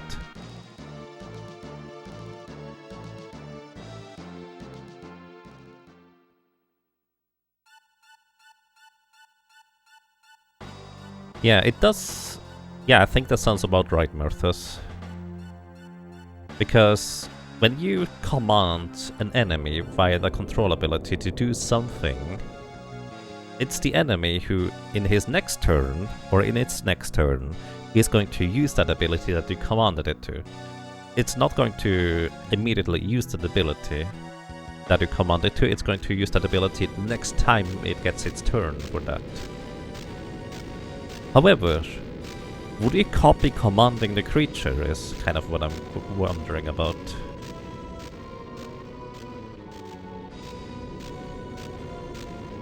$20 hours to net is actually the average time to get for other classes. Yeah, this is pretty solid, honestly. We did get stupid lucky with the Mime early game, I feel. We got decent luck for the rest too. To this that. Maybe, in order to conclude all the solo challenge runs, I'm going to do a freelancer run with everything unlocked right off the gate. Maybe. I would just be more of a fun run, I guess. But that's something for later. Let's get these other ones done before. Freelancer 2.0. I feel like it's like Freelancer Max Point 0, but yes. Pretty much. Like, just having all classes mastered from the beginning of the game, and we only use Freelancer.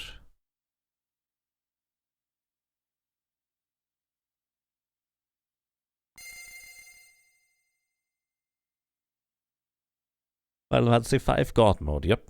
I would just throw like 150 gold at Carla boss while being way faster than he is, so we would guarantee not dying to him. What else? I mean, you could just throw money at everything.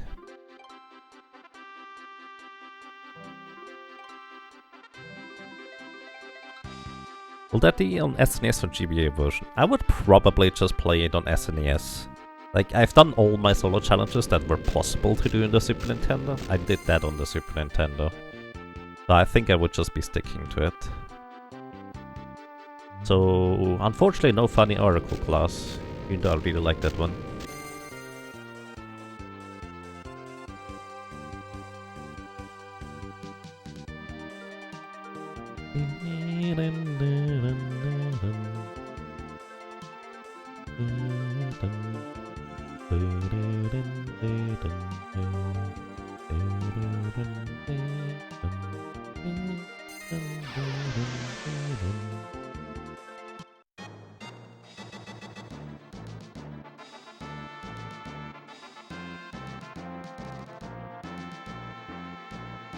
Okay, we have arrived. I'm gonna save and briefly test what the Wonder Rod is at. Because I don't know what the Wonder Rod is at. So potentially I have to still cycle it through. Let's see. Oh yeah, we still need to cycle it through. That was Doom.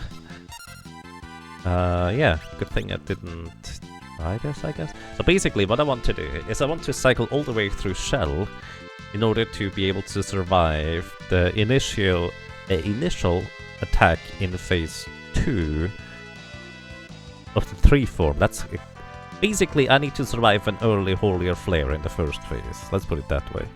And for that I need to have Shell. Might be able to survive it with this amount of maximum HP even without, but it just makes the most sense to get Shell here, honestly. So that's gonna be my plan. I might try to cycle the Wonder Rod through just so I have single target nukes for the Grand Cross part. But then I would also somehow need to... I don't know, we'll see. I'll figure it out as we go. Sorry, I'm just kind of trying to... There it is. I keep misplacing my Wonder One thing. Right, next is gonna be Psych. So absorbing MP. It really doesn't matter what I do, because I don't need my MP anyways. Then Cure. I have the Bone Mail equipped. I'm gonna damage myself. Then Antidote is next. Removing poison. I'm not poisoned, but hey. And next is Silence.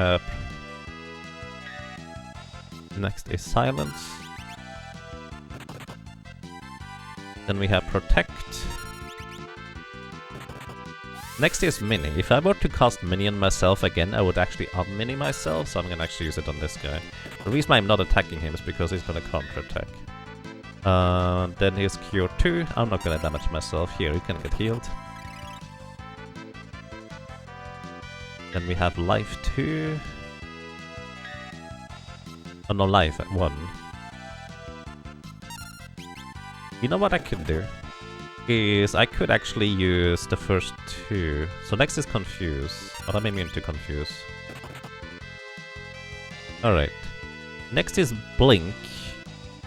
Okay, so what I'm gonna do is I'm actually going to use the next 2 charges of the Wonder thingy in the final fight. Because I keep being told that there is a slight chance that we still get hit by physical attacks. But if I have Blink on myself, I'm gonna, well, Shell, Image, Blink, whatever you want to call it, I'm going to be able to just avoid whatever next physical attack hits me if it somehow slips by the shield. So I'm going to use the next 2 charges of the Wonder Wand on myself. That's gonna be the plan. In the meantime, I also need to preset up the immunity carryover through the Angel Ring and Aegis Shield. So let's see. My plan, so to briefly explain what I'm gonna do here. I'm going to enter an encounter. Let me save before I do this. I'm going to enter an encounter with the Aegis Shield equipped. I'm gonna enter an encounter with the Angel Ring equipped. And the last one doesn't matter. So basically, the Bone Mail gives me status immunity to instant death, poison, blindness, confusion, berserk, and maybe something else that I don't think of. Regeneration, whatever. Angel Ring gives me additionally... old status effect too. The Angel Ring gives me additionally immunity to the zombie status effect. The Aegis Shield gives me immunity to petrification status effect. So, all these immunities I want to carry over into the next battle without having these items equipped. So what I'm going to do is I'm going to enter an encounter here. Right now the game has registered, oh, okay, you have these thingies for immunities. Also, don't do that, that's mean. I need to revivify.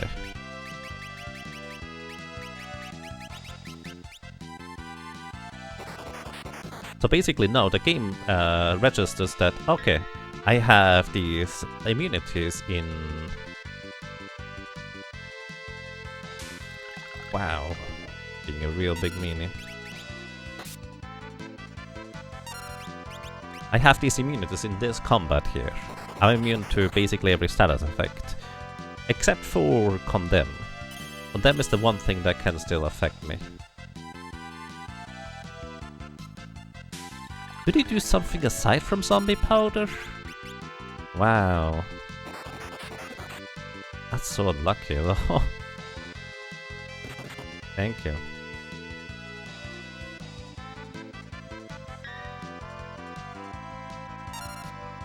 Alrighty, so yeah, I have these immunities now, which is pretty handy.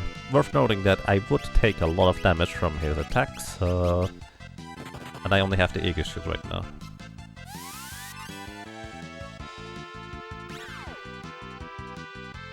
And I can't really... oh my goodness.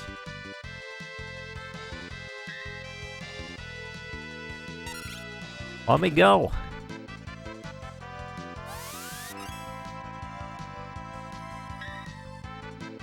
We only have 66% block chance with the Aegis Shield here.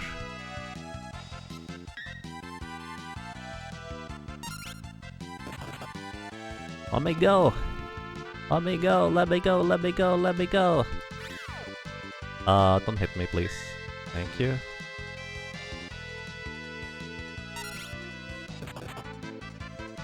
The things only have 4 HP, so it was a guaranteed knockout. Oh my goodness. I have the Bone Mail equipped, so the only way to heal is breaking a Venom Rod over my head. They're trying to ruin my solo run. Yeah, apparently. There we go. Alright. So now, we have all these immunities. And if I save, the immunities are also saved, curiously enough. So, now, I'm going to be setting up for the final fight here. Which means I want to have the Wonder Rod equipped, the Genji Shield equipped for 100% physical evasion in conjunction with Mini. The Tiara or Circlet, it doesn't matter. Gives me additionally... well, the Tiara actually makes you immune to confusion, but so does the Bone Mail carryover thing. Black Mage Armor for more magic power, plus 3 magic power from the Tiara. And Running Shoes for haste, which also gives me immunity to stop, slow, paralyze, and sleep. So we cannot be stopped with the haste boots. That's just the nature of the beast. Why do I have 36 magic power now? Oh, the Wonder Rod. That's what it is! The Wonder Rod gives me 2 more magic power. That's what the problem was. I didn't realize that. Either way, this is our setup. This is how we're going to fight X-Death. If I get into an encounter before X-Death, I'm just going to reset. It doesn't count as a death because it's just to simplify the setup. But I need to take a quick bathroom break, so be right back.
Alrighty, let's go! Hello, I'm back. Let's go for now for real. We probably will still die once or twice, because the first phase has a chance to cause a meteor. And so far, I don't think I've managed to avoid the meteors. Let's see. Thank you. Has there been any solo character challenge class that managed to defeat XDev first try, I wonder? Where's my menu sound?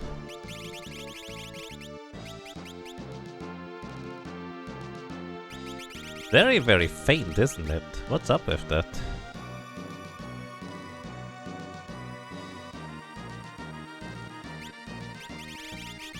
We can hear the menu sound. Maybe it's from my... Ah, there we go. My headphones had the plug pulled out just a little bit. It was on my end, yes. Alrighty, let's go, shall we? Welcome to XDev.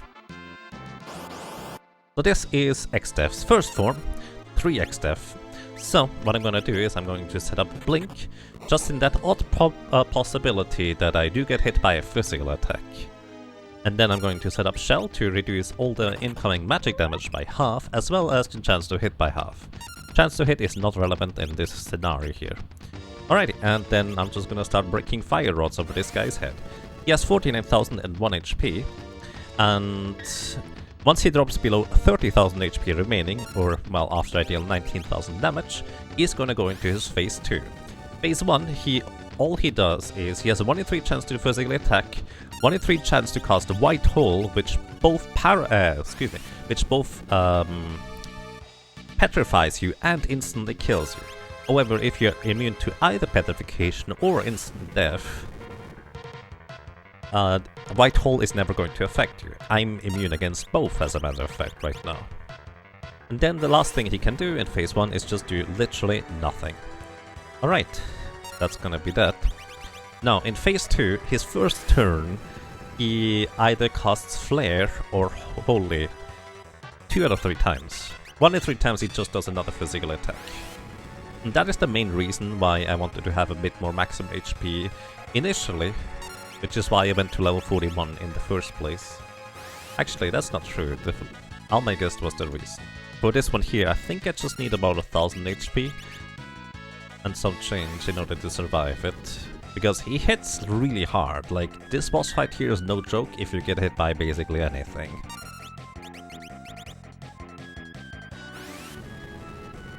So yeah, that's effectively phase 1. Once we get to below 10,000 HP remaining of this boss here, he will cast Meteor. And, well, Meteor is kind of mean. Also, by the way, we are entering phase 2 right here.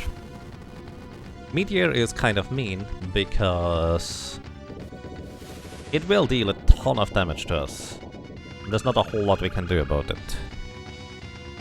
12 and some change. Alright, that was actually closer than I thought it was gonna be. Use an elixir to heal, probably. So I want to spend as little time as possible just spending healing, so I want to deal as much damage as possible, basically. So, one of the things that can kill us in phase 2 is Condemn. In his, I think, 4th turn in phase 2, he has a 1 in 3 chance to cast Condemn, which effectively puts the Doom Clock over our heads, and, well, you literally can't dodge that one. The only way to become immune to the Doom Clock is to make your character to have the Heavy Flag, and the only character who can do that is a Chemist. I'm not a Chemist, so if he uses it, I'm dead. There's not really anything I can do about that. There it is. Okay. 10 deaths.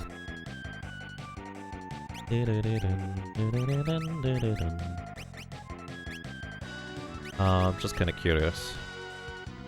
Alright, I want to keep the magic lamp for the last burst of damage to take down the other parts. Reset? Yep, this is a reset because there's no way for me to defeat the entire last section of the fight in 10 seconds. So the Doom Clock targets whether a character is heavy or not. It does not care whether you are immune to instant death or anything like that. All it cares about is whether your character is heavy.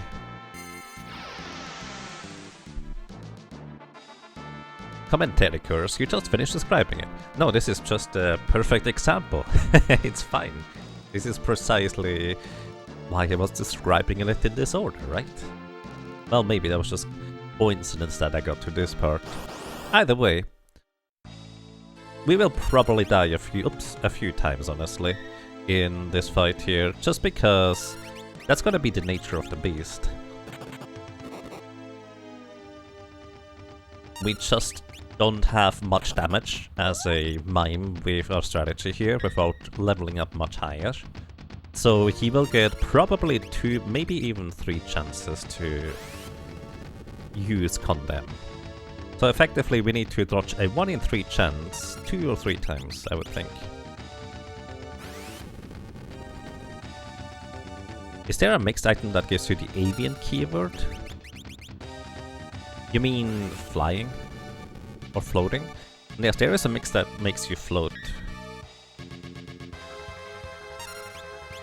And heavy with the same mix? Yeah, heavy is more of a description of how the flag works, generally speaking, because you're not affected by spells like Gravity and Demi, which are basically percentile-based attacks. It's just kind of the keyword that they use for that. And I couldn't really come up with a better one. You could also call it the boss flag, I guess. Maybe that works too. Yeah. Avian is, or well, flying type is not really a thing in Final Fantasy V. I know in other Final Fantasies, when an enemy is flying, they are especially susceptible to, like, throwing weapons or ranged weapon attacks. But that's not a thing in Final Fantasy V.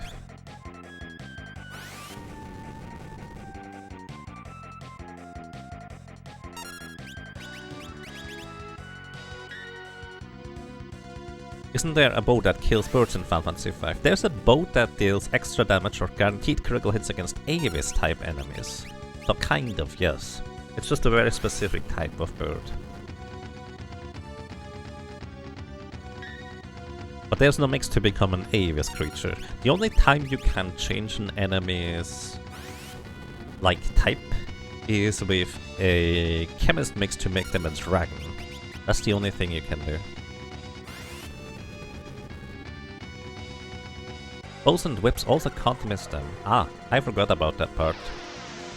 That's true. I just used the elixir.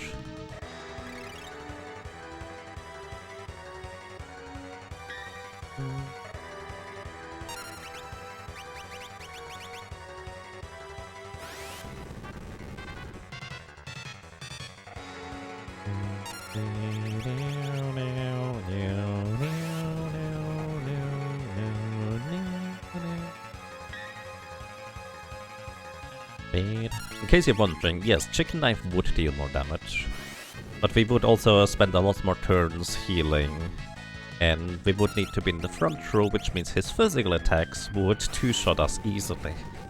So this is probably safer? Question mark.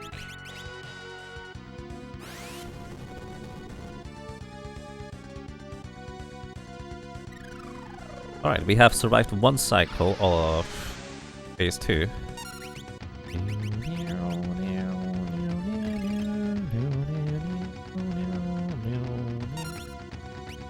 If I actually was clever, I could keep track of his turns in Phase 2 and just heal before the end of the first cycle and before the and right after the second cycle starts. That way I could mimic an additional elixir for use later. Oh well. That's fine.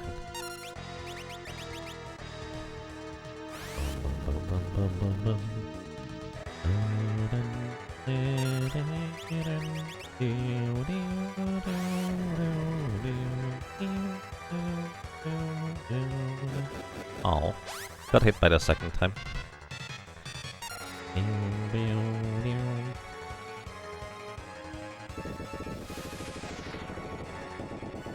And yes, Chicken Knife has a 1 in 4 chance to proc the runaway trait, where, well, you try to just run away from encounters. let's go Wonder Rod. Oh yeah! That's a way quicker way to reset this.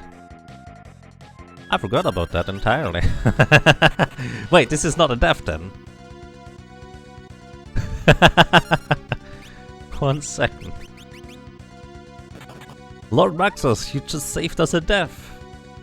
Which I could have saved before, but it just never really occurred to me. That's true. We don't necessarily die here. That's true. I never thought of... What happens if you use the Wonder Rod in Phase 2? Do you go all the way back to Phase 1? That's amazing. Wow. I never thought about this. Why did I never think about it? It does reset it to Phase 1. Oh, alright. Because, hey, here's a funny thing. What I was thinking of, but that doesn't work if it resets it to Phase 1. If it actually were to reset it to Phase 2, what you could do is you could have like wall just before the phase transition on your character, and the first turn, the magic casting part has a 1 in 3 chance to use Delta attack, and then you could 1 in 6 times reflect it to the Almega's part, instantly killing it.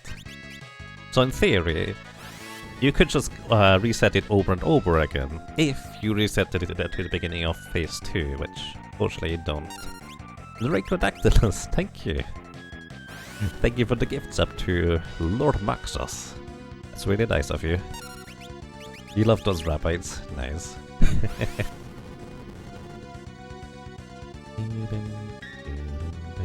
In case you're wondering, I'm not really keeping track of how much damage I'm dealing. This is 10 rods, which is probably like 16,000 damage right now. So like 2 more in order to push him into Phase 2 right now.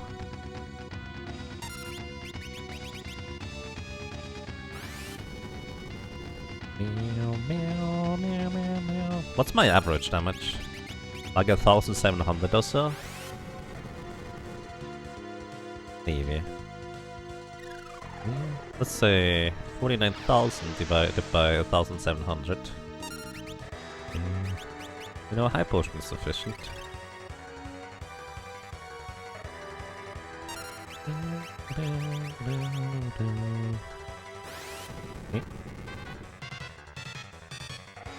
So I need to use 29 fire rods, which means we have exactly 70 left at the end of this battle.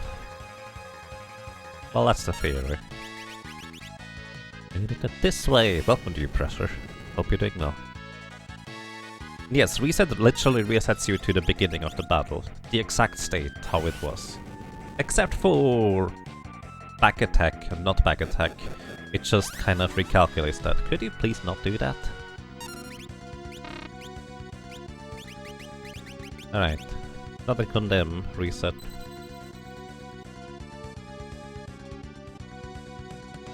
No, we can't, wait, I can just demonstrate this. Might as well. This question has come up many times so far, let's put it this way. But here's an excellent time to just demonstrate it. If I use a rod as an item, and then I mimic using the item, what is going to happen is the action that it mimics is using the item is what I mimic. So if I mimic, it's just going to use the fire rod, and unfortunately it also removes my fire rod from my hand, like it just uses up the item. So it would be amazing actually if it was not going to consume the fire rod, because then what I would be able to do is I would be able to boost the fire rod damage through another fire rod equipped. Would be great. Does not work that way, unfortunately.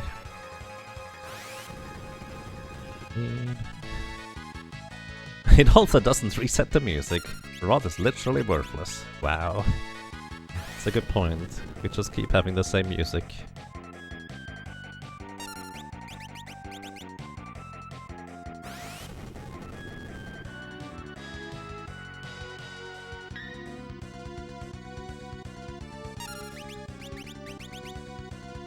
We thought earlier that's how it works. No, that's unfortunately how it doesn't work. It works that way for elixirs and high potions if I mimic them. It does not work that way for items you use as items, or it also does not work that way for...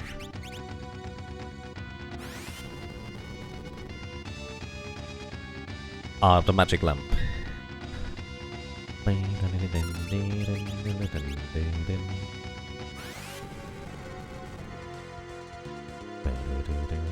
You know, I'm actually wondering now, how many of the other solo classes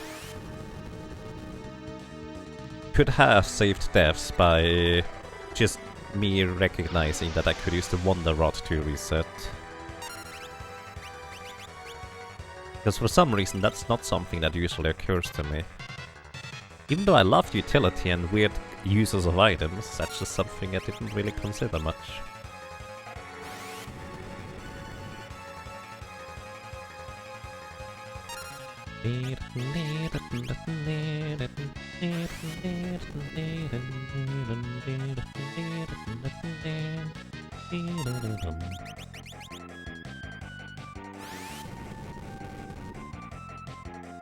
What happens when you mimic your empty-hander?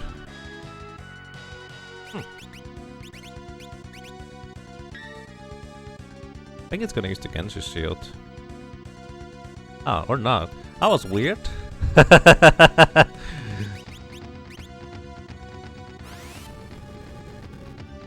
That's interesting. I don't know, what happens if I were to mimic an empty hand?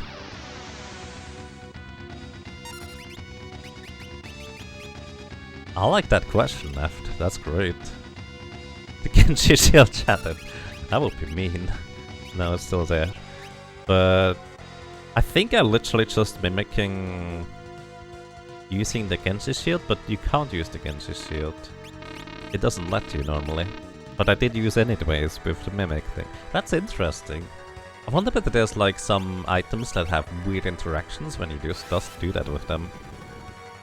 Failed attempt at a shield bash.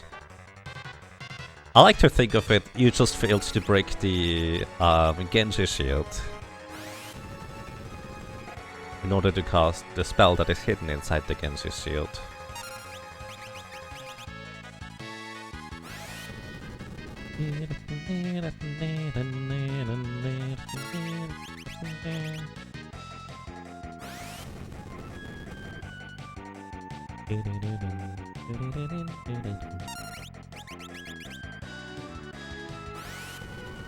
That was a great question though. I like that. We lost one turn, but hey, who cares?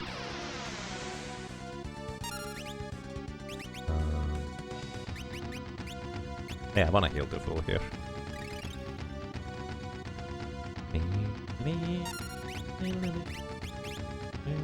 I think we need to use 7 more rods in order to win phase 1 here.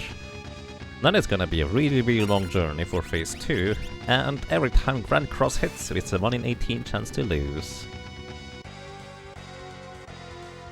Oh, well, or we just lose here.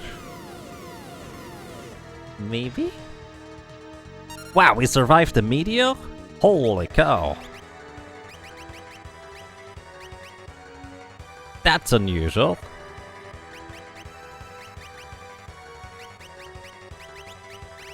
That was really low rolls. Sure, we have a shell, which halves the damage, but that was really low rolls still.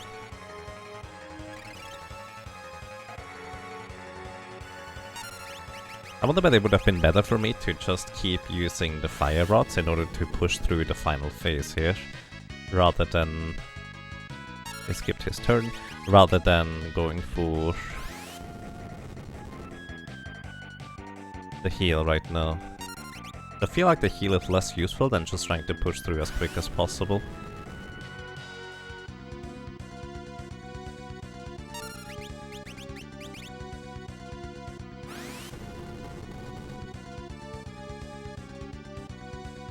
Okay, he skipped his turn again. We should be able to push into the final phase now here.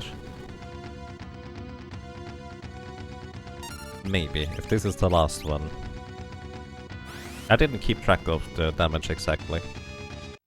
But it works. It is exactly 29 rods. I want to use the lamp to finish off the final phase, so I don't have to worry about as many grand crosses in the final section.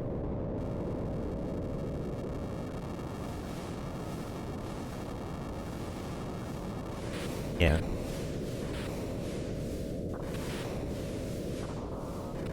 Wait, I didn't prepare... Did I prepare the magic lamp for the third? I might do this. I didn't I didn't think this one through, did I? No, it would have been better to use the magic lamp just now. Oh well. Well, what can the magic part do in the first turn? He's gonna get 2 turns, isn't he? He's pretty fast.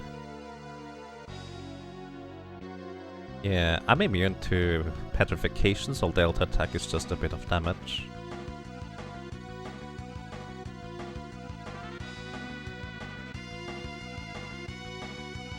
Can you Wonder Rod it somehow? Not directly, no. Alright, let's go for... This is the first time I'm genuinely using the Lilith Rod and Magic Lamp. Alright, I'm gonna keep track of the damage I'm doing specifically against the Grand Cross part. I just hope the others align properly. That way I don't have to stop as much. Alright, physical attack from the magic part. Oh no, that was the magic part. So this would normally be a guaranteed petrification. But I'm immune to petrify, so it's fine.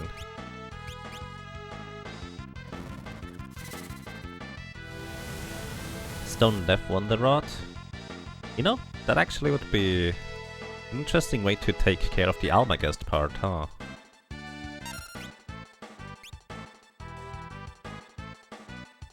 If I cycle... well, it's kind of not... What's the probability of landing it? It's probably like 20%. And I would have to prepare it through phase 1 the entire time again and again. Then again, the Wonder Rod would be nice to just single target focus the Grand Cross part a little bit. Either way, third charge of the Magic Lamp here is going to be Through Edge. Normally Odin, when you summon it the normal way, is never going to use Through Edge if there is an enemy in the field that has the heavy flag. And 3 of the 4 parts are considered heavy in this encounter here. What this means is that I basically just kind of circumvented the entire fight on the left side. So there's 4 parts to this normally. The far left part that casted Delta attack earlier is the magic casting part. And I just completely eliminated that one by casting...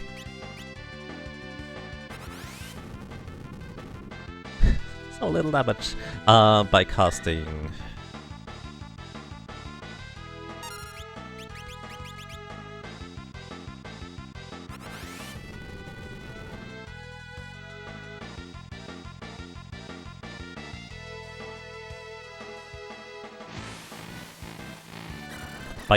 the third charge of the magic lamp. There we go, I finally brought it out. So the other parts, the top left part that's casting Grand Cross has a 1 in 18 chance to kill us. 1 in 18 because it could be the Doom Clock above our head. That's the only status effect that can kill us. We are immune to Zombie, Petrification, Instant Death, and Berserk. And Confusion. Those are the ones that could be really bad for us. But we're immune to them. We are fine.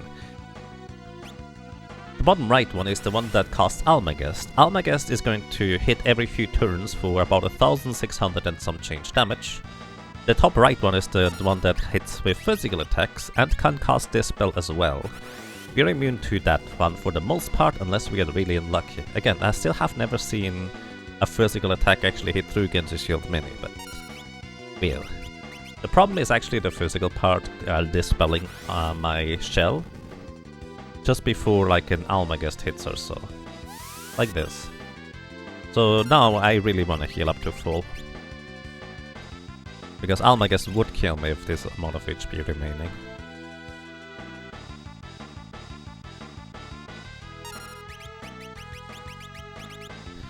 Alright, now it is just a matter of hoping that the Grand Cross is not going to kill us. That's kind of all there is to this, really. And we are slowly progressing towards trying to defeat this guy. Oops.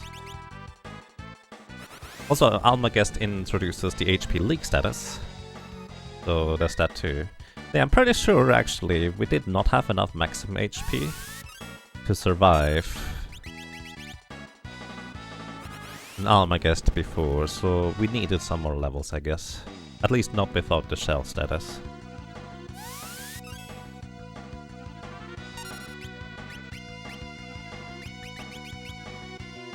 I should equip a chicken knife to be slightly faster when using an elixir.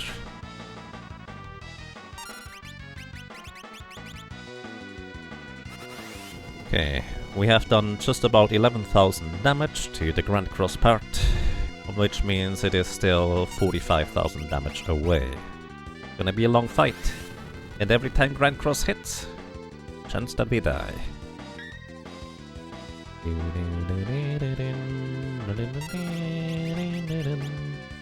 We just hope it doesn't.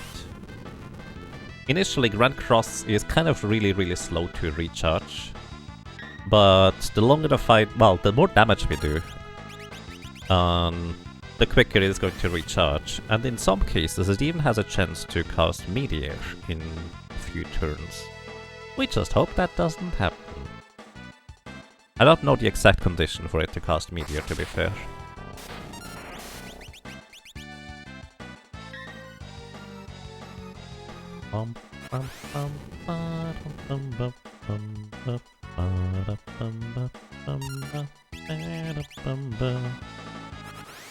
Yes, the far left part did die. There were 4 parts initially, and there's only 3 left now.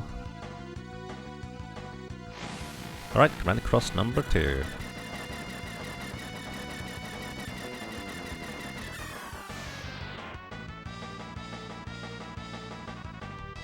Okay, looks like we're fine.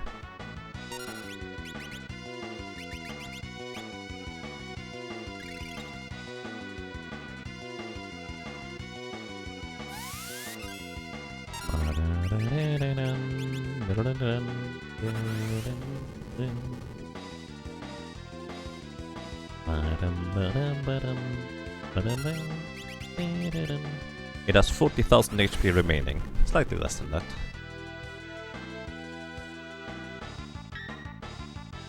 By the way, I'm pretty sure Vacuum Wave would just kill us. Maybe not. We're in the back row, so we might survive it at full HP.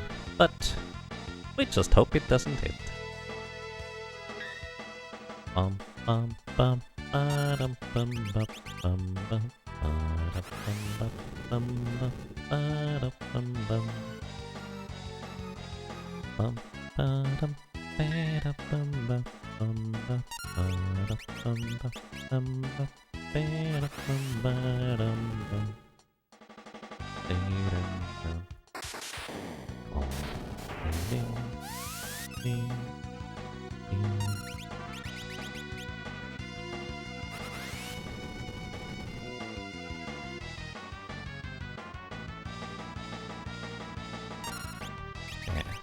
Chicken knife. Chicken, there it is. Make a bit of space for the chicken knife here. I'm actually starting to get pretty low on elixirs, huh? Considering how much longer this fight is going to last, I might want to try and do the elixir extension thingy. Where I use 2 elixirs for 2 separate Almagests, but right after each other.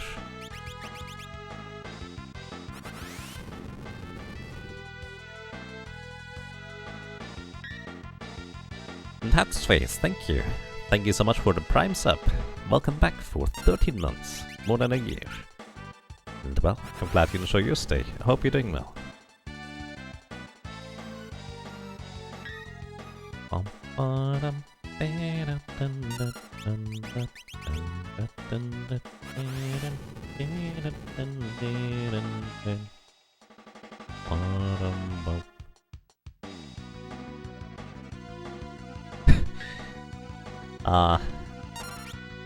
No need to be mean about it. feel like it's more like we should have just made a command for it.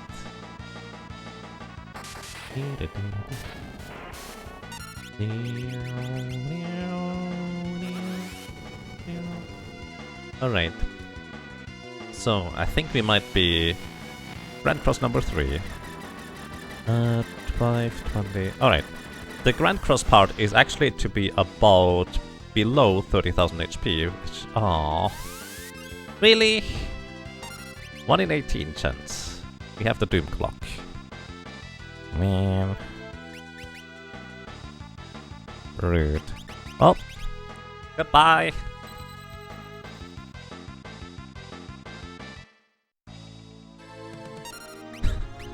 We just reset the battle. That's so stupid.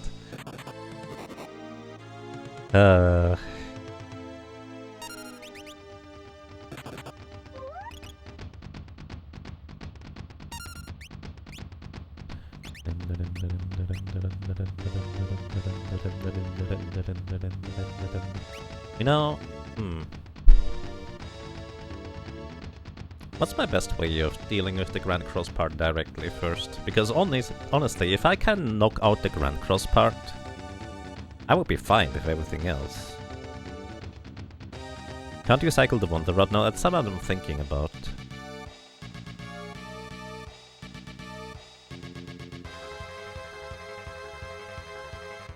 I've brought the Berserker to the final boss. That's all I promised.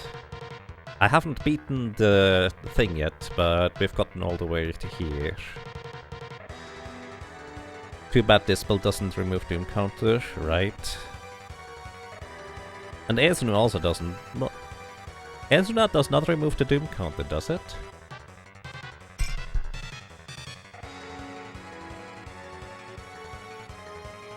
I mean, you just take a snapshot at the beginning of a battle, in case players want to reset, and then you just reload that.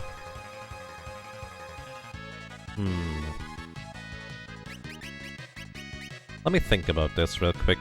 I actually kind of enjoyed the idea earlier of somebody mentioning the concept of maybe using Break.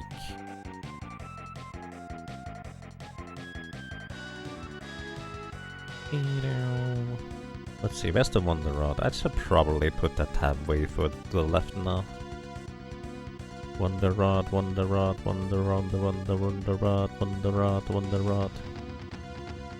Where is the Wonder Rod? There, Wonder Wand. Okay. Next is Ezuna, Kuraga, Reflect, Berserk. Life 2, Holy Dispel. Fire, Ice Bolt 3, Venom, Sleep. Code, Fire 2, Ice 2, Bolt 2, Drain, Break. Quite a ways to go. But sure, why not?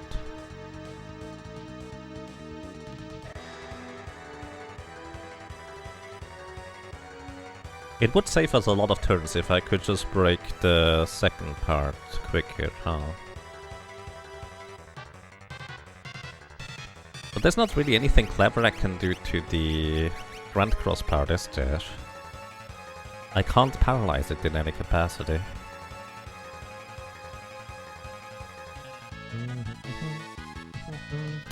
Ribbon does not make you full immune in Final Fantasy 5.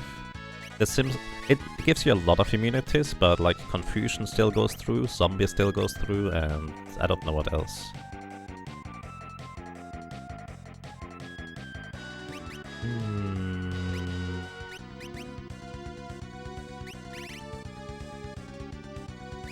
Yeah. I don't know, let's give it one shot where I'm just gonna cycle this through. Next is Ezuna. Just gonna cycle this through all the way to Break, because then I also have single target damage for the Grand Cross part. Yoraga.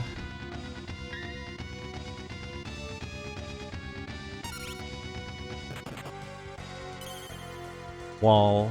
I should not have given him Wall, huh? I made that mistake last time already when cycling through. Next is Berserk. I'm immune to Berserk. Then we have life 2. I'm immune to life 2. Then we have holy. You still have wall? Yep, he still has wall. I'm just gonna cast holy on myself. Why not?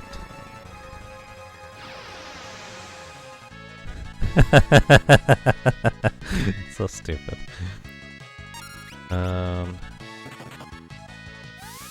This spell, he has no longer wall. Fire.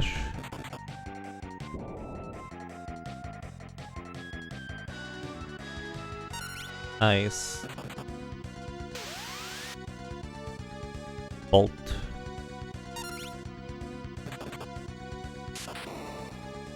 Venom. Too bad there's no Wonder Rod for time magic. That would be amazing. Can you imagine just slow one of the parts of Neo X Death? I think Fire 2 is next. Or not. If we could slow the Grand Cross part, that would be fantastic. Fire 2, that's 300 damage. Ice 2 is probably going to be the same.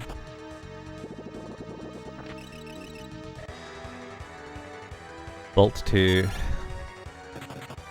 Then a Strain, and afterwards is Break. So that way we have a chance, a small chance, to instantly kill the Almagus part. It's a very small chance, honestly. Alrighty. I'm just gonna heal up with high potions here.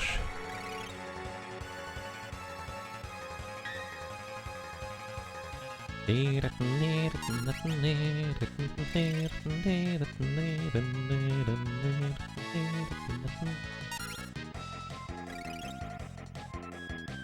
problem with single target nuking the other part though would be that then the two last parts are kind of out of sync.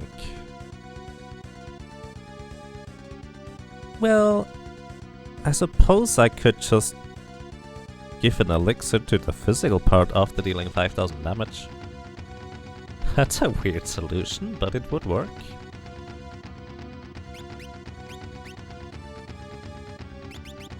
I suppose that would work. Or why not?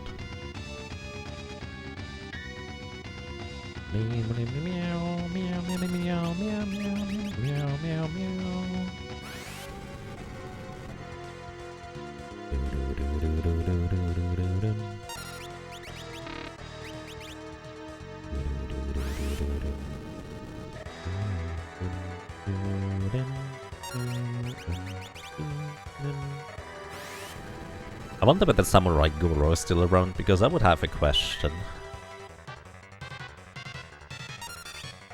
Yeah, the problem about... Well, here's the thing. The problem about combat chicken knife is that I'm no longer minied. So I would be susceptible to the physical attacks, and in the front row, I'm pretty sure you take like 2400 damage. But nothing technically stops me from cycling the Wonder Rod all the way back over to Mini in the first phase here. So it would be an option.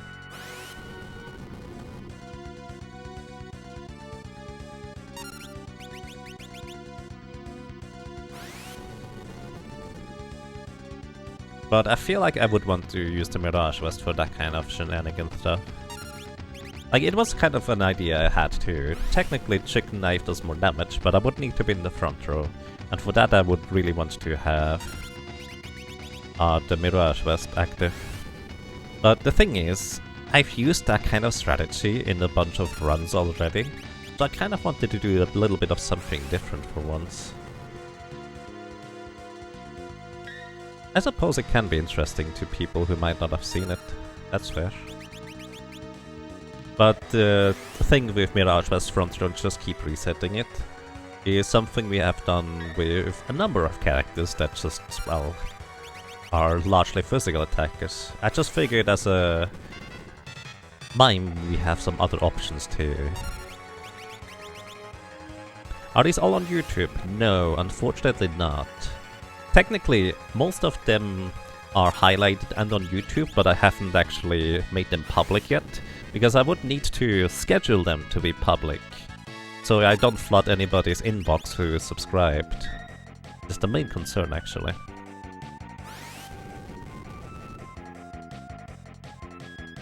Also, I have to admit, not all of the runs recently are even highlighted.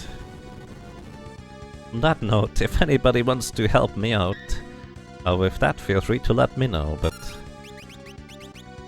I have to also admit, I really don't like asking for that kind of help because there's not going to be any recompensation. Like, Velocity has helped me tremendously already with doing a lot of work with highlighting, and it has helped a lot, but I just always feel bad that people are doing work for me where I can't really pay them back in a meaningful way. You uploaded 100 plus videos at once. Yeah. I mean, I guess if I just do this one day, it might be reasonable.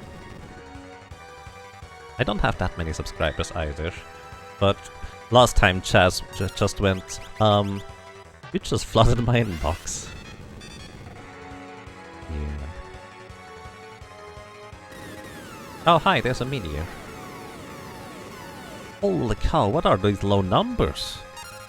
We survived another meteor! What's up with that? Wow! Like genuinely, this is amazing. Very unexpected. Wonder whether the magic defense is what is at work here. Because we do have more than usual, I guess. And shell. Right, I'm gonna use the magic lamp here, kind of like it was suggested, because it makes sense to try and finish him off here in the first phase a little bit quicker. And not have to worry about the magic casting part.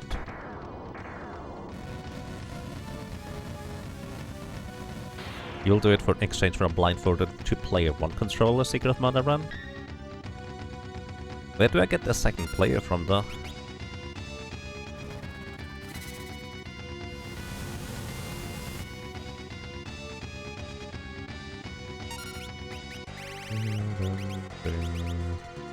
Invite back is over. Kinda difficult. But fair.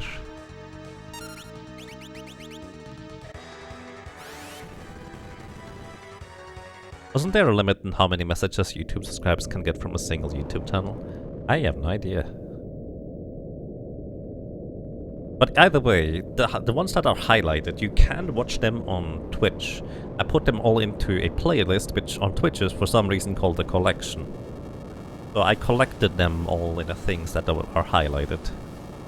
So you could just have this like a playlist in the background too. It's just not quite YouTube.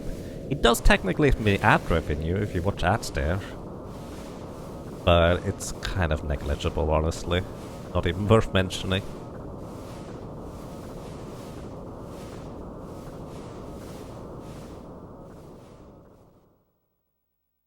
Yeah, that's another problem, Arbelnox.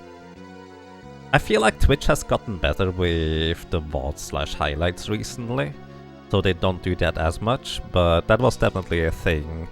That is why I still export stuff into to YouTube.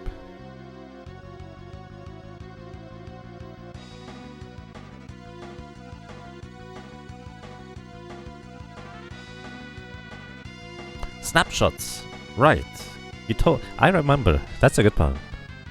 Because I've seen snapshots. I did like snapshots. Let me put it on the list real quick. Snapshots. One of these that it's pretty old at this point, kinda. Right, check the knife for 5 more agility, and then we use the magic lamp here to kill the magic casting part on the left.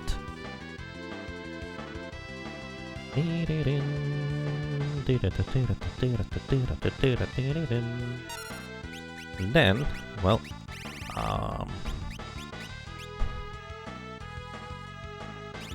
did I want to use the Wonder Rod here? Oh yeah, I did want to use the Wonder Rod here. Hang on. Let's see. Ah, it didn't work. The chance for it succeeding is super low, so that's the expected result, honestly. What I want to do, however, is I want to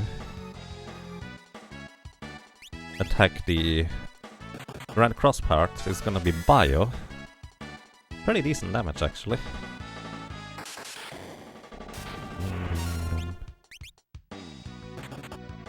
It's gonna be Fire 3, single target.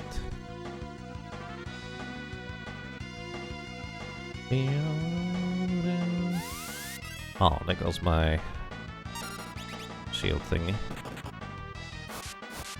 There's Ice 3.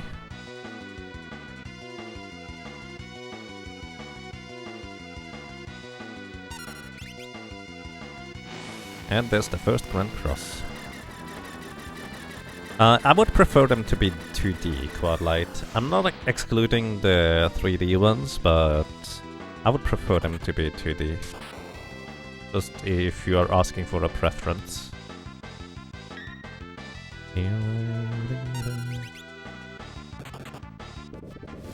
So unfortunately this was the last of the useful staves here. So this is basically as good as it gets. Now, briefly going to use a high potion to heal up here. Because this should give me enough HP to survive an Almagest.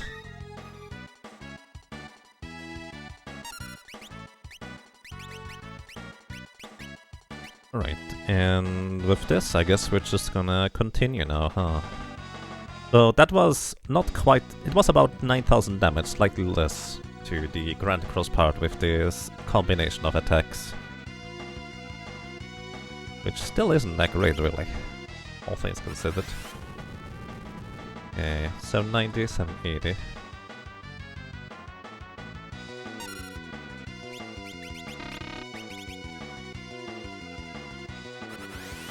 Okay, that is 750 and 800. I'm only keeping track of the top two.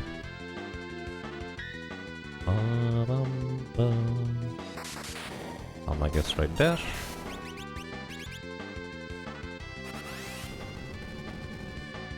$800 and 710.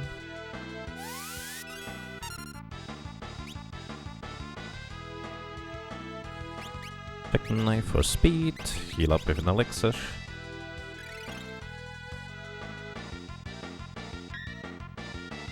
Yeah, they need to be really well done for 3D platforming. It can be really well done. But it's not currently what I'm looking for. It's kind of probably the biggest thing about it. Alright, then we have 710, 750.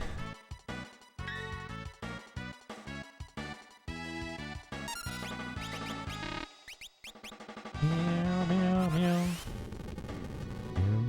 750 and 720. Meow, meow, meow.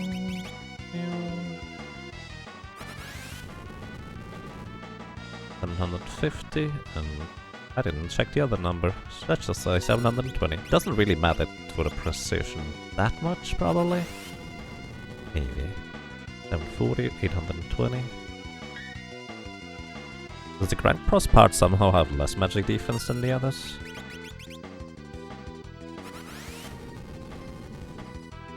Eight on the 30, 690. It definitely feels like the physical part has more magic defense. 670 it was, right. Going to replace that number. 670, 790. Ow.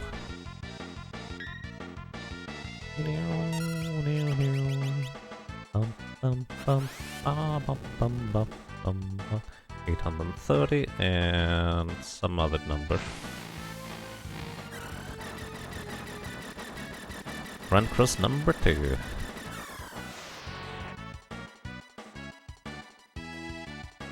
Okay, no ticking number above my head, we are fine.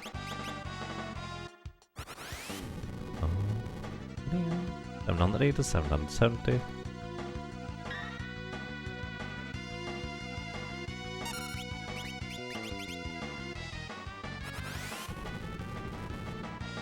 Around 30, 790.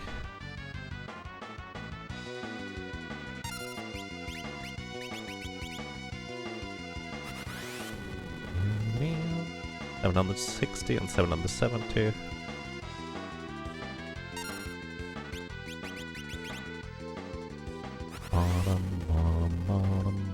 800 and 790.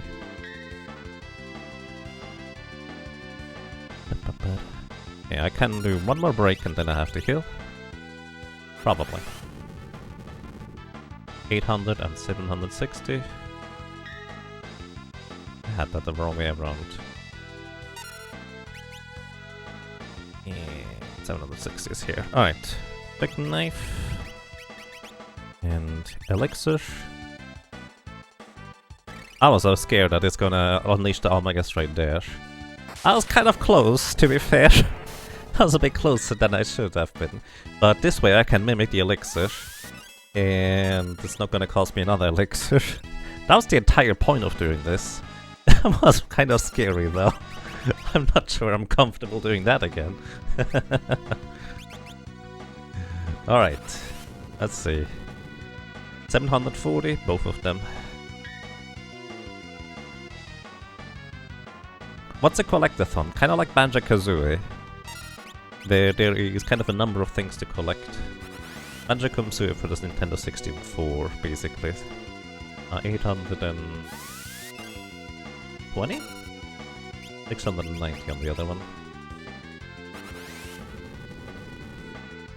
700 and 810. Alright, 2 more rod breaks and we're gonna be under 30,000 HP remaining on the Grand Cross part.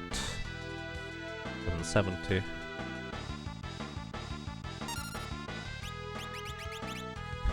And actually 740, 730.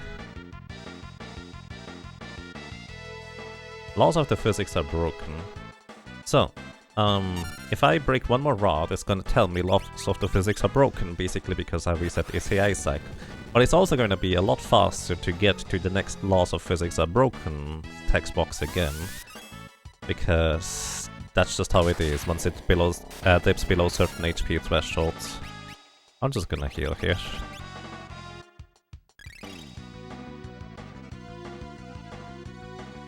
Yep, there it is. So basically I just reset it to the same state, but we are technically gaining a tiny bit of time before the next Grand Cross.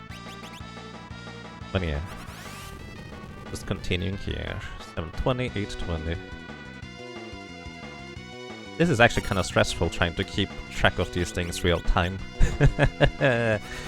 without doing the pause button thing. Alright, give me a second. 820, 690. Yeah. Normally use the pause button for this, but it just kind of breaks the flow of the game. Meow, meow, meow, meow, meow.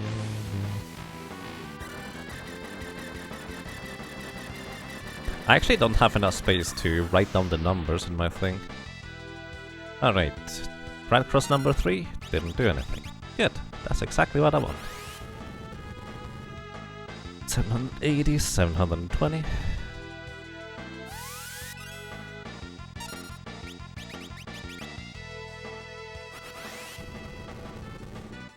800 and 710.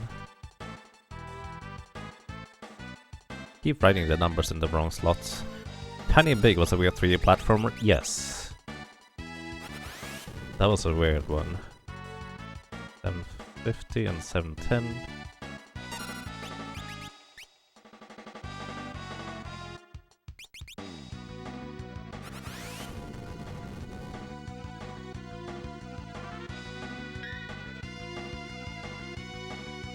Hey.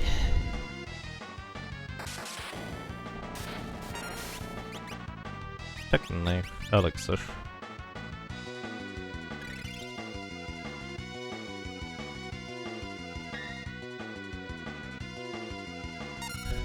Papanyo. I've heard of that one. Maybe that's the one I'm thinking of. 830. I'm gonna stop keeping track of the physical part. This is weirdly stressful, having to switch back and forth between the number thingies.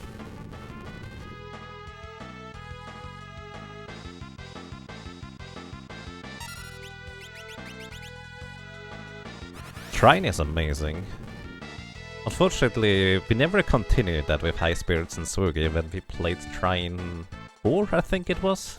That was actually a lot of fun.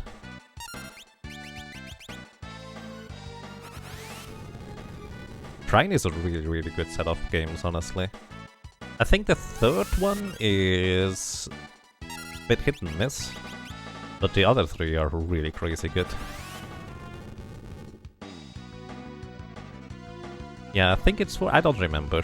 Either when the last one was really good, but the one before that was a bit different, and I think people didn't like different. Maybe it was also rushed, I don't remember what the problem was.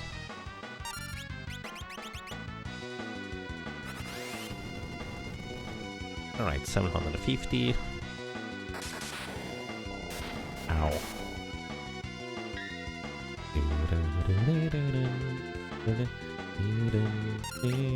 Yeah, Trine is, by the way, some of the best co-op experience games you can get, in my personal opinion. They are really good.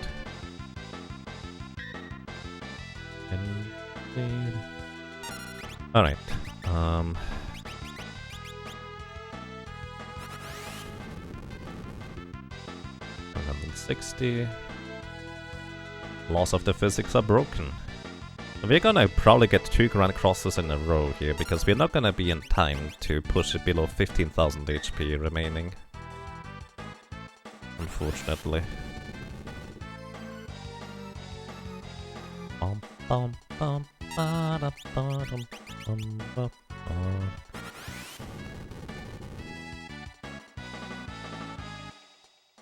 Yeah, there it goes.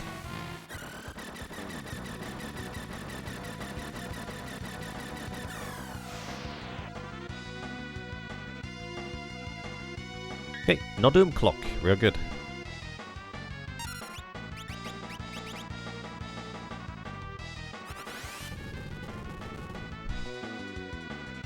Alright, I actually have to rearrange my spreadsheet in just a second here, because I'm running out of space to write down numbers.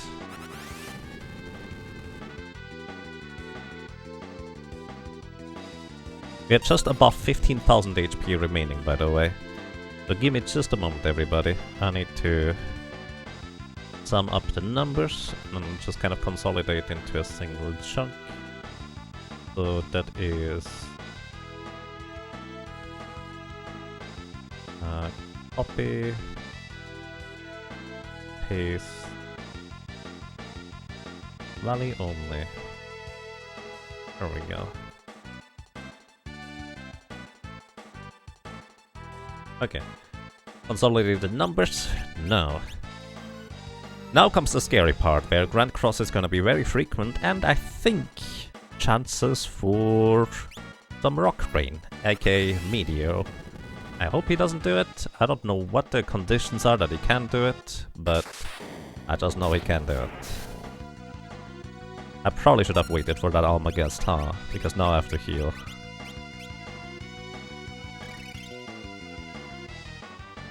And yes, the tested hunter, that's exactly how it is.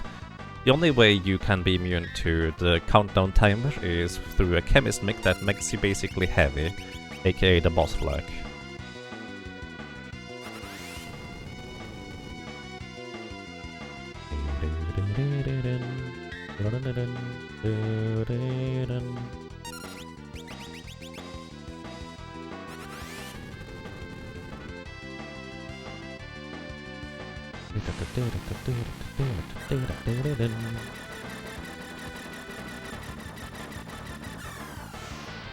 Yeah, it doesn't remove the counter if you already have it. I'm silenced. I guess I'm not immune to most other status effects. Does that matter? Can I still... Right, it does work. I actually didn't know that I could still use the rods if I'm silent. But I guess breaking rods doesn't require vocal components.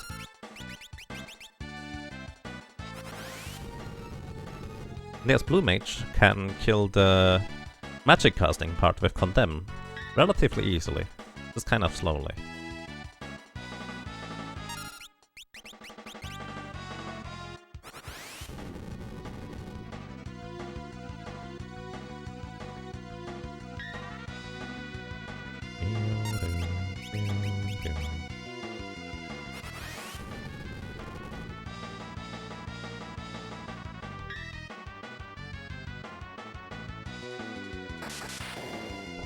Ow.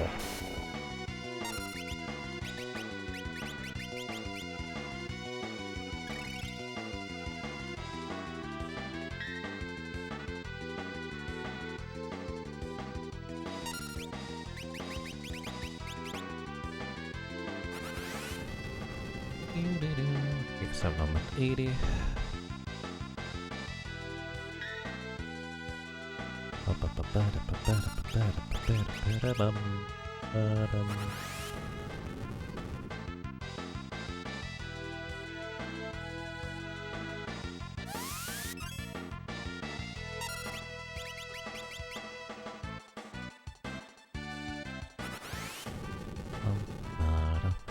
Alright.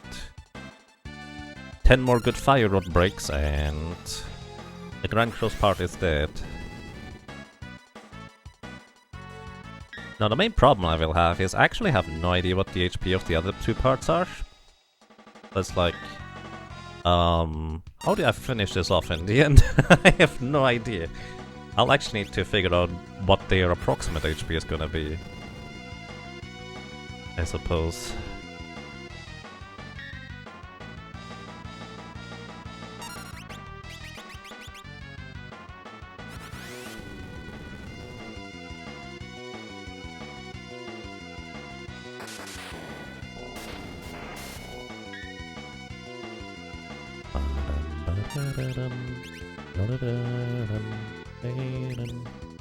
We have 6 elixirs remaining.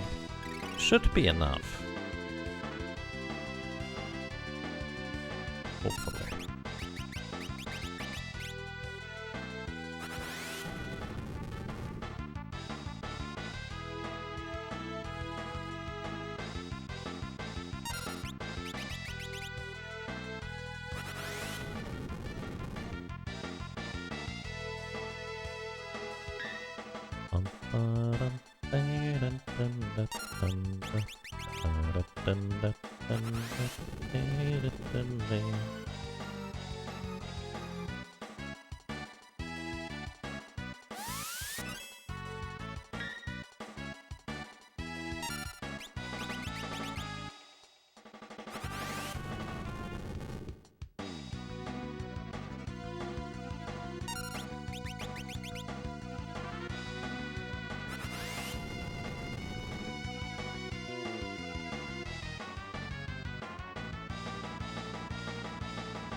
One more.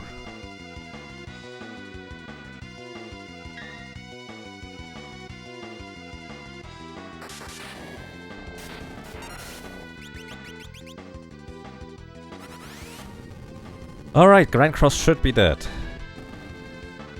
And hope it's not only Grand Cross, because I don't actually know. Alright, it's only Grand Cross, we're fine. Oh boy, alrighty. Okay, hang on. Give me a second there. I need to figure out Neo X Def. No, reset, let's do it again. No! Oh no, why would you? Alright, so the Grand Cross part has 20 magic defense. The Almagest part has 19 magic defense. It has less? Oh boy. And the physical part has 25 magic defense. Oh dear. I thought they all had the same magic defense approximately.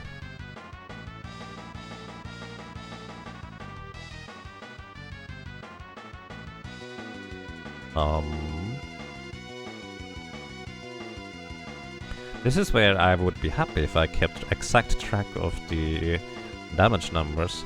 Let me try to figure out an approximation here.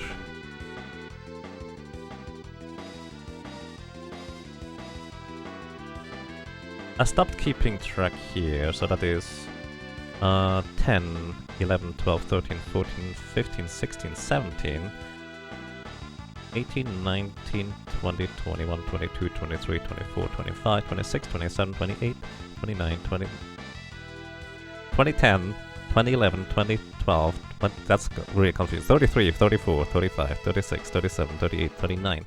39 numbers I did not keep track of. Let's try to figure out the average of these numbers that I have written down. Wait. Why does that not work?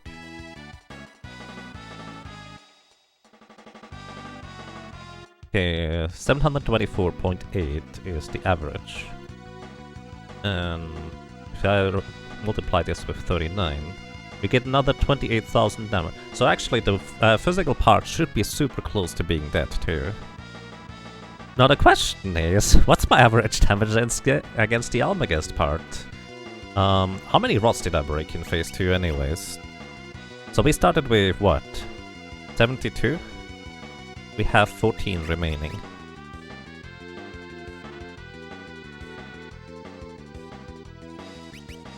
So we have 14 rods remaining. How much HP do I have? Where am I? What year is it?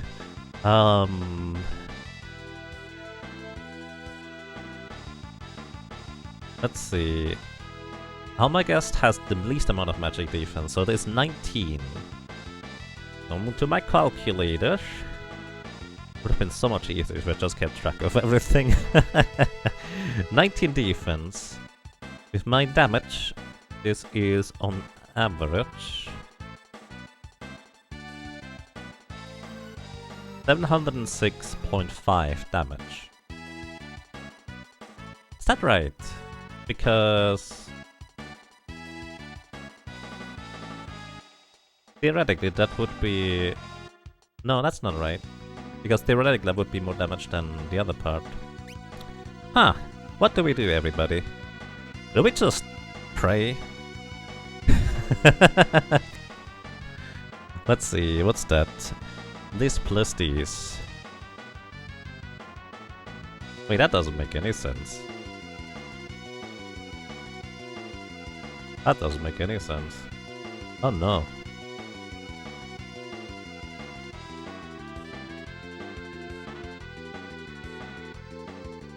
You suggest elixir in both parts?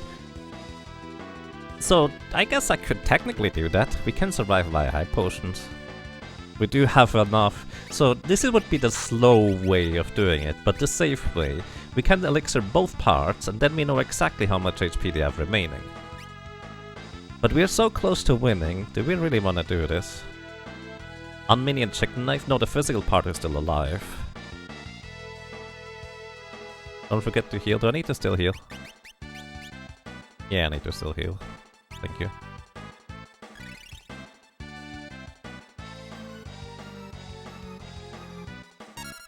So yeah, the safe thing to do would be giving this part an elixir and this one, so we know they have 50,000 and 55,000 HP remaining. And then just use all the thunder rods we have for the same thing. It would be the safe thing to do. It would be the reasonable but slow thing to do. I'm not reasonable today. Which means I will have to probably redo everything. Do we just go for it? Because theoretically, the physical part has more magic defense but 5,000 less HP. So they could just align in how much damage we do.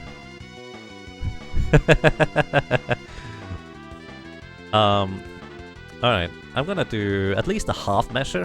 I'm gonna wait until the physical part moves before I use the attack. That way, in case the physical part is the one that survives.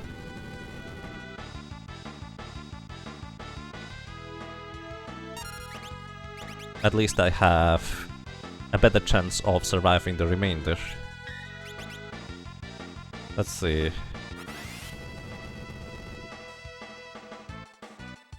Nothing dead yet.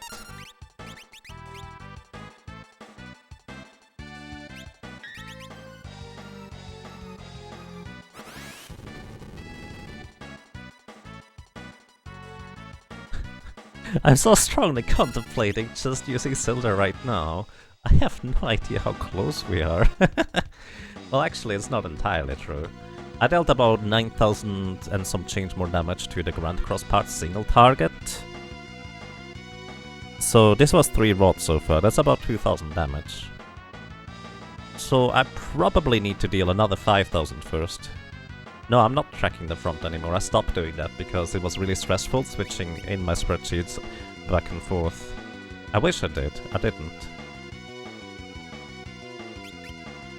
I figured I could just calculate it out. Maybe?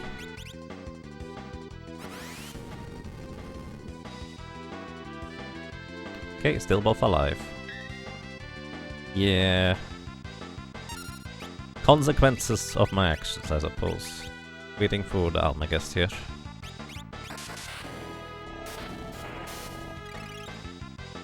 So, for anybody who may not know, we want to kill the last 2 parts, in theory, at the exact same time, because this would allow us to circumvent their Berserk mode, where they will cast Almagest, Meteor, Vacuum Waves instantly.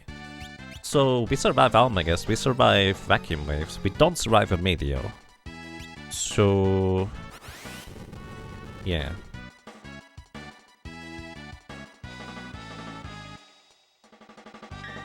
I don't know. I think my calculation chart is not really accurate on the average damage, because the game probably does it slightly different.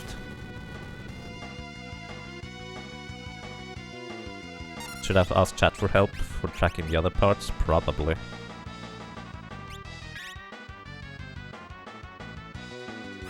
I don't have shell anymore, Mythos. Actually, you know, I could just cycle the Wonder Rod through and get shell, huh? That would be an option. But the problem is the physical part will dispel all the time. I think that's actually more risky in the long run, because I only have 4 elixirs remaining.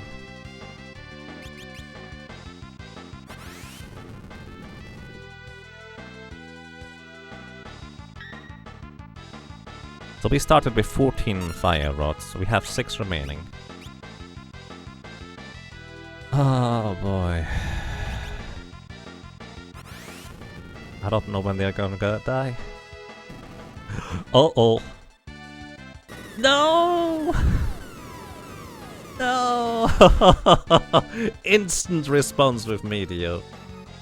Ah. Aye.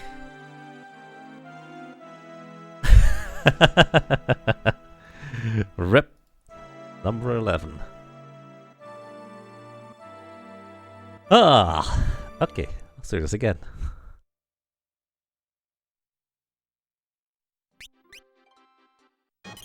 That one is an actual death this time. Yep.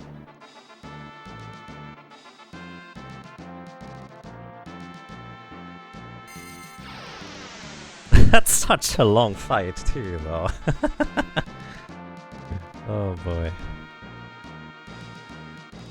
By the way, it was only a 1 in 3 chance to use Meteor as a enrage response.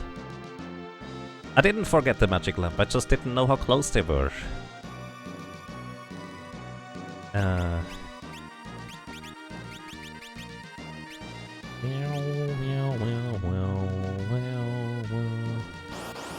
You're too tired to go through another one of this. Oh, sorry.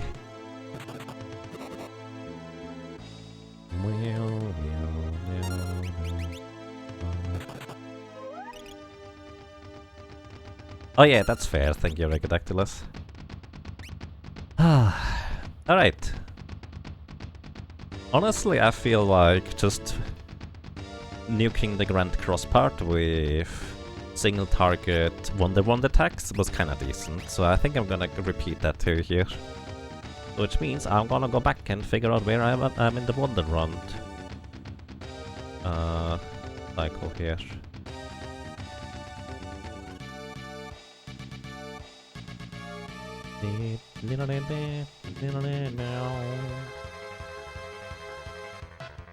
Thank you for the good luck, can definitely use it. The Mime luck has finally run out, huh?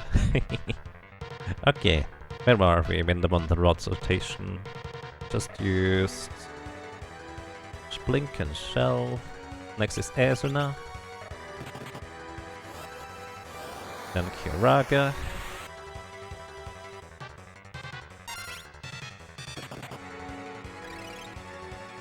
Then we have Reflect. I'm not gonna cast Reflect on myself this time. On him this time. Not way around.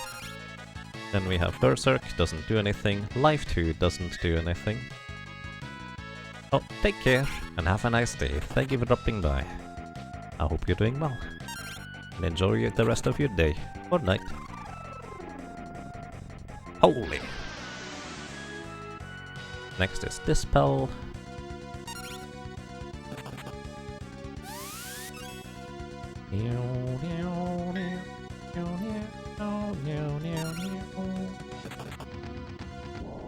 Fire! Doesn't do anything. He has more than 20 magic defense.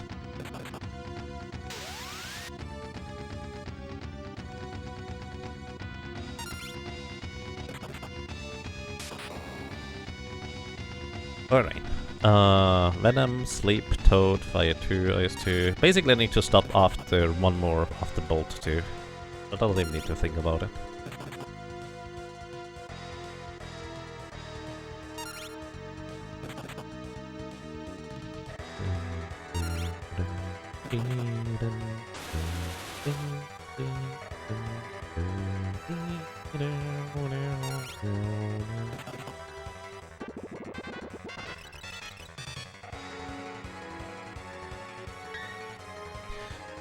You know what the worst part is? I don't even know which part survived in the end. Whether it was the physical or the Almagest part. Alright. This drain. I landed the drain. Surprise. Okay.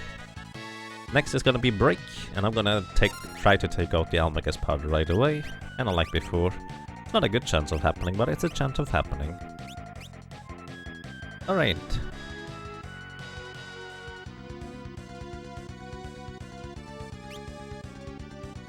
Let's go.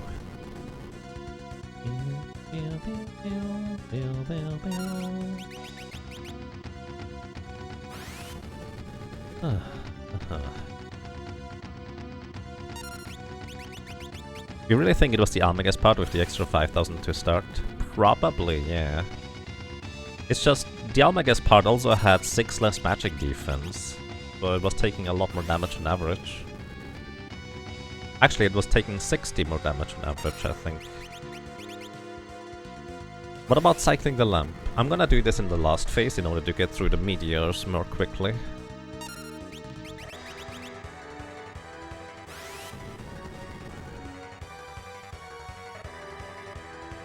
Right. I think if I just knew where I was for the damage for one of the parts, it would have actually been sufficient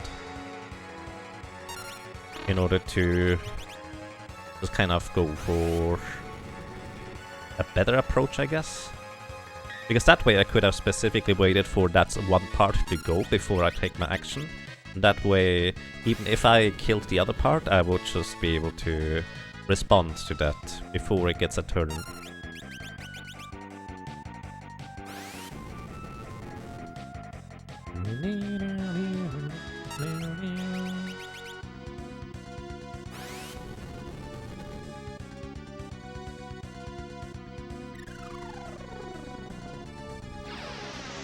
Ouch. There's a holy.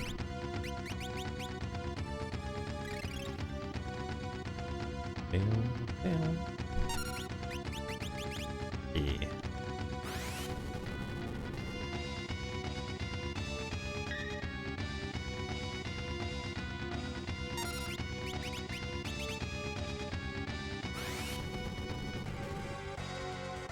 I think I'm gonna track all of them this time. I'm just gonna pause. It's gonna be slow, but at least it's gonna be safer. Well, unless we get killed by Grand Cross or Condemn.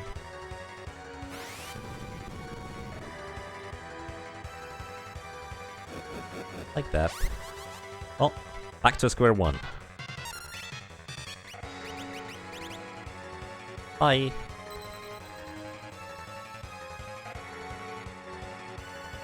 Hello, I'm back. You don't know me yet, but I do know you. I've done this before.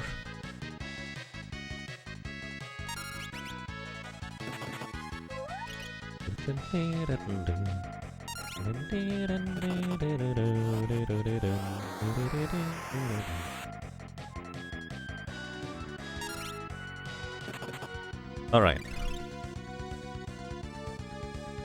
Now, wall on myself, and then I'm just holding down the A button until we see Bolt 2, and then maybe Drain. You might not see Drain just because of the nature of the beast.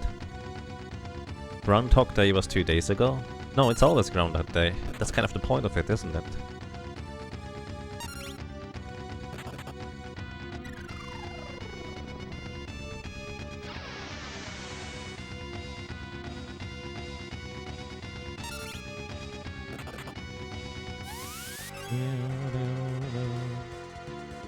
It'll also be tomorrow.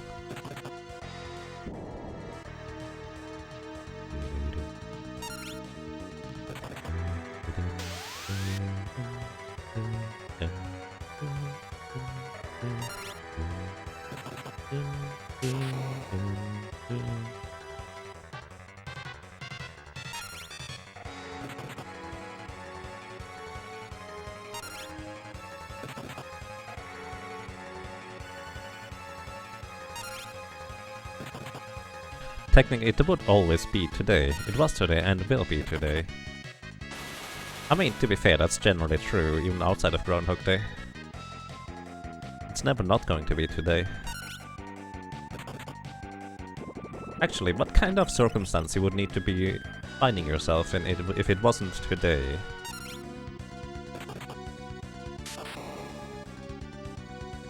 Okay, Drain is next.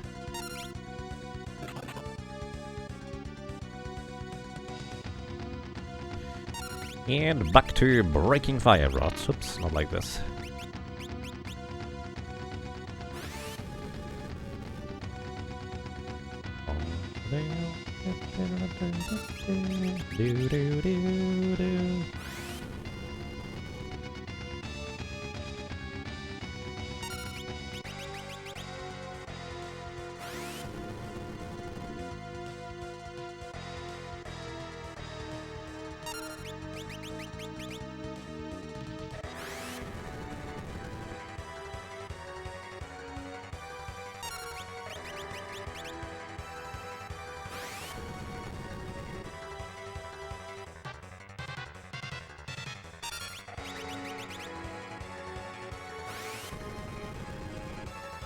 What does the Wonder Rod do? The Wonder Rod goes from the weakest, or well, first white magic spell all the way to the highest level white magic spell, and then does the same for black magic. It cycles from the weakest black magic spell all the way to the highest level one. Oh, Panda Wolfman, thank you. Thank you so much for 22 months of support. Welcome back. I'm glad you enjoy your stay. I hope you're doing well. Thank you so much.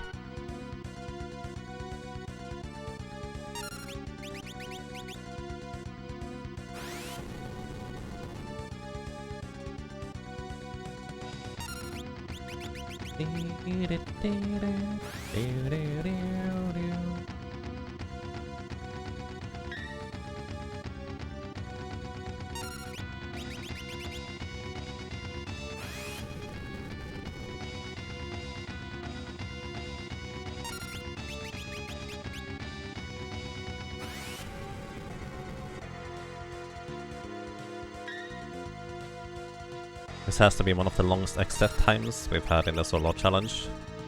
Very possible, yeah. This is the nature of the beast when you have a character with low HP, but still capable of defeating him, technically.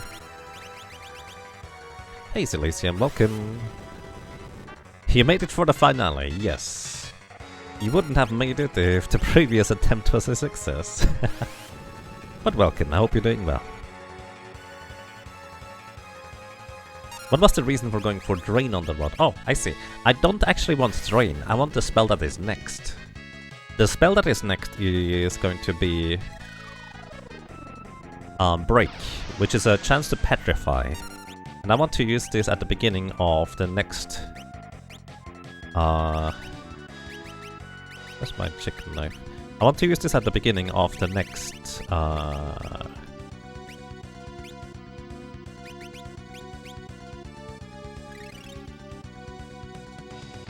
of the next phase, where I have a slight chance with Break to instantly kill one of the parts.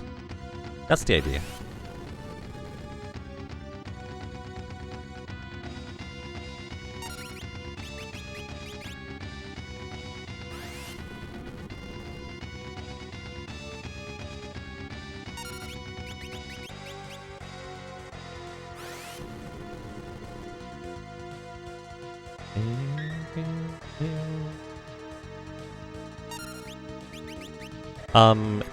That's how it works for an elixir.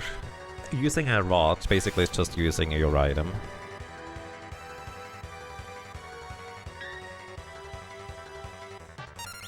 Whatever item you may or may not have in the hand.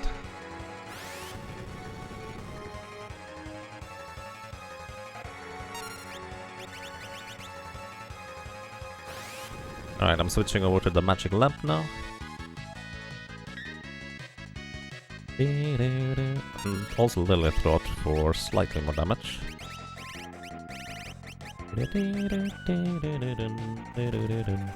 I did not keep track of damage, by the way. I'm literally just checking how many fire rods I have left.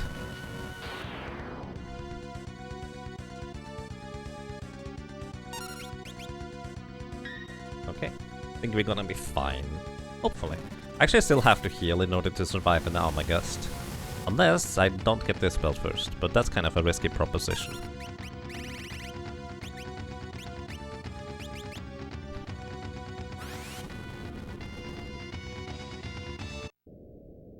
Phase 2. Round 3. Alrighty, welcome back to Phase 2. Consisting of 4 parts. The far left part is magic, 60,000 HP, but is not heavy, which means the third charge of the magic lamp, which is Odin, kills anything that is not heavy. It's gonna instantly kill it, so we don't have to worry about that one once I use it. Bottom right part is Almagest, 55,000 HP, is going to, well, once in a while shake the entire body and cast Almagest as its next turn after it starts shaking.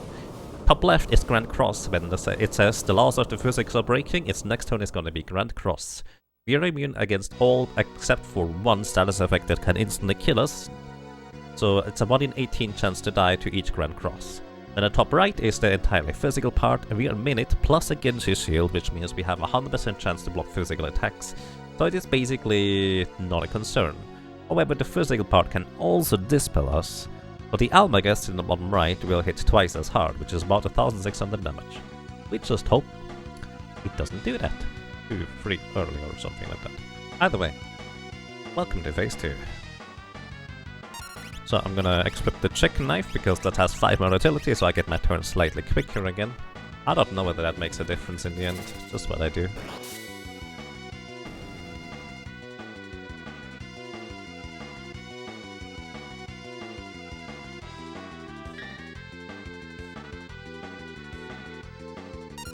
Alright. I'm actually... I'm just gonna heal. It's kinda spooky because the physical part can move just before the other part, and this spell... I'd like to not worry about that. Alright. Next up. I think I'm just gonna start with the elemental rods. You know what? I'm gonna use Thunder Rods this time. That way I know I start at 99 and I will know how many I have broken. Just in case that's relevant. And we just start breaking rods now. Alright. This time, unlike last time, I'm gonna keep precise track of how much damage I do. And in order to do this, I'm just gonna pause. Pause button is a valuable asset in a lot of video games. Don't underestimate the pause button, everybody. Alright, chicken knife for going faster. High potion? Sure. Should be fine. A different kind of death by mouth. Pretty much. Alright.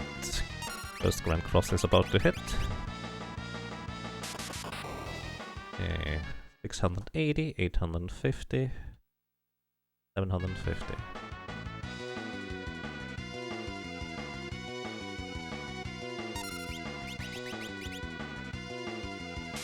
Yes, this is gonna take a long time. That's the nature of the beast. Wait, that's the wrong number. 760, 730, and 740. Alright, current cross number 1.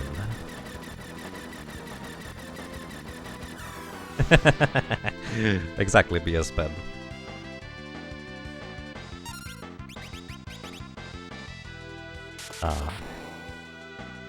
But to be more real about it, I guess, I'm always in favor of if something makes something easier for you, even if people say that's cheating or that's just cheap, and it's like, whatever.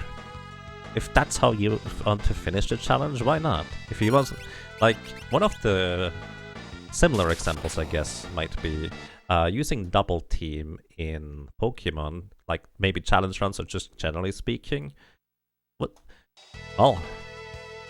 The enemies use it too. Why don't you use it as well? Don't worry about it. You wanna do the challenge or the run differently? Do it yourself.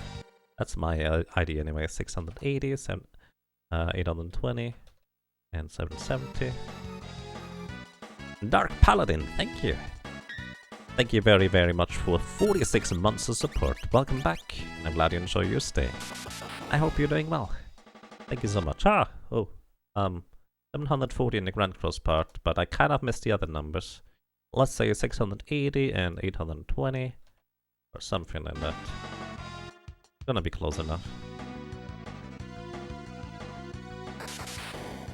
Alright, I'm gonna use elixir here just to heal up to full.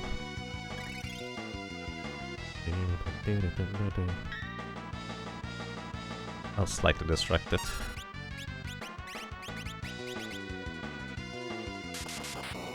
Okay, 760, 730, 740. By the way, the main problem I have right now is I think I started keeping track of the damage numbers the wrong way around. There's the dispel. So the damage numbers might not be exactly accurate anyways, but it should be mostly fine anyways. But I need to calculate in a potential 200 damage difference. 700 and 790, I think. 740.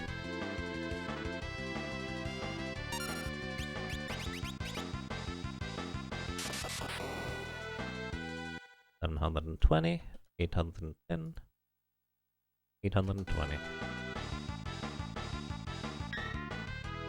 Honestly, the main reason why I don't like pausing is because I think it's a better viewer experience if the music and the flow of the action isn't constantly interrupted. That's kind of why it's like, yeah, I don't like doing that. But it's just a nicer way to keep track of it for my brain, put it that way. Okay, 750 and 740, 830.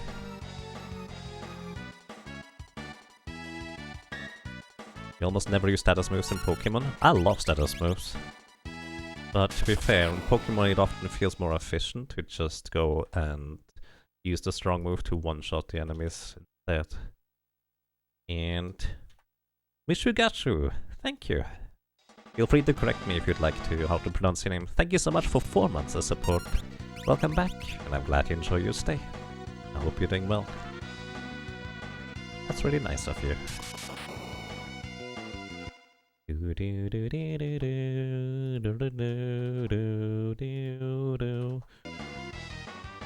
Oh, I was wrong. Ow.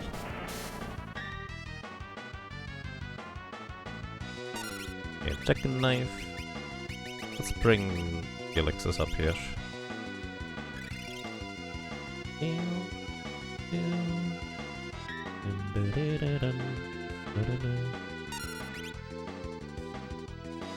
Mishugashu. Thank you. I appreciate that.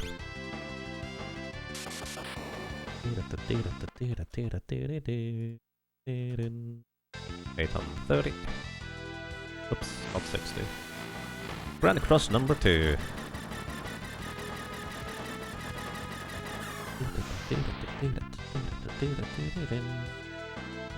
Alright, we have time.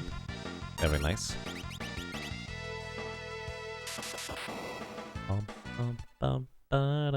That's the problem about pausing the music. Oh. 750 and 760. I like the music a lot, actually. I think it's the hallmark of good video game music, where I've heard it for hundreds of hours, literally, and I'm still not tired of it. To be fair, I get breaks in between, but still.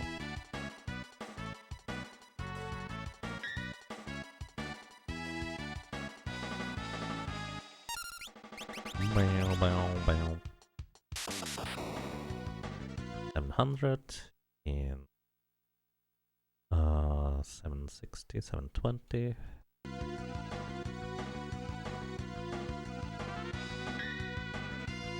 I wouldn't be able to do this while also writing down numbers, talking to you guys and thinking. I'm actually absolutely horrible at multitasking, which is why I love the pause button so much in video games. It gives me time to think on what my next set of moves should be. Then I might be able to observe other things that I may need to do in order to survive video games. 810. Ow.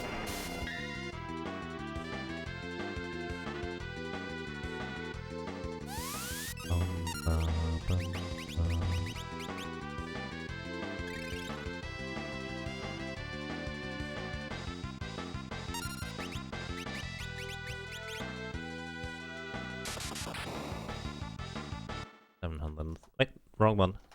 I almost did it again. Wrong one. 770, 730. There we go.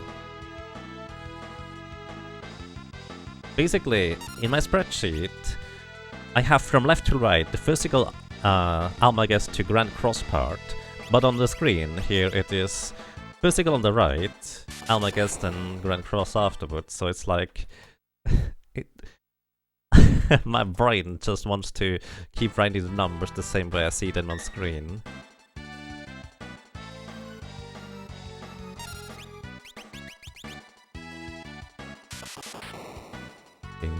$780.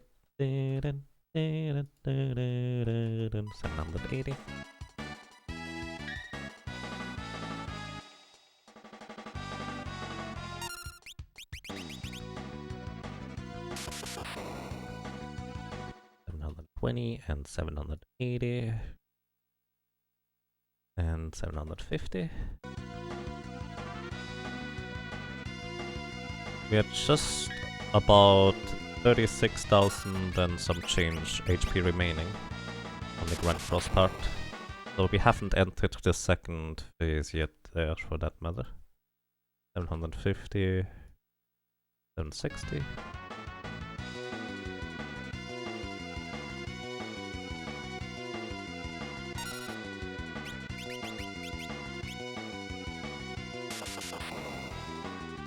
$800. Wait, no, 720. 830 and 800.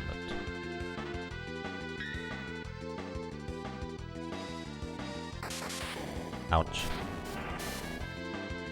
And I think Grand Cross is right after now. Wait.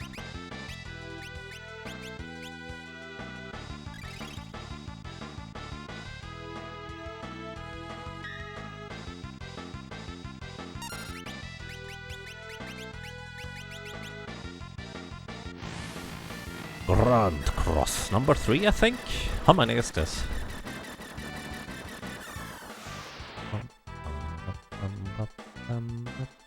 Alright, looks like we're fine. Probably. 790 and 740 and 730.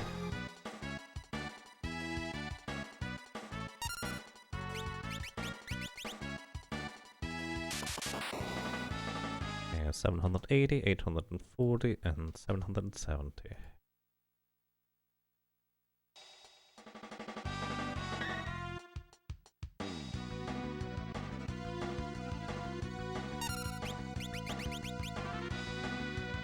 On the rod number 29. Alright, 790, 750 and 800.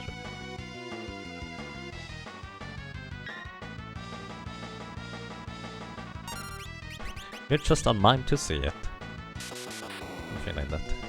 760, 790, 750.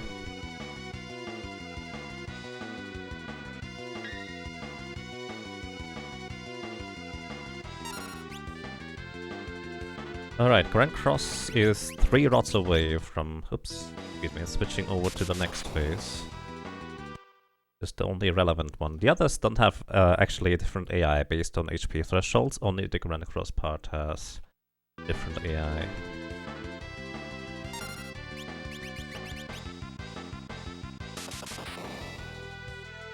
Alright, 820. Wait, no. Wrong one. 690 first. And 850. 120. Wonder if that mistyped anywhere. That's very possible too. Ow. Chicken knife gives me +5 agility, which means I get my turn very slightly earlier than I would otherwise. It is very, very tiny. I don't know whether it's gonna make a difference, but it's just kind of optimizing as much as I can. I have not a whole lot to work with, so might as well work with the little things I can. Alright, Grand Cross is one attack away.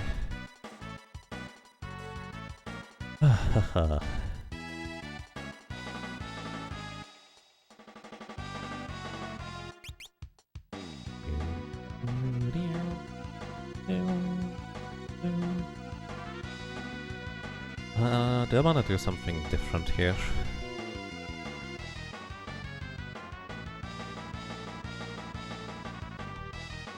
I did about 9000 damage with the Wanton Rod last time, just kind of directly attacking the Grand Cross part. So once we are at 9000 HP, I'm probably just going to start nuking the Grand Cross part. I think that makes the most sense. That way I have the best leeway. Oh, my guess is 770, and the others are 810. Okay, 810. There we go. Laws of the physics are broken. Yep. Next Grand Cross coming in. Because he's now under 30,000 HP, it's going to come in quicker than before. 850, 830.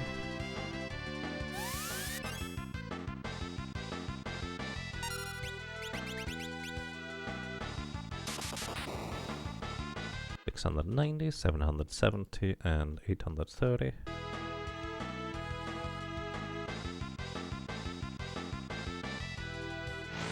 Grand Cross. Number 4, I think.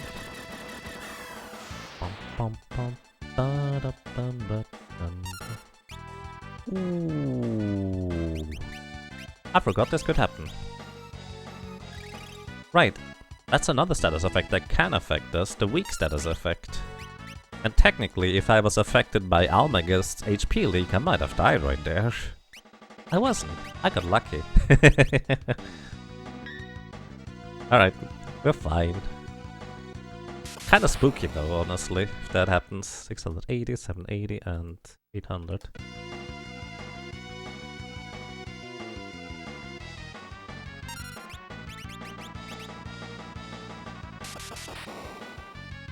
As long as, I guess, Almagest and Grand Cross don't align, we should be mostly fine from that end. 730 and 790.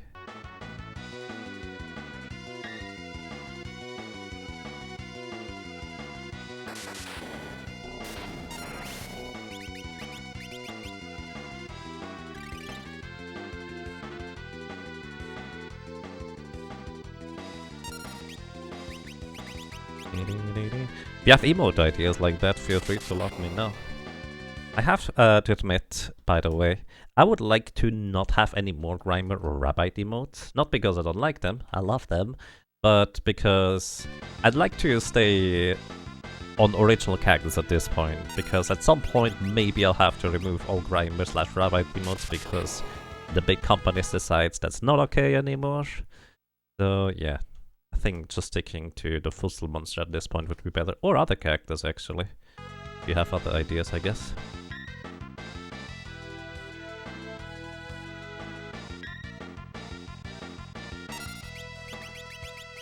Alright, that is Thunder Rod number 40, smashed. 780, and 790, and 830.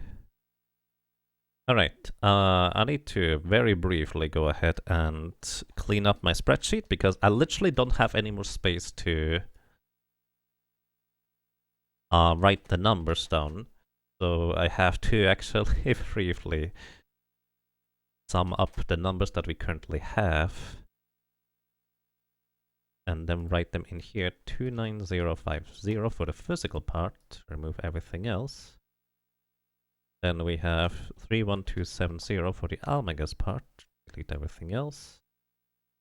And 31160 for the Grand Cross part. Alright. Back to action.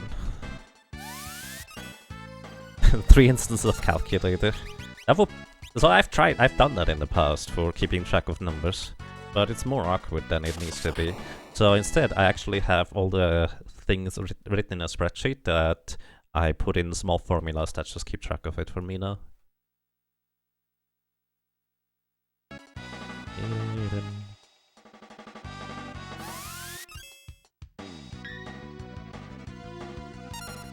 Yeah, it is our original character. Technically, Chas came up with it, but I kind of gave input on it. And then, well, kinda neat.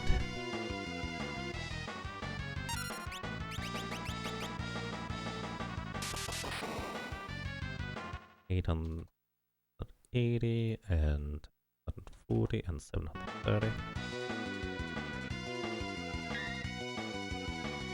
Hello.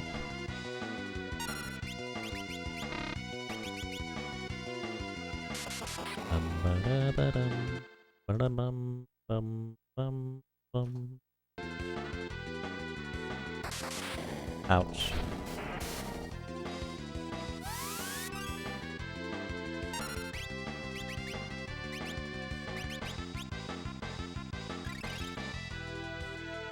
Alright, the parts are at about 20,000 HP remaining. The physical part's slightly lower than that, but actually not much.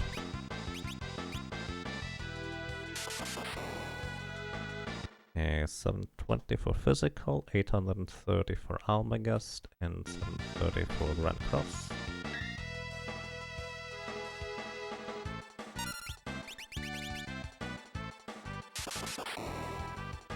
$720, $780, and $730.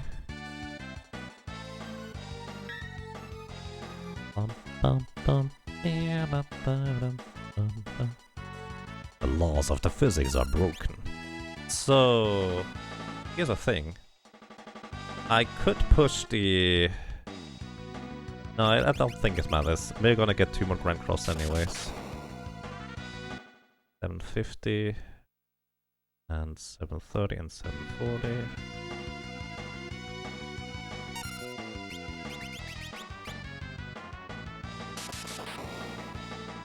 $750, $770, $800.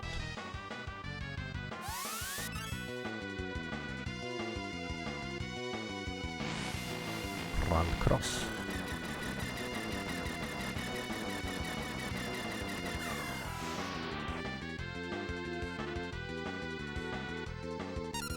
Okay, looks good. 720, 790, and 740. Yagamo's bargain, Yagamo's will. Well, that's kind of where it originally comes from, isn't it? But I feel like... I don't even know what you would want to put in there.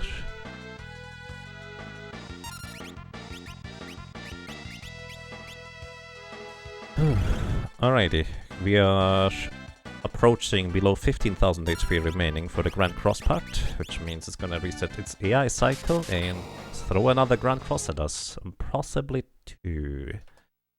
670. Oh my gosh, it's 820, 740.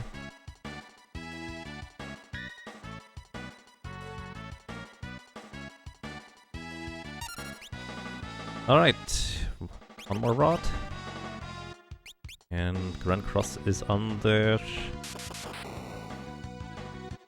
15,000 now. 710, 740 and 830. The laws of the physics are gonna be broken in just a second here. 690.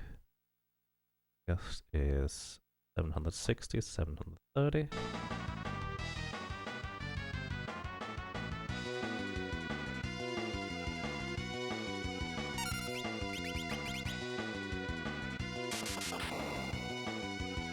730, 750, and 700.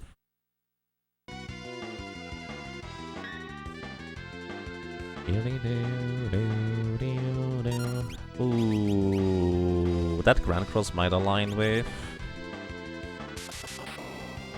Oh, thingy. The other thingy. You know, the big thingy. The mean thingy. 770 and 810. Let's see.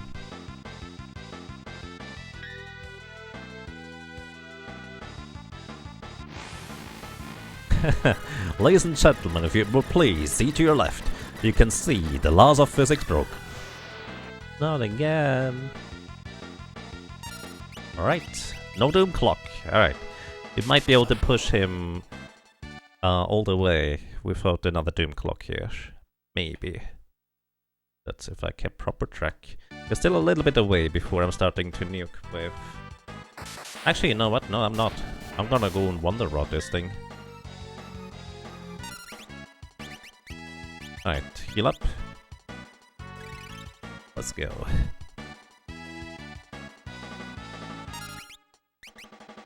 And Wonder Rod. Get this thing. Oh. Oh shoot. I never used the... Oh, I never tried to break the other part, did I? I never tried to break the other part. I forgot about that. Ah! Whoops.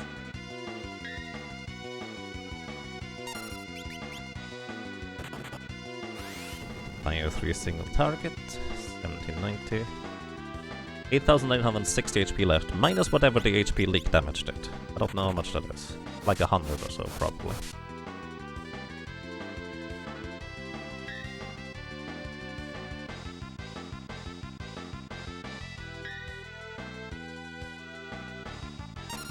Alright, Lightning 3.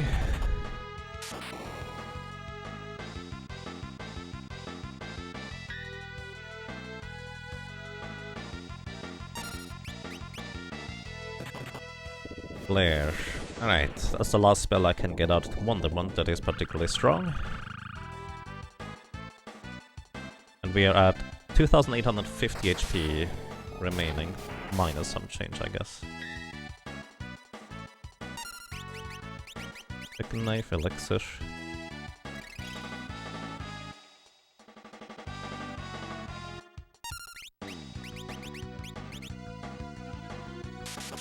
Okay. 770, 820, and 770.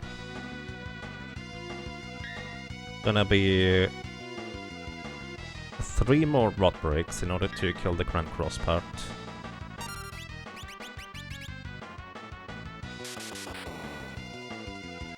$670, and 750, 760.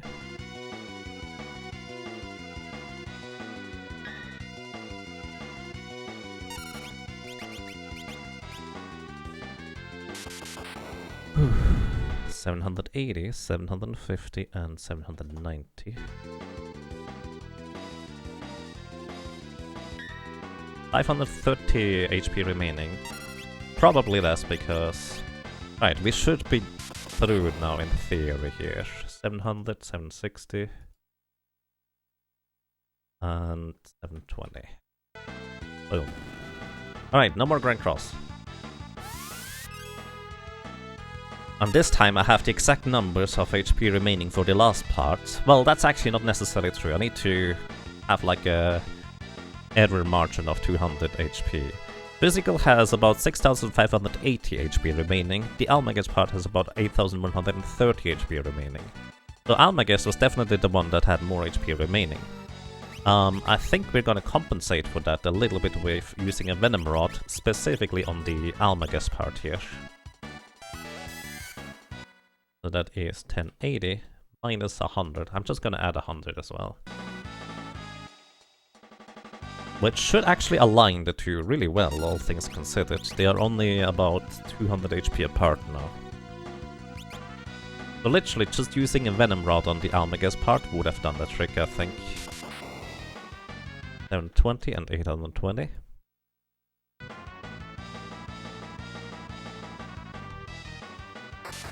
Ouch. How many elixirs do we have left? 4. Well, this should be sufficient. Should easily be sufficient. Unless we get somehow miraculously hit by the physical part. 740 and 850.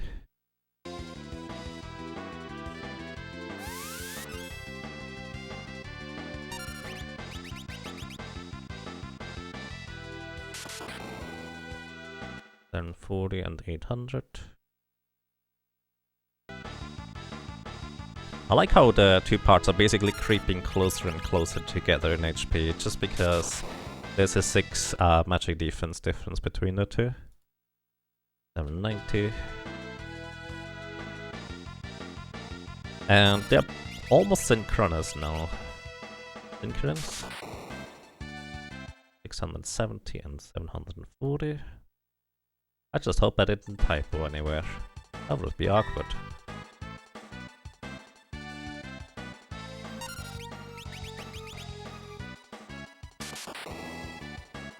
$760 and 740.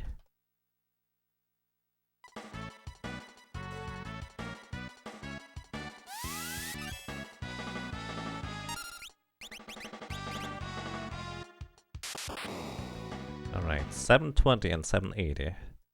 I think they are in range to be killed by Sildra. But there's no harm in me just using one more Thunder Rod before I unleash Sildra here, I think. Unless I miscalculated! I'm always worried about that.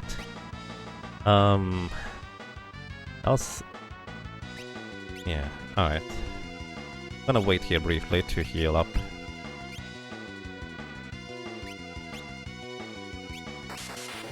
Just in case. That way I would survive an Almagest, at least. Right, wish me luck. Do I need luck if I did everything right? No. But I always make mistakes. Alright, both parts still alive. They should have under 1000 HP remaining. Both of them. So, this is where we finally use... This is where we finally use the Wizard's Rod, because this is basically all elements deal 50% more damage, except for water. And next summon from the Magic Lamp is Sildra, which should hopefully kill both parts. Alright. Oh, you were keeping track too. Nice. You have 670 and 690 HP left. You are probably more accurate, because I just added 100 for like HP leak damage. And there was one time where I didn't see the numbers and I just wrote something random down. Oh, GG. Thank you for keeping track as well. I do appreciate that. Thank you. Alrighty, everybody. Solo character challenge run with the Mime complete. Could have been one less death. Well, actually, could have been 3 less death if I didn't derp as much. But that's that. Thank you, everybody. So, for reference, these credits are about 20 minutes long. But during the credits, as usual, we're going to hold the raffle for somebody who would like to... Okay, let me take a breather before I can brain in the words again, okay? Give me a second.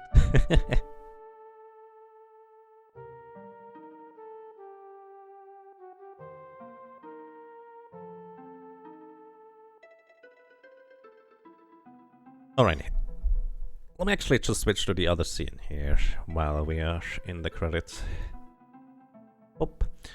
So, this document is where I keep track of various statistics and the individual runs for the solo character challenge runs, And among other things, this was for the mime. On the far right, I actually ended up kind of making some notes what I want to do, and I ended up calculating how many rods I want to have for which bosses. So that's why I kind of kept a rough track of how many rods I wanted to have through World 2. And here at the very end is where I have a little spreadsheet calculation thingy, where I kept track of the numbers, all of them. But this little space here is actually not enough for the little damage I dealt per increment. So actually at some point I made a sum of all the numbers I had and just calculate or wrote them in here as a whole number. So that looks a bit weird, but that's okay. Either way, everybody, we have managed to successfully complete the Solo Character Challenge run with the Mime. I really should try to adjust this layout so it's not as awkward. But I keep telling myself I'm gonna do it next time. But hey, Solo Character Challenge run with the Mime is now complete. The link may or may not follow later. Challenge run number 24 is up next. And you still have a little bit of time to vote on which character, or well, which of the classes you would like to see next. What we have remaining at this point are Freelancer, Samurai, and Gladiator. There was originally the idea of Necromancer 2.0 with all the skills unlocked from the get-go, but if I do anything like that, it's just going to be like bonus. It's just Freelancer, Samurai, and Gladiator left at this point. Berserker, we did, well, we completed what I set out to make, which is we went all the way to the final boss, which took 740 hours or something of that thing. Alrighty, let me write in the statistics for the Mime. The 3x death in the end, we had a total of 2 deaths actually only. The Wonder Rod worked wonders well. Alright, then that was a total of 11 deaths, which actually might be the least of any solo character so far.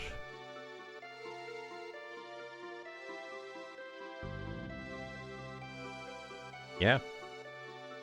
I think it might be the least deaths overall. Even Ninja had 17, but then again, I think Ninja did the True Utmost challenge, which is why, or where the deaths came from.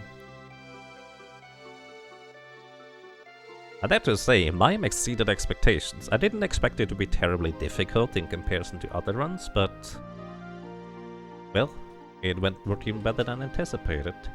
We ended up being at level 46, a bit higher than I wanted it to be, but hey. Alrighty, let's actually start the raffle. So, in the raffle, what you can choose is whether we choose Butts or Ferris, which the second winner is going to choose what Butts' name is going to be for the adventure, and the third winner is going to choose what the background color of the menu is going to be. So, if you'd like to participate in that raffle, I'm going to just briefly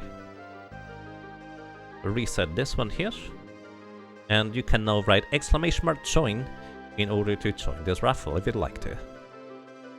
As I said, the first winner is going to tell us whether we do this next adventure with Butts or Ferris. The second one, what name is going to have for Butts, and the third one, what color the background is going to be. Also, don't forget, we still have the draw poll that you can still choose what the next SS, well, the Solo Character Challenge run is going to be. There's not a whole lot of choice at this point left, but oh well. Let's actually see real quick.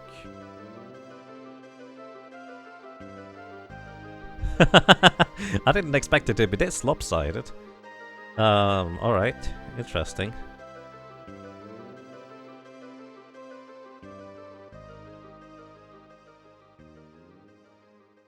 So currently we have a close race between Gladiator and Samurai for the last Solo Character Challenge run. For the next one, not the last one. And if it's gonna be a tie, I'm gonna flip a coin, and Gladiator is heads and Samurai is tails. I'm gonna choose based on that, just as a heads up in case there is gonna be a tie. Oh, alright. I feel like the low amount of deaths is attributed to partially luck, because Carl Boss was supposed to be a lot more deaths than it ended up being, but also partially because I'm a lot more sophisticated now than I was at the beginning of the solo challenges for figuring out how to defeat bosses. It's a tie. Pick the third option. Nobody wins. No, you don't do that.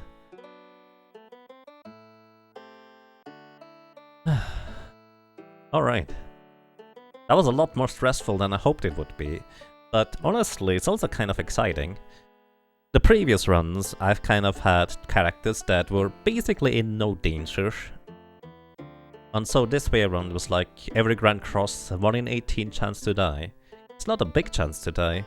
I think earlier we calculated that it's after 12 Grand Crosses, it's a coin flip on whether we landed on Condemned or not.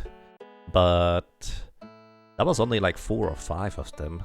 So the odds were clearly in our favor, but every time it could be Condemned.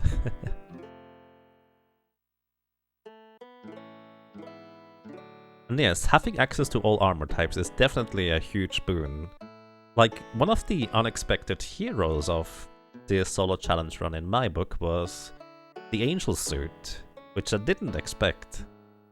Like, I was just only lamenting that the Angel Suit is not terribly useful with its poison immunity, which, by the way, I thought it was poison absorb, it's actually immunity, so I was kind of wrong on that. But what I was also wrong is that I thought it was not gonna be useful. Turns out 25 magic evasion is huge. Oh yeah.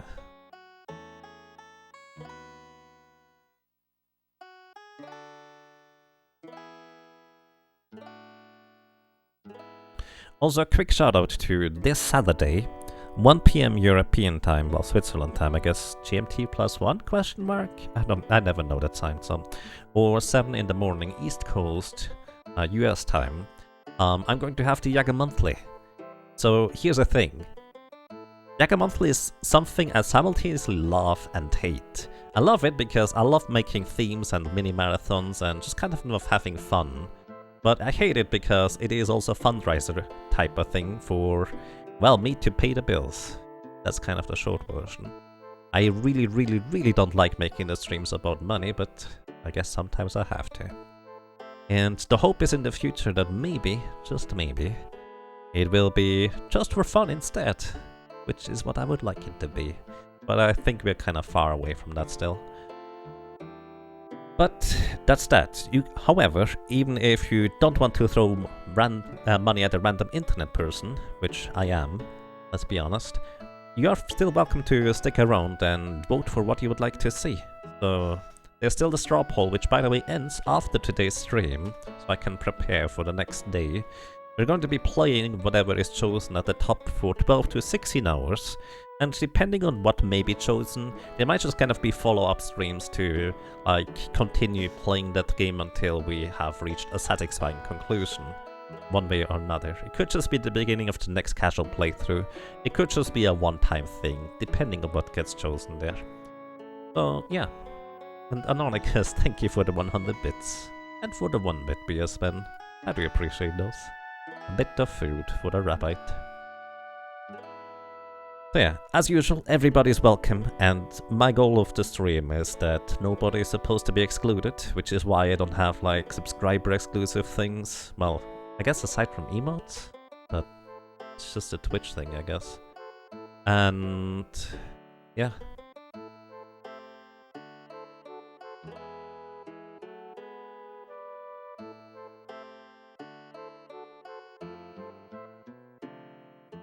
Okay. Once again, a shout out to !join if you'd like to join the raffle, if you'd like to determine whether our next adventure is gonna be with Butts as the main character or Ferris as the main character, or if you'd like to determine whether what the name of the character is going to be, or what background color for the window we are going to have. Whatever it might be, feel free to vote. Are Butts and Ferris the only two choices? That's simple. They are present for the most relevant boss fights. Varys is missing only one more boss than Butts is, that is the Antlion. And arguably, it's not that big of a deal because just before Antlion you defeat Exdeath, which is usually about 5 to 10 times harder.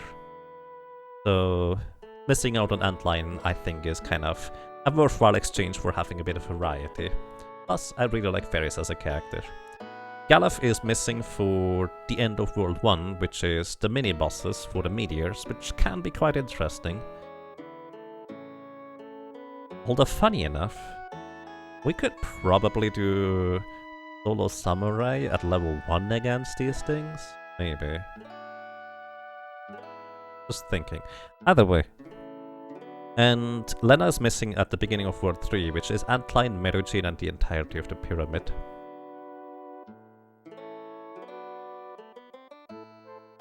Oh, take care, Jeff. Thank you for dropping by and rest well. Until next time. Thank you for letting me know.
Yeah, I really like this soundtrack. It's great.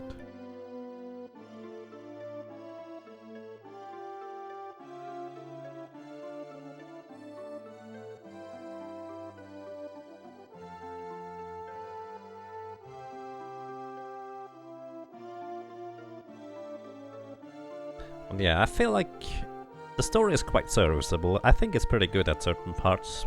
Mostly just decent. Nothing bad. But it is kind of hard to compare to the likes of Final Fantasy 6, 9, and 10. I haven't really played 7, but most people tend to like that one too. I know there's a bunch of people who also like 8. There's probably a bunch of people who like 4. Just a few.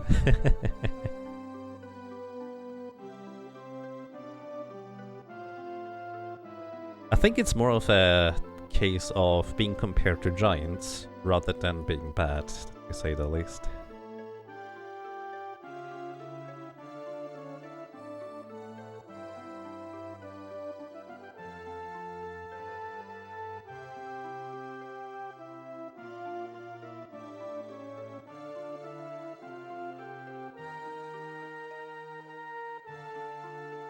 Oof.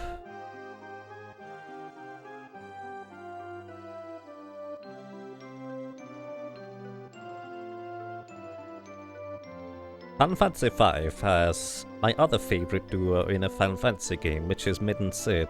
I really like these two characters, they're great. The other duo would be Edgar and Sabin in Final Fantasy 6.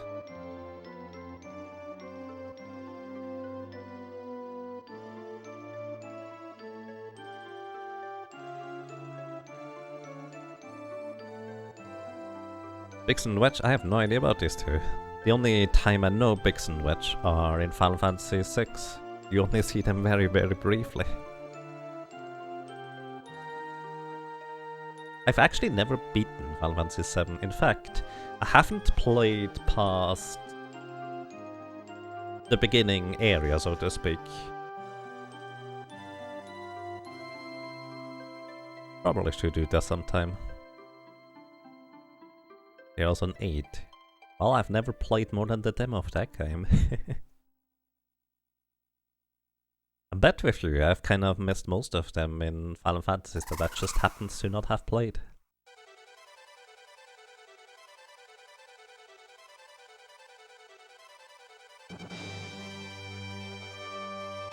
Is there a big sandwich in Final Fantasy 9? Suggestion, Final Fantasy Marathon. Maybe sometime. Casually, I'm actually not feeling like playing RPGs right now. But I'd like to play some platformers, which is why I might just do a Metroidvania / platformer month or something like that coming up.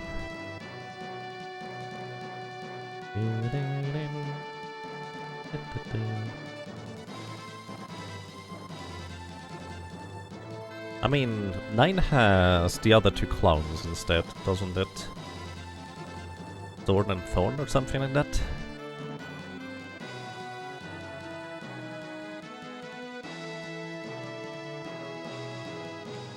Before finishing the story. Yeah. Oh, by the way, completely random note. Yesterday I was listening to somebody ramble about Outer Lands, like basically just an analysis of the game, which was quite fascinating. And he actually mentioned something that I finally realized as to why I'm not really feeling like playing a lot of the RPGs. A lot of RPGs nowadays let you do everything. You can't really lock yourself out of an adventure one way or another. It's just like, well, it's never going to be, well, largely not going to be when you choose one, you're not going to be able to do the other until another playthrough. And to me, that's quite exhausting. Because I'm not a completionist, I'm okay with missing out on things, but this way I actually have to make the conscious decision of intentionally not going to do something even though the game says, alright, here's an open door for a side quest, go through. And I have to make the conscious decision to not go there, because I would like to not get burned out on the game before I finish it. So I think that's kind of what I've realized.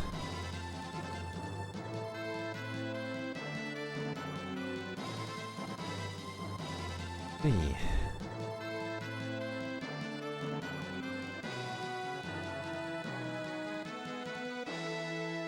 Have I played Dragon Quest V? No, well, the only Dragon Quest I've played and completed is Dragon Quest Monsters for the Game Boy Color. I have played a little bit of other Dragon Quests, but never far.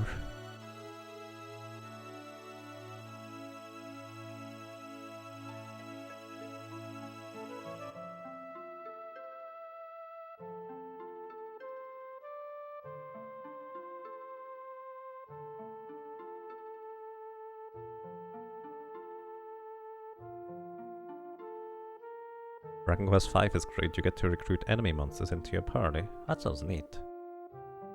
Kind of reminds me actually of Tales of Symphonia 2 in that respect. Although that has the downside that there's so many other interesting characters I want to have in the party. I don't really get to focus on the monsters much.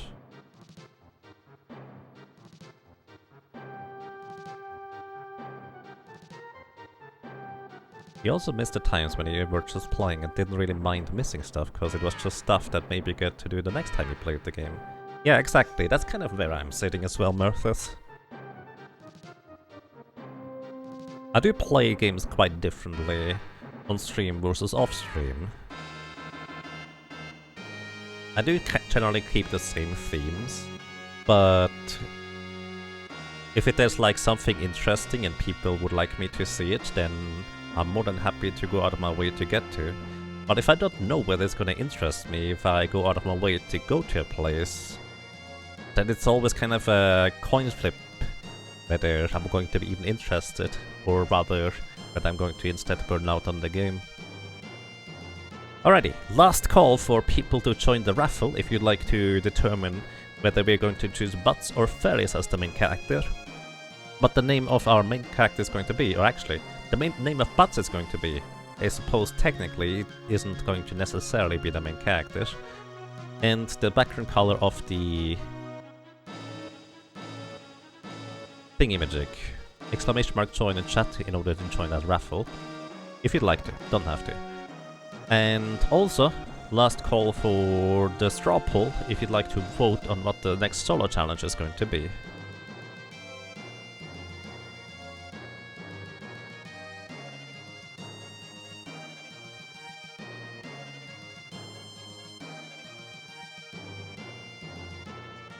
Oh yeah, that's the wrong straw poll. Wait, I was just confusing myself for a second there. It's like, wait, that doesn't seem right. That's the like a monthly straw poll. Then again, you should vote in that too. See, so here. Sorry, that's the straw poll for the solo challenge. Did she mime Dragon Sword?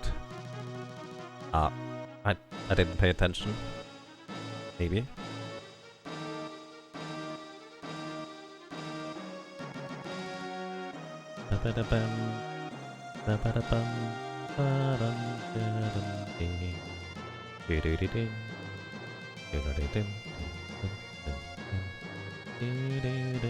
How does that work? Well, Mime can equip everything. I'm actually kinda curious how they choose their abilities in the final section here, because I have no idea.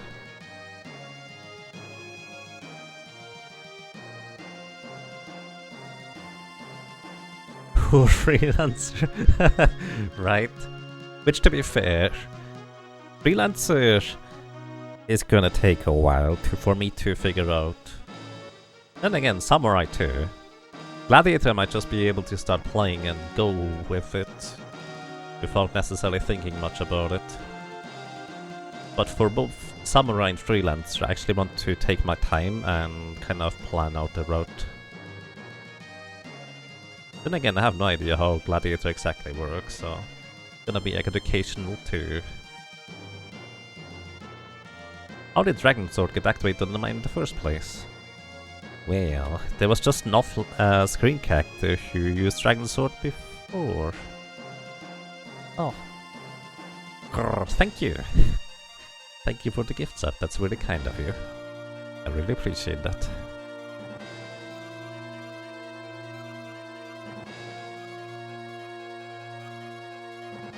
Yeah, honestly, all three characters remaining at this point are powerhouses in their own right, especially Gladiator and Samurai. Freelancer will need a little bit more work, but it's gonna be very interesting too.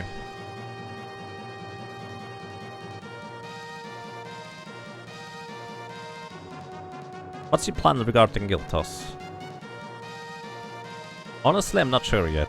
I know what you're asking. You're asking whether I'm just gonna abuse it, or whether I'm just gonna try and use other things.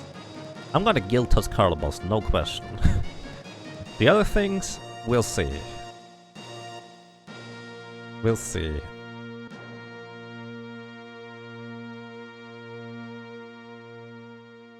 I might just walk through the game without leveling at all and see how far we can get with a low level samurai. We will break some rods as a freelancer, but I will focus on trying other things that are not involving breaking rods, with some exceptions. Alrighty everybody, the vote has concluded. So, exclamation mark join is over. Actually, you have still a tiny bit of time, because we're gonna determine which character we're gonna play next. So, it's gonna be a bit bright, sorry. So, Solo Challenge has been voted, and with a very, very slight lead, Gladiator is our next solo character challenge project.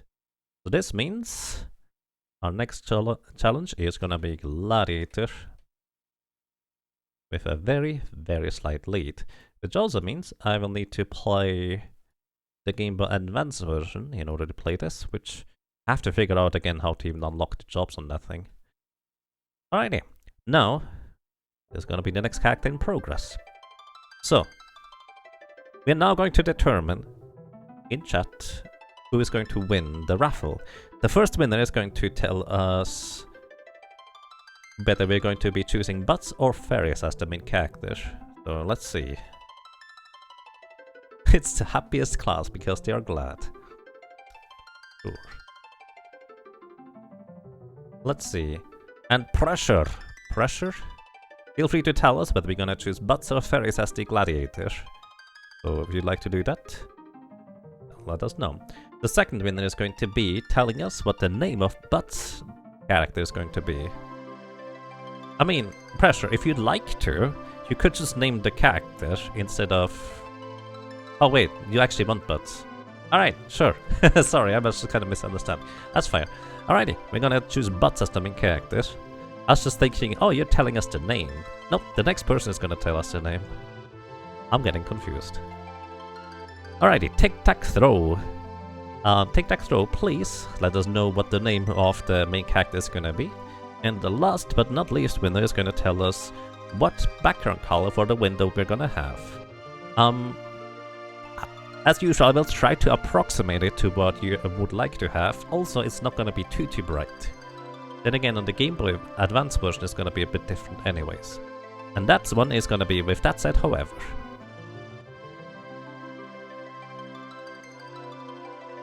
You're bad at picking names, so...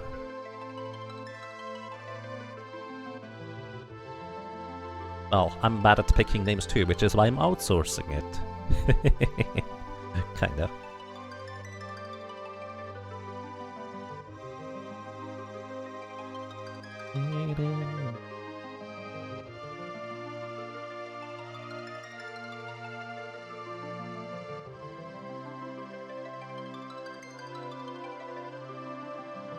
Did I miss something? But, alright. Oh, I see. That's what I missed. Okay, but it is. And with that said, however, that's orange. Alrighty, orange it is going to be. I mean, orange is just brown in a different context. It's fine. Alrighty, everybody. Thank you so much for participating in this. It's always quite a pleasure. So, well, we have arrived at the end.